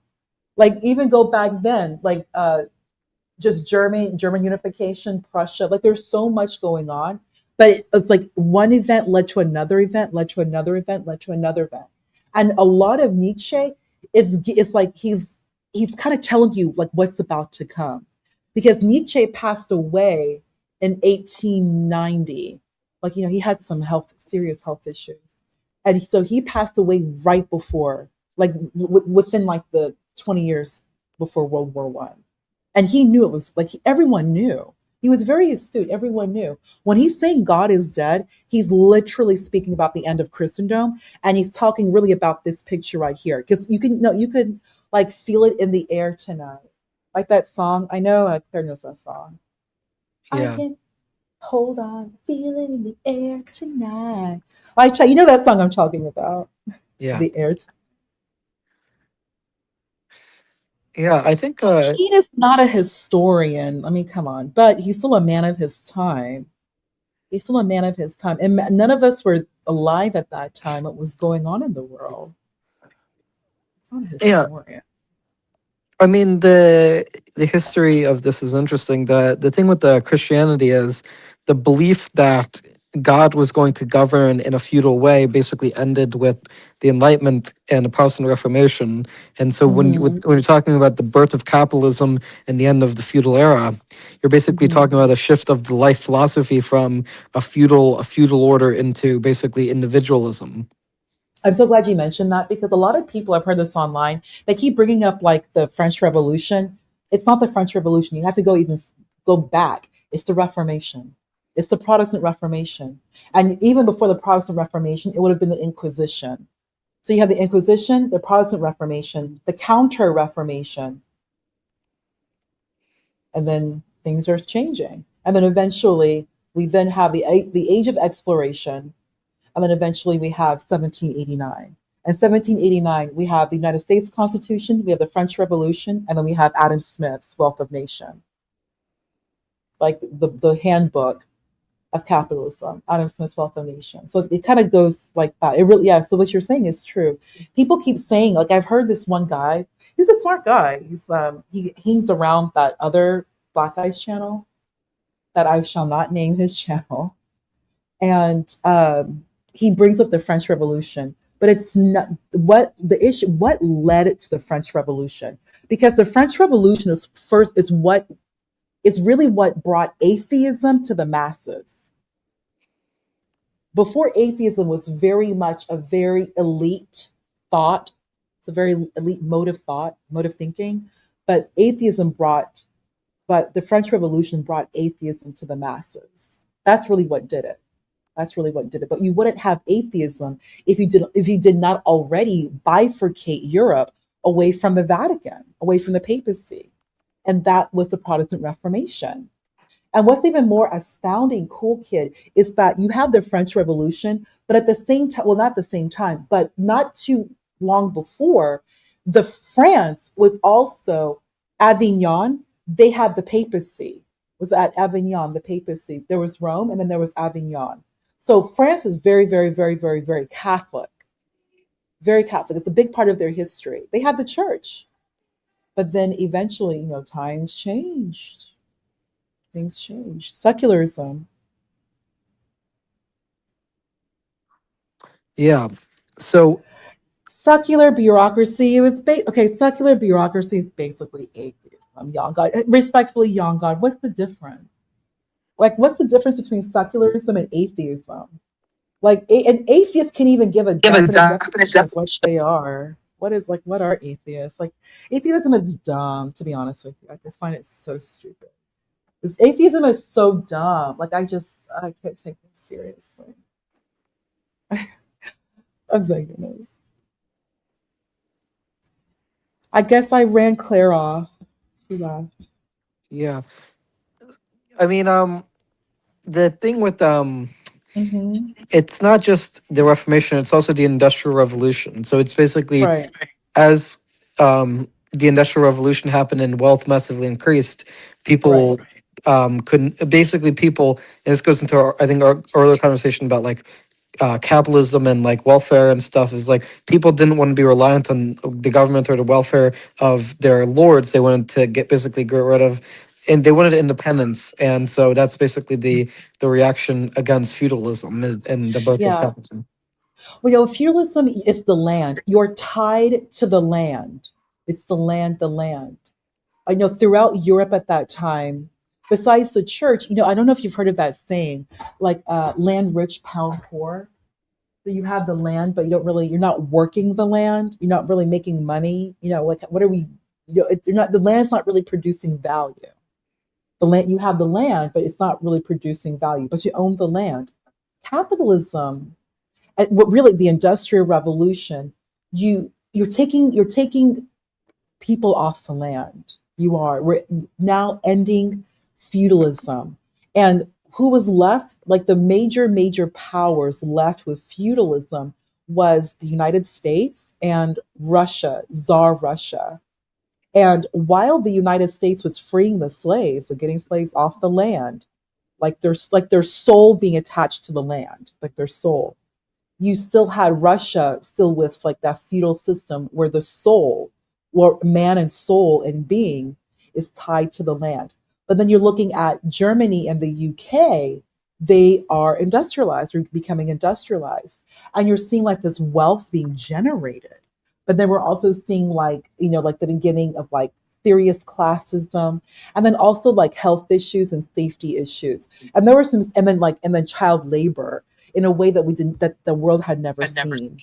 Like there was like rickets became a serious problem. Rickets for these children, black lung, never had that problem when they were working the farm. But you're welcome, Yon God. You're welcome. As the atheist here, I appreciate the compliment. I didn't But know young guy was an atheist. I thought he um, was some sort of how Christian. how unfortunate. How unfortunate. Getting rid of serfs means you can charge your new free men rent. I mean, that's true. Yeah, that's true. Yeah. So Uh huh. this is interesting. When you Yes. do cryptography, Uh huh. do you see a connection basically between you mentioned earlier with the financialization? Do you see basically the cryptography of um what's it called? Do you see a connection between that and like the cybersecurity of financial instruments? cryptography and the instruments that you would produce through engineering, financial engineering. Yeah, there. Am I understanding your question correctly? So it's basically, do you try to protect financial instruments? Oh yeah, but they do so. They're doing so now more so with blockchain. Yeah. Well, that's kind of what I was talking about, like with cryptocurrency. Yeah, they're doing so more so with blockchain. But I don't do that. I've heard of it. That's not what I do personally. Oh, okay. Then what kind of things, if it's not too much to ask, what kind of Oh, instruments do you protect? I'm doing more so of working to get published and homomorphic encryption. I don't know if you're from homomorphic encryption, what they're going to be looking to use with like Like voting voting? and what else?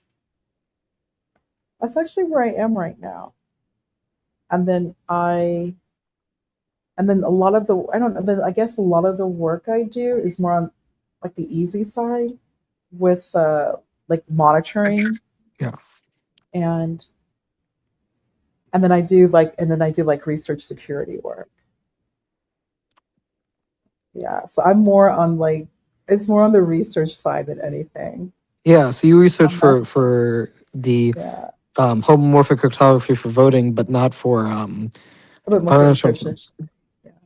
Yeah. So homomorphic No, they're encryption. going to So look to apply it. We'll see how it works with voting, but they're going to apply it with these instruments. But if you're going to do it with the instruments, it's how you. That's more blockchain. That's block. Just to be more on the blockchain. So I'm going to look. They're going to look to how you utilize blockchain for crypto, yeah. for crypto itself. Yeah, the contract. How do we protect the contract as the contract moves like through the pipeline? How do you protect it? Because like it's basically general ledger. Young God asks, are you basically 30, give or take 2 years? Yaga, I know I can't, a lady never tells. It's better for a lady to have mystery about herself. It's better. Yes, I am black. I am. Yeah. So yeah, these And are a things are lady. interesting. I think you got that, yeah. Do you utilize like Bayes' theorem at all? Bayesian, yes, I'm familiar with Bayesian. Yes, so Bayesian's theorem, yeah. That's inductive reasoning. Yeah. Yeah. But I really don't use it too much. Well, Bayes' But uh, theorem but is uh, not in, but with Galois and Markov, that's a little more, yeah. But I'm gonna get that book for you. I had to find it on my yeah. machine, but So you're familiar with Bayes' theorem, but you don't use it necessarily? not too much. No, no, no. But in some aspects of cybersecurity, a lot of the work that we do, period, of cybersecurity, you would use Bayes' theorem. Yeah, It's it's not very that's inductive. very no. Bayes' theorem is inductive reasoning. No, so Bayes' theorem is Am I? No, go ahead. I'm sorry. I think it's Bayes' theorem is where you have the probability of A given B equals the probability of B given A times the probability of A over probability of B.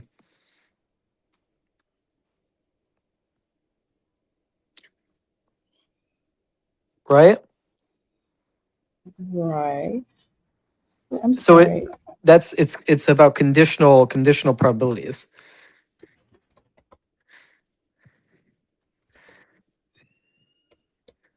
Give me 1 second. Yeah. No, I was right because I there was something I did in a Python library. No, yeah. So let me see if I'm understanding you correctly. Bayes' theorem it quantifies inductive reasoning because I Okay. actually So it's saying online, Bayes' theorem is that you have the probability of A given B is the probability of B given A times the probability of A over the probability of B.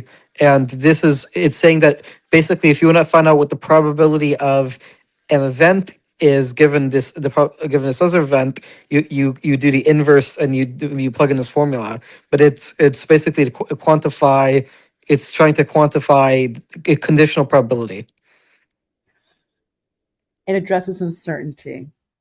Yeah, Right. That's what I was doing it for. I'm sorry for not being clear. That's what I was doing it for. I yeah, was just using a yeah. There was having it. So there was some like you understand. It's not like A or B. It's not binary. Base theorem helps address like the gray area, the gray matter. And Yeah. that's what I was doing. That's what I was applying it for. Yeah. That's what I Yeah. was applying Well, it. in terms of inductive reasoning, have you ever heard of the concept of the problem of induction? Yes. Yes. So basically, this is the idea Correct. that you can't reason from the past to the future. I think this was I don't remember the name of the philosopher. I think this was the philosopher David Hume, but it's, Yes. yeah. Correct. Yes. Yeah. And so Yes. it's the problem with the inductive reasoning is that because things have happened in the past, does not necessarily mean it'll happen the same in the future. Correct. Yeah. And in fact, have you ever heard of like the Karl Popper idea of like falsification, like falsifiability? From Karl Popper, yeah, I have this book. Yes. It's I haven't done it's anything though, to be honest it's with you. he basically, I think science is progressed by not by inductively proving your theory, but by saying you have a hypothesis and which is falsifiable, and you fail to falsify the philosophy. And so basically, if you have a scientific theory, it should be falsifiable. But the problem is with a lot of scientific modern day scientific theories is they're not really replicated. So there's something called the replication crisis, which is a problem of scientific theories not being replicated.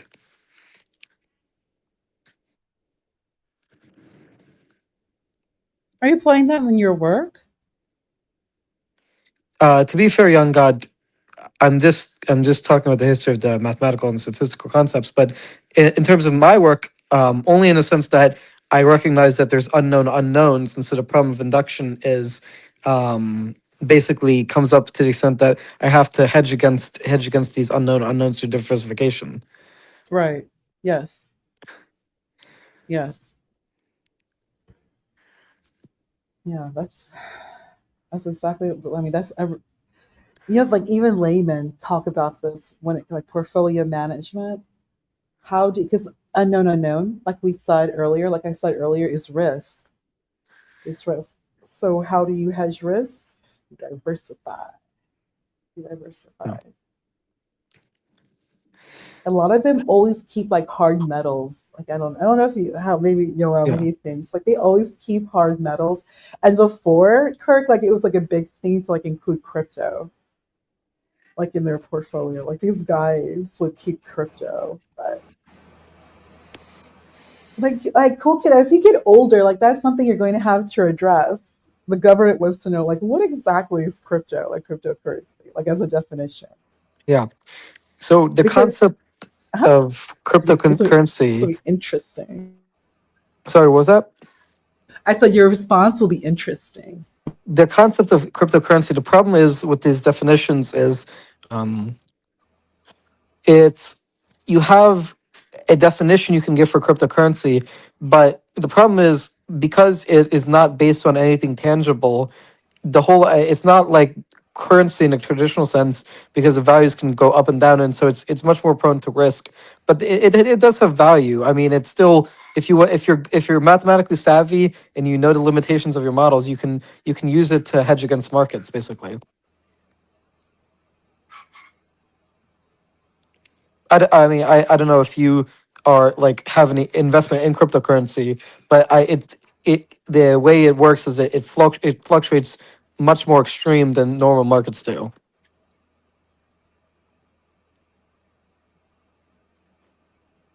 I don't know if you, Christian Spawner? To answer your question, no, because of exactly what you said. The volatility is just too much. The volatility is just way too much. So yeah, to answer your question, no. It's not in my, it's not in my own personal portfolio, and the reason it's not is because of what you said, the volatility. Plus, we don't have a definition. It doesn't even fit like the standard definition for a contract, and it's not an option. So like no one quite knows what it is. It's Yeah. just too ineffable, and it's virtual. It's virtualized. It's fully virtualized. Yeah, and you know, correct me if I'm mistaken, but so you live in Israel, right? So they do not have um do they have cryptocurrencies in the Israel culture? Well, Israel is a high-tech place, so of course everybody is talking about crypto, and some people are engaged in crypto. I think it was even put. Yeah, it's it's not very common, but if you say crypto, everybody will understand what you're talking about. Yeah, yeah. Yeah. So basically, cryptocurrency, it's very popular within high tech cultures. Yeah. So basically, to your point, question, Sapanda, about the volatility of the market. If you lived in a high tech culture and you're good at numbers, and you can see basically what the prediction is, you can't be certain about these things, but you might be able to get probabilistic models about how the outcome will be, or forecast it. But the problem is these models are inherently limited at describing it, and it is a very volatile phenomenon. It I will, want to say something about this discussion. Uh, what you have to know what is the correlation between the investment. You have to know what the correlation between your investment in crypto and your investment in gold and in your investment in Nvidia stock. Uh, I find that the world is extremely correlated. Um, and I don't see any real way of diversifying the investment, except really spreading it all over the world, like buying a house in each continent. The What we are trying to do is actually is to predict the future. And I find is that the best way to predict the future is to create it. Like in crypto. If you are the one that created crypto, then your investment in crypto was very worthwhile. yeah, if you can find these correlations, but the philosophy of cryptocurrency, basically, my philosophy of it is that it's so unpredictable that I would not personally invest in it. But if someone else wants to find these correlations because they're more mathematically savvy, that's on them. But in general, I tend to be very, you have to make your own decision, and I can't, there's no one size fits all rule to everything. I just want to in Javes to address Mr. Yangad in chat. He's mentioning these things, and like, Mr. Yangad, you criticize and talk about, you've criticized me in the past, and you talk about, if next time I'm streaming, you ask what my top 10 pickup lines are. It's like you never show up. So it's like, why should I care about the opinion of some stranger on the internet who's too cowardly to hop on a stream? Like, or, you don't even want to hop on StreamYards. So why should I care whatever you say? Like, I just think you don't know what you're talking about. And to be frank, I just think you're being a troll. Like, I'm Well, sorry. since he's not here, I will answer for him. Yes, he's a troll. He's proud of it. We like it because he's not an offensive troll. What he was saying to you is what I say to you. Like, you always bring up, have you heard about this mathematician? Have you heard about this physical theory? And what Jan Gordy says, that this is not the way to conduct a conversation. I was telling you that once, but there's always an exception. This conversation between you and Questions to Ponder, your style is the right style for this conversation. So you cannot make rules. Yes, your style is unique, but every key has its lock. As what he believes is saying is atheist. he will never elaborate. What I can once heard from him is that since he doesn't believe in a creator, then it means that the world was never created. That means that the world must exist in a steady state. Always has been like the same. And he also believes I'm a wizard. So sometimes he believes in strange stuff. Yeah. But to be fair to myself, Yoav, in this Yeah. conversation, while I have referenced some ideas from other people and stuff, for the most part, I have not been, asking if people are familiar with these concepts or people or whatever. I'm mostly just saying, like, I'm trying to have the conversation as it's naturally flowing. Yeah, I mean, you are doing you. Young God is doing young God. You're doing you. Claire is doing Claire. I mean, this is what makes this discussion interesting. We are not the same. Yeah. And what is really making me angry, this young God appeared with David Busatil a few days ago, and he wouldn't appear in my channel. Why is there? What is? I'm feeling left out. What cannot be helped. Yeah, I mean that's fair. And questions to ponder. I understand you work in cryptography, but you also said you studied political science and history. It's interesting that in philosophy, these concepts, though, I would think that usually most people who go in cryptography, yeah, I think philosophy would help, but political science and history are more qualitative, whereas I think cryptography would be more to a quantitative or a mathematical field like computer science, mathematics, electrical engineering, or physics. Oh yeah, I'm a researcher. So I work Okay. with people like you. I work with smart kids. We Yeah. gotta working to get everything documented and then ready for publishing. So we can get grant money and the regulators, but also looking for the problems. Like so, it's more on lines of like almost like a project manager Yeah. for these types of projects that they're attempting to implement. Like we're implementing like an encryption model, like quote unquote in the real world, if that makes sense. Like a use case. Yeah. And that particular use case right now is voting in the voting machines, in a voting machine. Yeah. Do you think do you have a perspective on the concept of like voter ID or voter identification? Like I support it as a policy. Oh yeah, of course. Yeah, of course. Of Yeah. course. So And you also support it? the company I work for, like they do a lot of fintech. So Yeah. that's how that's what when it comes to like I hope I'm not repeating myself. Like these security contracts, it's just you gotta protect blockchain. And I've done projects like that before in the past. But Yeah. there's But well, I was specifically asking if you supported voter identification laws. oh yeah, so yes, yeah. Of course. Yeah, sorry, I didn't fully understand because you were talking about fintech and I thought that was a different point. But Oh no, no, yeah, yeah. sorry.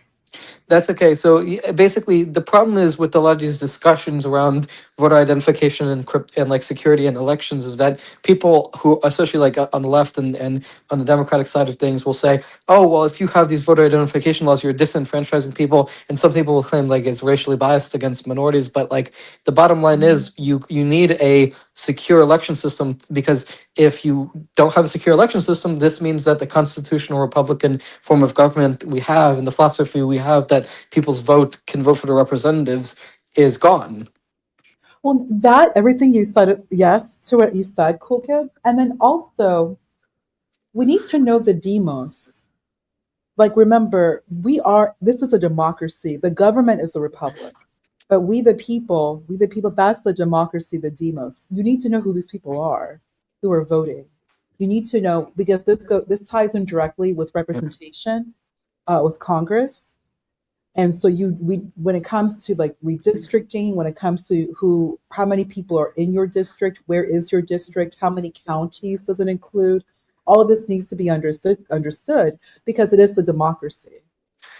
And remember, always in the United States, if anything happens to the executive, everything goes back to the people, and the people is the House. So we need to know who's who. and the House is determined by the democracy, the partition democracy. Yeah. Yeah, and the cryptography, as I understand, they use is it Boolean algebra for like linear, like Boolean algebra as in like binary codes of one bit, and you have these functions that transform these bits of information. Oh, it's very simple. Boolean algebra, like you and I would just discuss Galois. Um, linear algebra is more for machine learning, Yeah, but so you don't necessarily need it for cryptography, but you do need abstract algebra and stochastic systems. Yeah, yeah, or yeah, neural analysis. Yeah, but linear algebra is important to learn. If you have an opportunity, definitely take it for ML because ML we're really moving, but cryptography very interesting.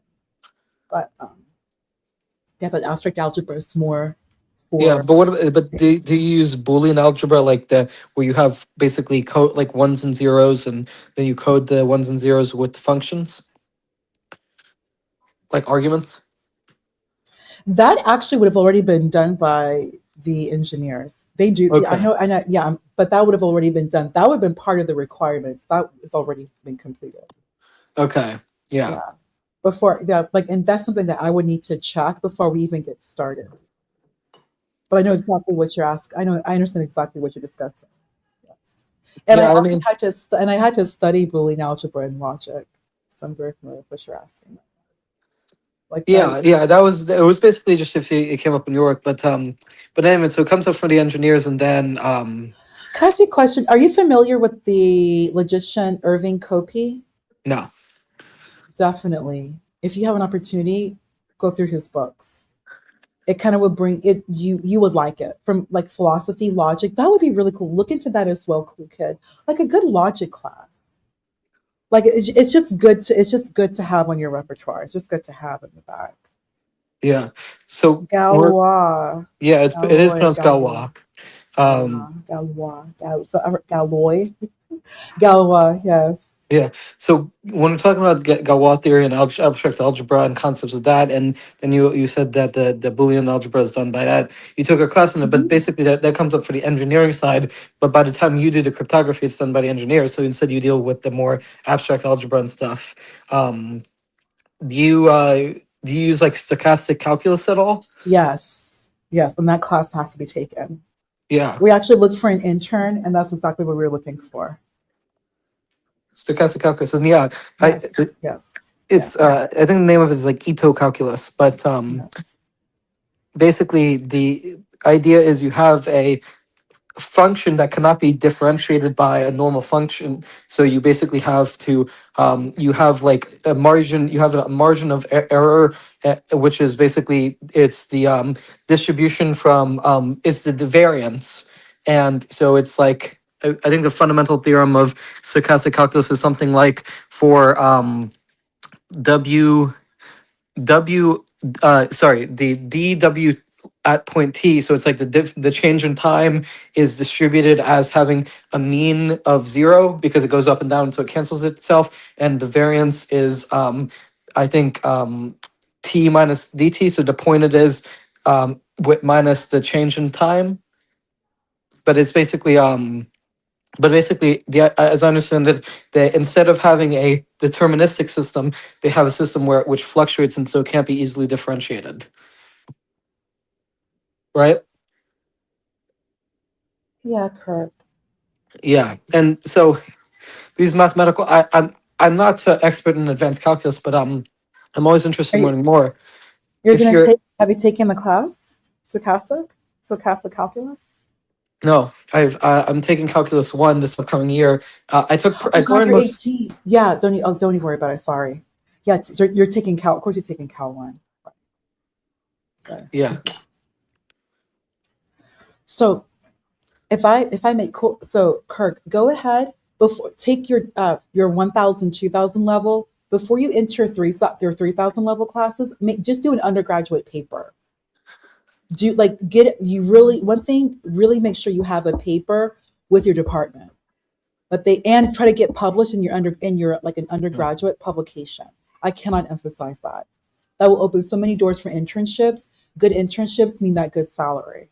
So I'm just thinking about you getting, because you're moving in a great direction.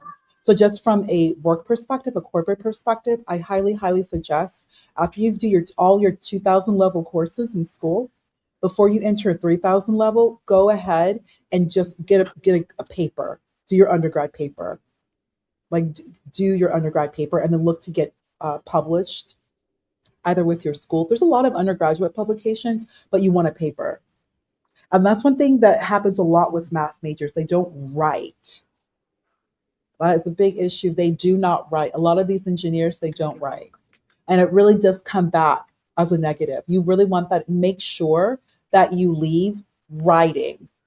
Like you don't leave your department without, like, now get to your undergrad, like do your like an undergrad paper. But once you finish undergrad, you've gone ahead, you have all your credits. Go ahead and make sure you do like a really good department paper that's publication ready, that will be published. You want to be published before you leave. Yeah, I mean, I'll definitely look into that. Yeah, don't forget that. Just have it in the back of your mind. Yeah, You I'm need to be not published. And it will specifically. also help you getting internships as well. Like at Google, Apple, get Yeah, just get I'm not saying to work in machine learning specifically, but I am interested in it because it is related. But basically, I am trying to learn more about it, and there which is though, cryptography or ML? machine learning. Okay. I'm interested in machine learning, but also a little bit. I'm interested somewhat in cryptography as it relates to machine learning. There's some interconnection kind of, but but you remember you're still an undergrad. I really, really suggest you first, there's no internship ML without linear algebra. And you really want to get that A, and I really A linear algebra, and then just have a paper, a good paper. Yeah, but Grade I don't want it. to work in machine learning. I'm just saying I'm interested in it. Okay. So I don't necessarily. I mean, I'm yes, I'm taking linear algebra, but it's not for machine Yeah. learning. It's just I'm interested in it because Okay. I'm interested in it. But like, it's not necessarily relevant for my career. But what I'm saying is, I'm still interested in machine learning and cryptography and that kind of world in data science and data analysis in general, to the extent that it overlaps with my field, just conceptually and just these types of things. Absolutely. Yeah, definitely go ahead and Yeah. complete algebra, do real analysis, and yeah, finish abstract algebra. And of course, you have to do stochastic processes. That's necessary for Yeah. cryptography. That's necessary. Yeah, those classes. But those are kind of moving into like the 3000, 4000 level. The most important, like Cal 1, Cal 2, and then of course do differential equations. Like you have to do differential equations. Yeah. But okay, so but you're doing Cal, which means did you ever take pre-Cal? Yep. How'd you do? Just Well, got I an A, got a B. B or B plus? No, B's B. good. B's good. Okay, you feel comfortable entering calculus? Yes, I mean, I've been taking online tests and I've gotten A's on them. Okay, okay. Also look at running, like finals. No, you can create like a final, like a practice final. Do that too, and of course, be 8 weeks ready before you even enter a class. There is a little bit of a learning curve from pre-cal to cal, but you're better in math than I was. So you'll be cool, and you're a major, so you'll be cool. You're a Yeah. major. I wasn't a major. Maybe I should major. Just go back and get another undergrad degree. Yeah, and so um, if you're, Uh huh. especially when you're talking about AI and cryptography, Mm-hmm. I if you're interested in these types of stuff, you also have you ever considered of basically the ethical concern about basically students using artificial intelligence to cheat on their homework? Yeah, yeah, don't do it. But Yeah, these teachers, here's the thing: these teachers need to be very clear how you can and cannot use AI. These teachers love to, oh, well, you cheated. Well, you are the teacher. You need to be clear and provide clear direction. Tell them what they cannot do. Don't have these students assume anything. They're not, these students are paying you for you to do your job. Like I put the onus on them more than the students, Kirk. I'm being very serious with you. yeah, These instructors, You need to make it clear. You need to make sure they come into office hours. Don't put them in a position to assume. They're not here to, and they're paying. If a student is paying this much as what they do for this education, then you, instructor, are going to instruct. You're not going to start throwing around this academic dishonesty because, I wasn't, no, you're not playing that game. Because try that with my kid, I will sue. I'm not effing around. I will sue. Paying this type of money, you can't be clear as to what they can and cannot do. They're going to use AI. That's how it is. Point blank, you don't like it too bad. The education has evolved. You need to evolve with it. It's not this, it's their responsibility. Like, I'm going to be honest with you, Kirk. When that crazy lady came on, I would not speak to you as an 18-year-old the way she did. You're 18. You're 18. And I'm older than you. So I need to speak to you with a level of respect. You're 18, you're transitioning to adulthood. I just don't like these old people are horrible. I don't want to get too deep, but I don't like the way they behave. Like they should, I just you're young. Like I'm supposed to like give good info. I'm not here to like be rude and like argue with you. Like, like who does that? Like you're 18. Like why would you rude and argue with an 18-year-old? Like if there's something like you came like hey like you didn't like there was something not cool. She should have approached you in a different manner. Like, see, why would you say that? Plus, you're 18. Like, you're something just doesn't it doesn't seem right. You should address that. Like you're an adult, but you're not like an adult like that. Like you still have another growth spurt. Like you're not even done growing. Now, a second. Since you mentioned her, I'm sorry. no, it's okay. I want to explain to you what's going on. I'm sorry. No, fine. I want to explain to you what's going on in here. She is known by many names. I mean, her title is the Office of Secular Quranism. So she said she's agnostic. She's actually not Muslim. And she's very educated and very clever. She's a barrister in the UK. And her plan, and she treated it in utmost seriousness, is to replace the code of laws they have in England by the Muslim Sharia and go on with a secular state just conducted by the Muslim Sharia law book. She's the only one that believes in that scheme. She's going really from years, person to person, and trying to sell the idea to people.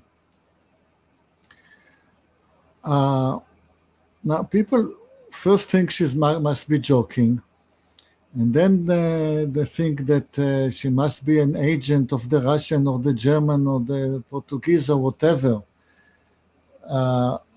My conclusion after talking with her a lot is that she really believes that this is the best solution for several problems that inflict the Western society. She really believes in that, and she's extremely frustrated that what she sees as such a clear and logical solution is not accepted by anybody. And this frustration sometimes leads her to anger. But she is most of the time extremely well behaved and polite. And actually, later today on the same channel, you can find Jacob teaching her Hebrew. She's an educated woman and she wants to learn. So we're teaching her Hebrew. End of introduction. Is she listening though? Like, is she paying attention? Because that's such a benefit to learn Hebrew.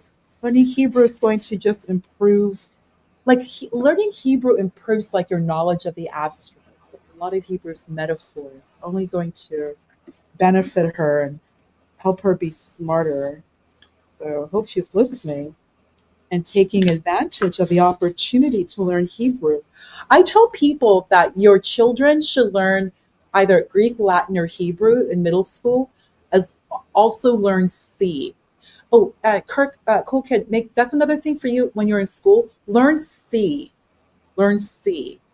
and learn like one of these languages, either Greek, Latin, Hebrew, while you're in college. It benefits really.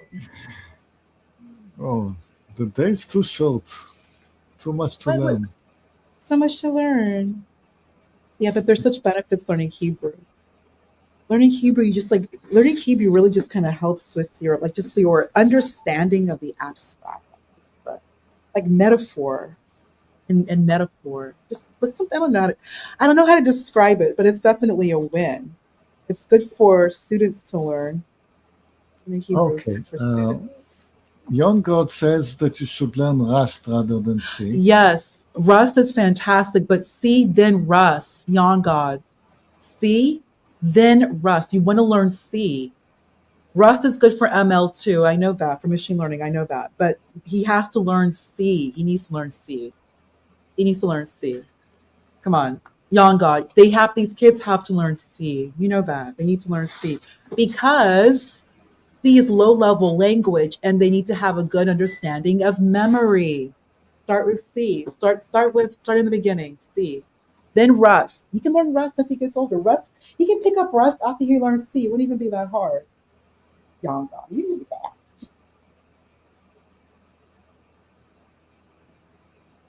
Yeah, okay. So I'll learn Rust after I learn C. But will I need to learn Rust for finance, or are you just saying this is for machine learning?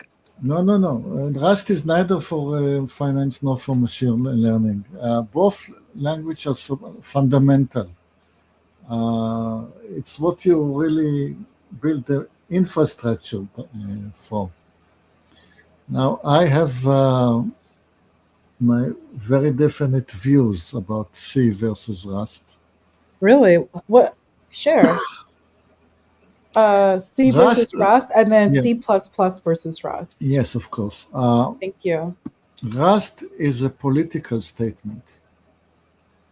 And it has to do with the license. You know, when you write code, there are terms of use.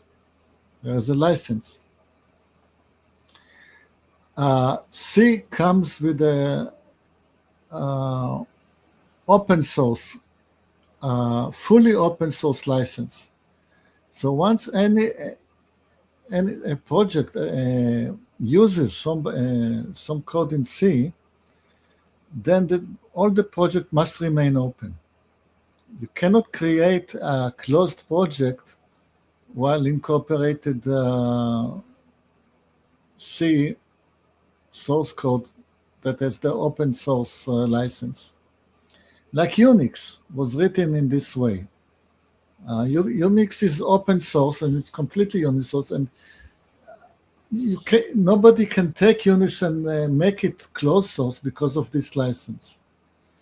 So what the bad guys are going to do is going to replace C by Rust, and by the way, change the license so that later they can make this what once used to be open source. They want to make it closed source. This is bad, as Trump would say. The claim is that Rust is memory safe, while C is not memory safe. As a computer engineer, I reject the claim. First, because nobody really uses Rust in a memory safe way. It could have been memory safe, but it's not used in a memory safe way. And if you are in a good company with good programmers, they can teach you how to use C in a memory safe way. So there's no distinction except the politics of closed source against open source. Yeah, so I'll check it out. The it is interesting. I do know if I understand correctly, the people in who use these coding, did not know you were a computer engineer, Yoav. I knew did graphic design, but I didn't know you engineered computers, right? Or I'm a color engineer, which is a sort of a programmer. yeah, okay, but you do not. But you don't do like cryptography or like machine learning. Yeah. Well, everybody is into machine learning this way or another nowadays, but I'm not cryptography. Cryptography, certainly not. Well, I mean, I don't. How would machine learning come up for a color engineer? Everybody's, as I said you before, every time using it with coffee or using it with tea or using it with Fourier transforms, everybody's trying to use it for anything. Yeah. Okay. So anyone's using machine learning for anything. Yeah, that's fair. I mean, it does make it more efficient. And to questions to ponder, basically, isn't that is what you were talking about earlier with the efficiency of the artificial intelligence and machine learning for these things?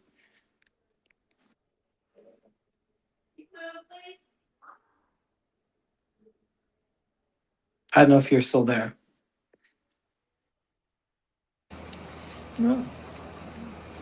This is taking now 5 hours, so people cannot be there all the time. Oh yeah, Uh, I know. It's just that this uh, is a Sunday. So sorry. Go ahead. Kirk, it's 5 hours. I'm going to close the stream Okay. unless you have any last thoughts. Oh, So I went to go grab some water. No, I went to go grab some water. I have my headset No, on. but I know, but it has been 5 hours and it's 1 a.m. here, and I Oh. Oh need my to gosh, close. I'm sorry. Oh, No, fine, but now I need to close shop. Yeah. Okay. Well, so that if that's the case, my final thoughts are to young so God. answer that question. I heard that there was a question with Oh, regards to memory. it was just basically. Do you think you were saying that machine learning makes everything more efficient? Oh yes, yes, Yeah. yeah. So just to the final thoughts would be to young God. Please don't be a troll. It's not that funny, in my opinion. Just my opinion. To questions to ponder, you're a very smart woman, and I hope you continue joining. And to Yoav, please have some good rest. But if you got to get going, you got to get going. So good night, everyone. Yoav, you are so awesome. Yoav, you're awesome. Like I don't where to begin. Like he really I'm a is. student of Jacob and Chazi. It's just I just so appreciate being on a panel with you. I really, really do. Fine, so I see really you do. next time. Yeah. See you No, next time. yes. And Yoav, sorry for keeping you up. Cool kid. Like I said, you are the cool kid. Look at you. So you have a great future ahead of you. I will, yeah, Yoav is awesome. And I will, what is it? Oh, yeah, I was supposed to find a book for you. So, I forgot. I was supposed to, there's a book I need to find for you. And I will also put together like a potential plan for you, one for cryptography and one for machine learning, all the classes you need to take. Actually, I can get that for you. I can put that together for you. Yeah. I mean, Your I future. can't promise I'll do it, but I'll definitely look at it. So see ya. Yeah. Okay. Great. And everyone in the chat, Hezi. Yeah, I saw him. Hezi's here. I know. Hezi. I know it's late for you too. You're in Israel. Hezi. So friendly reminder. So how I learned I met Jacob was on another panel on another YouTube channel, and then Jacob and I were just chatting. Jacob was a gentleman. We had a nice, like you look at a debate, but I appreciated that I was able to speak to him. It was a very nice discussion. I then reached out to Jacob in the private chat. Does he have a channel? And he shared his channel with me, and that's how I know about his channel. So just to answer the question. And young God, be cool, be cool. Yeah, and learning Greek is fantastic. Yeah, yeah, Greek, Latin, Hebrew. Those are the three for middle schoolers. Very important for them. Greek, Latin, Hebrew. Learning Greek, definitely. Okay, everyone, I'll go ahead and drop. Bye, everybody. Good night.